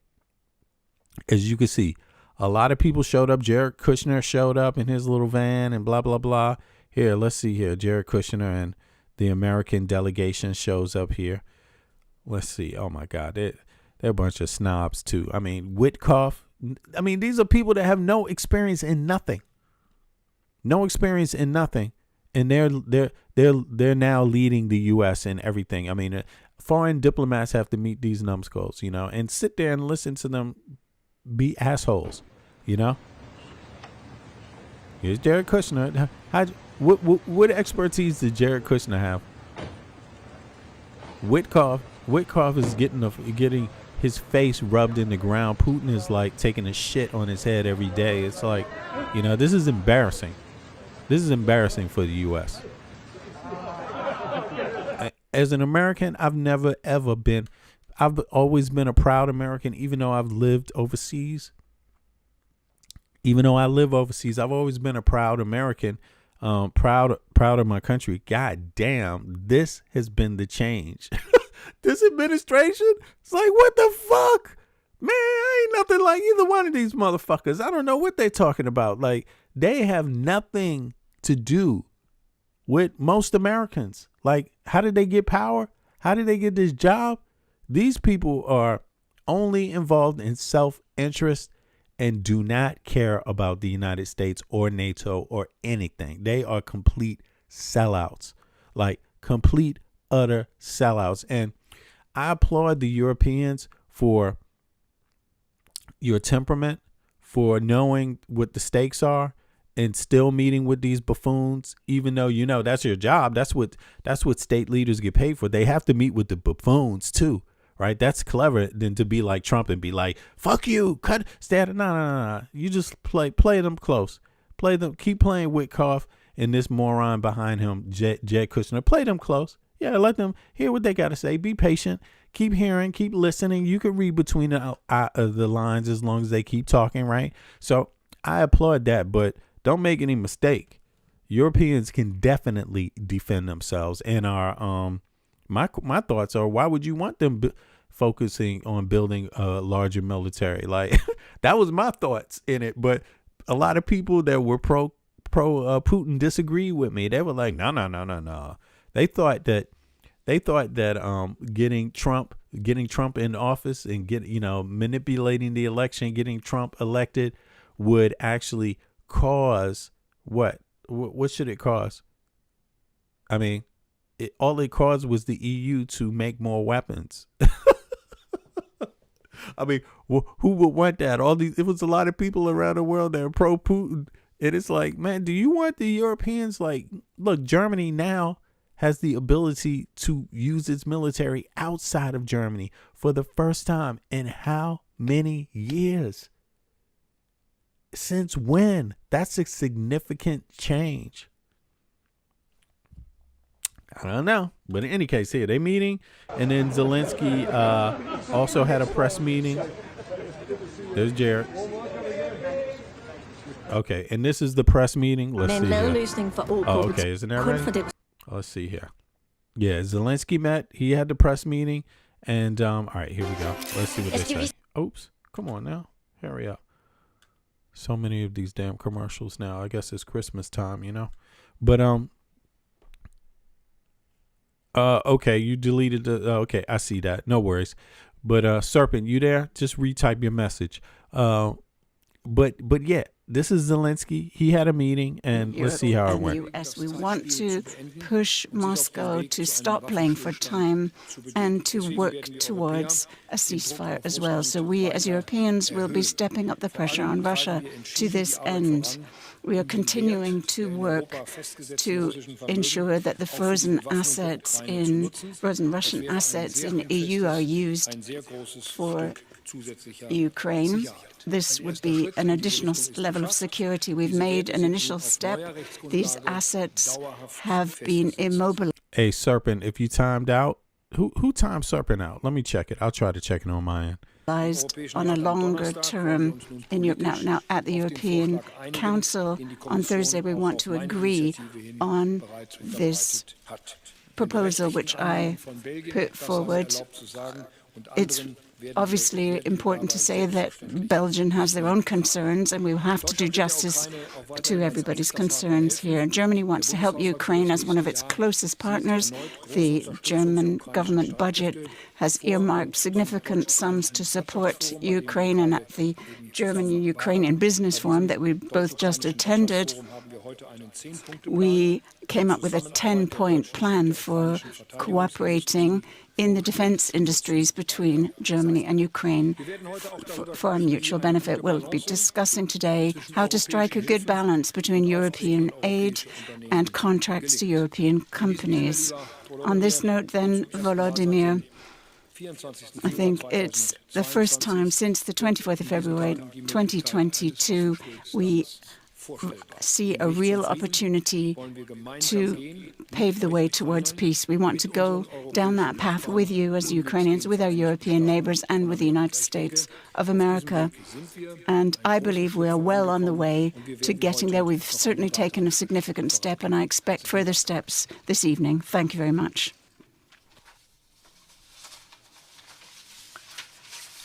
Vielen Dank. Lieber Herr Bundeskanzler, Thank you very liebe much, Anwesende, meine Chancellor, Damen und Herren, ladies and gentlemen. ich möchte Deutschland danken. I want to thank Germany for giving me the opportunity to activate our work towards peace. These are important days where we are hopefully really making progress. I hope that you can help us to bring peace even closer to us. Germany and the German Chancellor are a huge support for us, both Ukraine and the people who live in it. And we want to live an ordinary life, and it's worth fighting for that. But unfortunately, it is the case that the Ukrainians in the 21st century have to defend their rights with weapons. Yo, Serpent, Serpent Bane 69. I don't know if you have another account, but Bits accidentally timed you out. So I'm gonna look into that and see what I can do about it in the meantime. But I'm gonna repost your message. I see this was the message you posted right here, just for reference. And I don't know how that happened. You wrote, regarding your tax money, I'm Norwegian. Our GDP per capita is about the same. USA spends higher GDP on healthcare, yet we have... Okay, hold on. You wrote that earlier. I missed the last message you wrote. Where is that message? Let's see here. Oh, okay. You wrote Russia. Yeah, I'm gonna post the next one here too. Yeah, if you can change accounts and get back in the chat, that'd be much appreciated. The timing out, I don't think it lasts more than a day if it was 24 hours, but let me read that message too. It says, Russia is a pirate state. I know. I grew up with them as the USSR, and no Putin, and no Putin's Russia. Exactly, they are. I don't know why. What's up with this? A lot of Americans fell for a lot of disinformation, my friend, and really, it's the bots and the trolls online.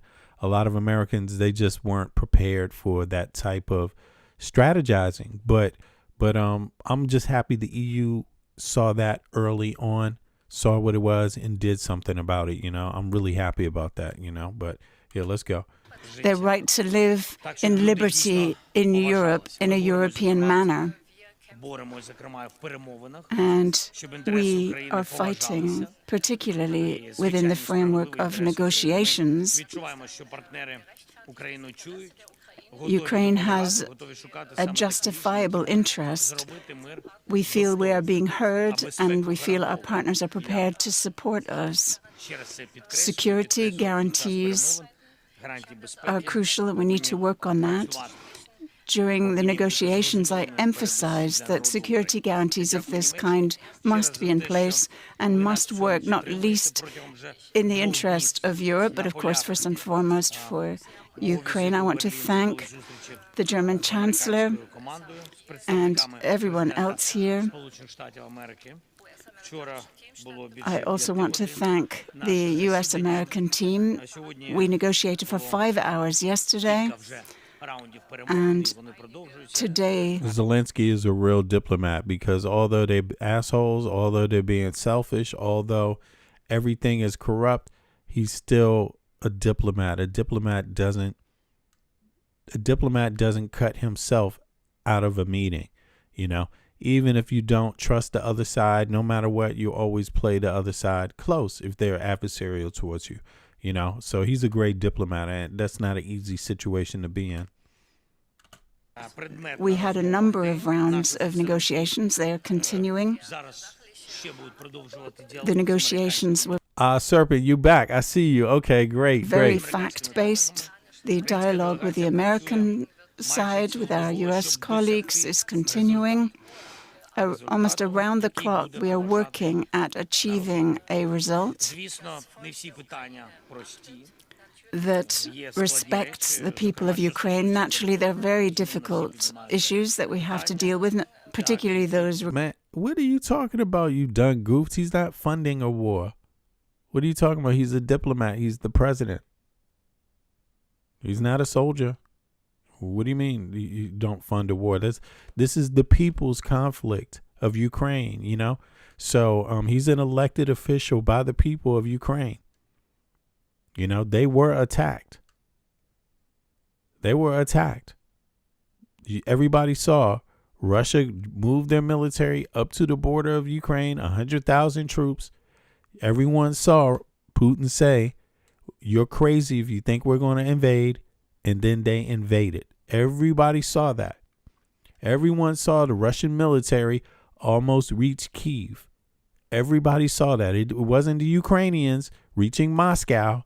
It was the other way around. So, regarding territorial issues, it is important for all of us to work on this issue to ensure that we regulate these questions in the fairest possible manner.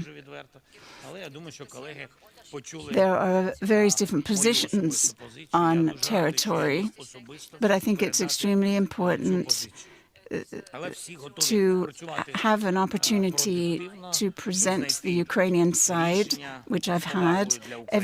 Exactly. You know, Serpent raised a great point here. He wrote this: the USA is very important to Ukraine short term because the USA has a huge storage of weapons and can be delivered immediately without it affecting the defense capabilities. Exactly. So this is the issue. The EU has the capacity to defend itself, and if they have to, they will, right? But the U.S. has a larger weapons stash or cache available that has nothing to do with their defense. They can just distribute to others immediately. And they could extend this to Ukraine if they wanted. You see what I mean? But they haven't, thus prolonging this conflict. And I'm going to be honest with you. I think Russia is going to lose all the territory that they took, even Crimea. That's what I think. I think they're going to lose it all because if you don't, because they're being heavily affected, I mean, by this war too. I mean, Russia is devastated by this war. The only person that really wants the war left is Putin.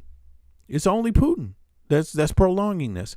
And yeah, the EU has gotten serious about this. One thing that the U.S. did that wasn't cool is Trump plays like he wants to be in the middle of this. He wants to be a person that is negotiating on but in a way it's kind of like he played interference. Like, if you just stay out of it, the EU will know exactly what they have to do. But playing like you're interested in doing something slows down a lot. And it almost seems like Trump is playing interference for Putin, to be honest, But having said that, I think the EU has adjusted, and now they basically know that it's on them. And enough said. No, Trump, you don't need to stick your nose in it if you're totally pissed off. If you're too tired and you feel like you've just been treated unfairly, then just go home and everyone will understand. Nobody's begging you. Nobody's begging you to be involved. But if you want to be involved, act like a real be a real player in the game. Be real about it. Don't sit there and be passive aggressive and shit. We're here today. Oh no, but we don't want to do anything. Oh no, we don't. We think little old Zelensky is being too harsh, expecting too much. He doesn't want to have an election during war times, even though he had an election, just had one and won. I mean, everything. He's not mad at Putin though. They're not mad at all. He doesn't see how Russia is being decimated by this war, but yet Putin keeps sending soldiers in. He doesn't see that. He don't care about thousands of people dying weekly. Thousands of Russian soldiers, man. These are young boys. These are young men. Nobody's supposed to want to engage in war like that. Russia ain't even going to have a population. It's the biggest geographical country on earth with only 150 million people, and they're dying off like flies over just Ukraine. They already had access to the Baltic Sea, but they wanted it all. That is crazy. That is crazy. Is working hard and productively to find a good result on the basis of respect for Ukraine. And Ukraine, in its turn, is prepared to continue to work in a fair and constructive manner in order to achieve a final result. Yo, I see you done goofed. You said V Media. I know you're in Europe, but as a born and bred European, we don't want our leaders taking our soldiers and taxes into a war that doesn't seem to end. Of course, who will want that? But you can see European leaders, how are they responding? And what are they responding to? I'm seeing that. I'm seeing them respond. I'm seeing Europeans say they don't want that. And they ain't going for it. That's what I'm seeing. And these hybrid attacks, are you okay as a European, born and bred, with hybrid attacks on your own country? Are you okay with that? Are you okay with sabotage and hybrid attacks across Europe? Are you okay with that? I mean, if Europe is attacked, should Europe sit down? And they are being attacked. You okay with communications cables being cut in the Baltic Sea just any day of the week? You okay with that? Like, I'm sorry.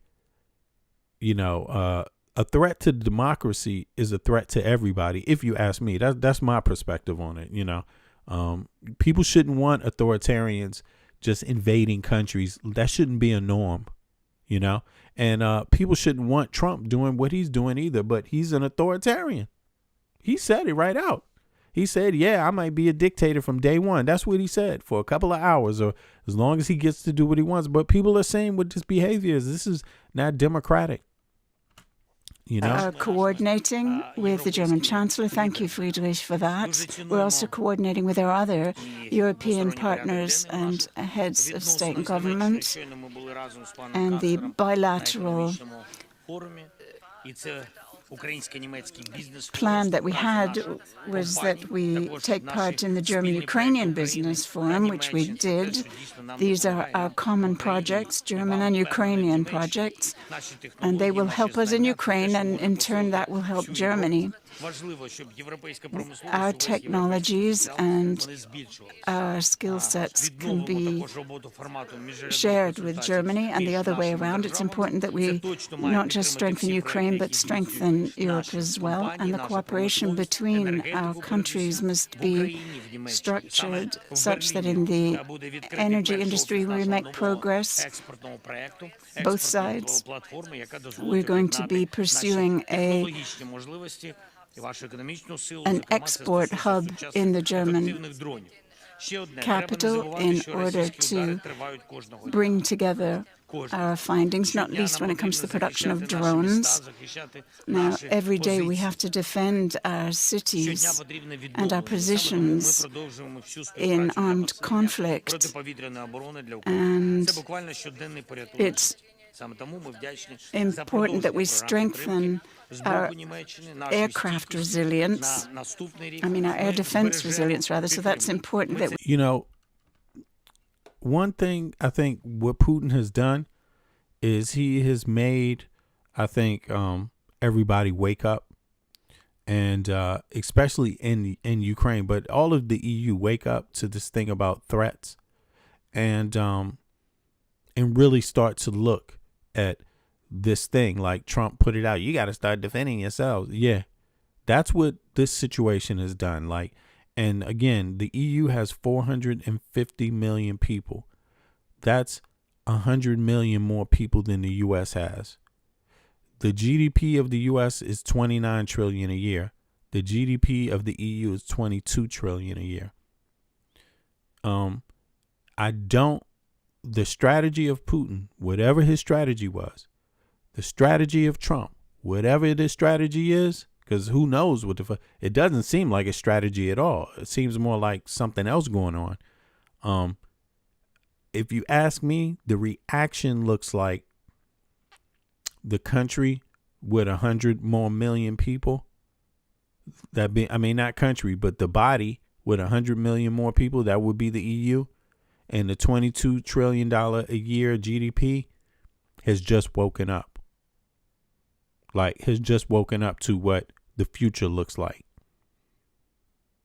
And I don't see how 150 million people in Russia with a GDP of $1 trillion a year is going to stop that. I don't see how USA with 350 million people and a GDP like just 8 trillion or 6 trillion, something like that, not maybe 7 trillion more over the EU is going to stop that.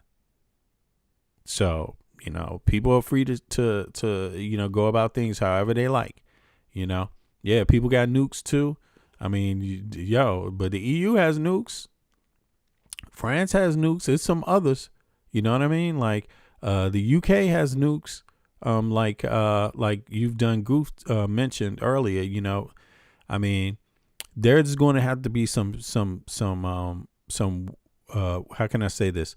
More a comprehensive integration of those forces in that military capacity. But to be honest, St. Petersburg and Moscow are not outside of any striking distance or region from the EU. You know what I'm saying? 450 million people.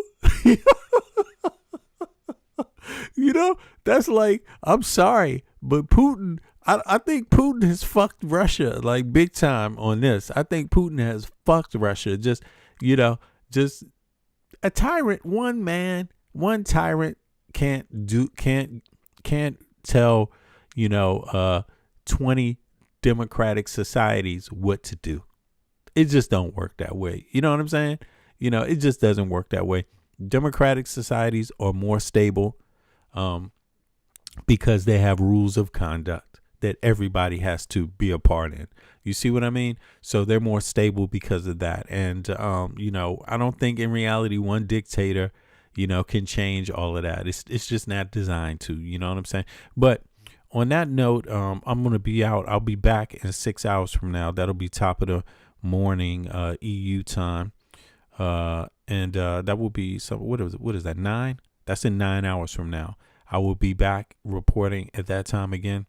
It was good to see. I'm glad I came on at a different time today, because then I get to see what it looks like in reality. Glad to see you, Serpent Bane, come out.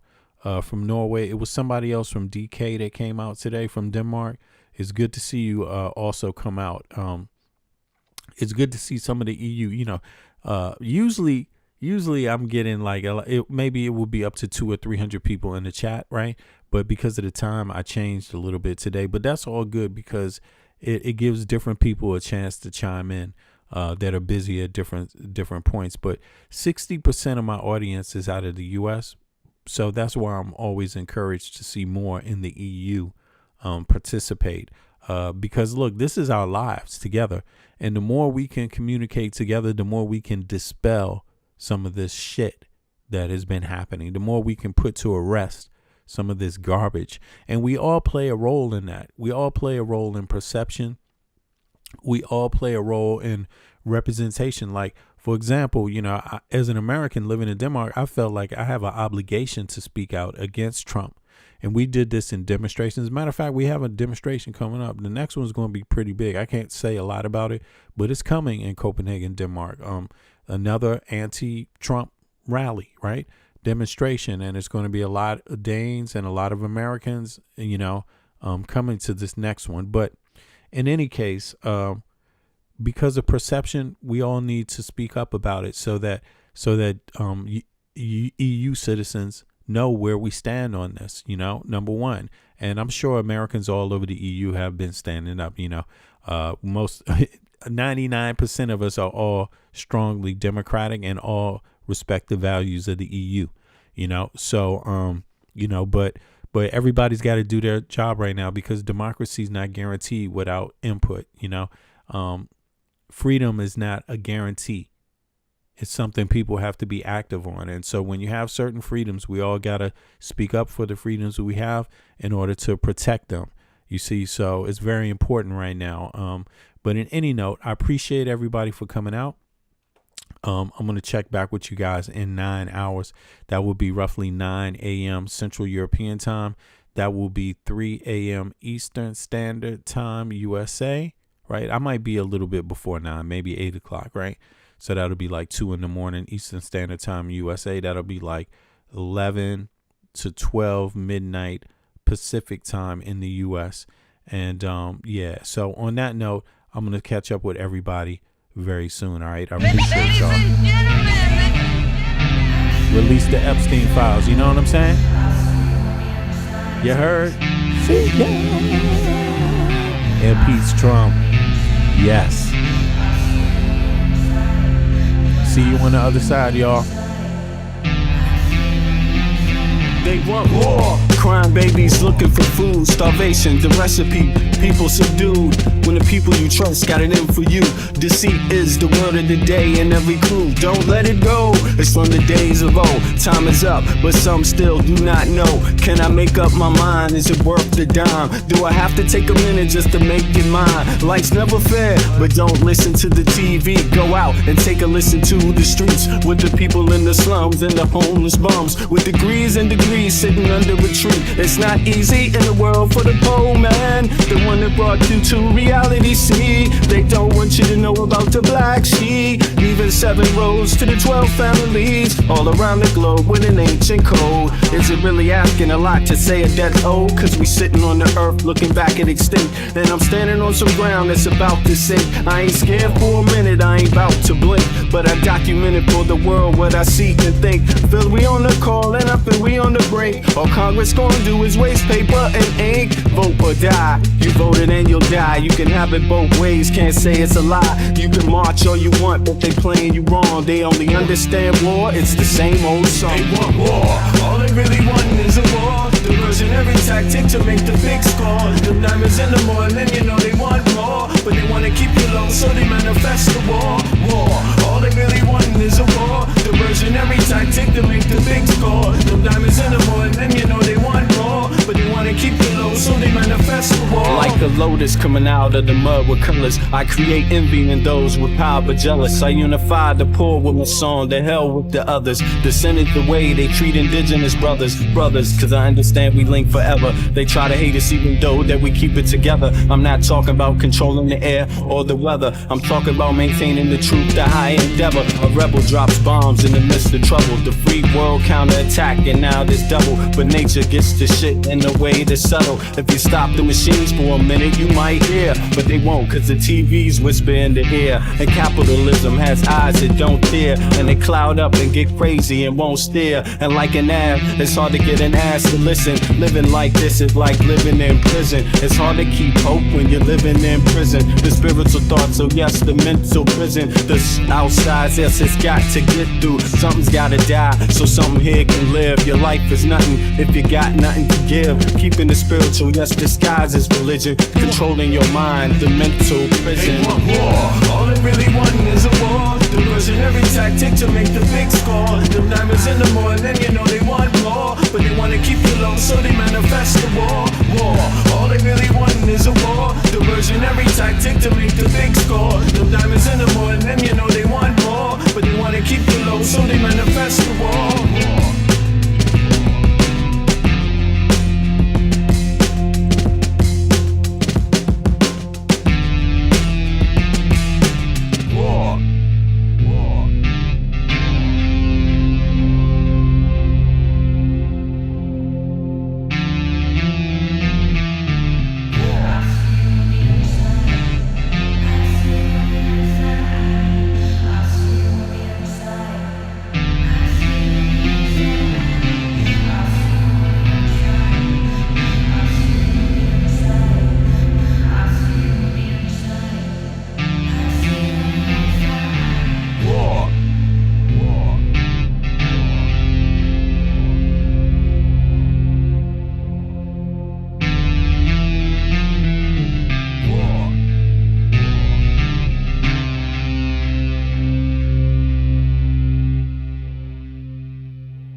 MC when he bustin', but I just back away real cool, no fussin'. I'd rather go kicking in the streets with the bums and use the knowledge to collect what? Some funds, open a non-profit and build a damn school. And this is the story of how a great king rules. There's many that claim to know the local demographic.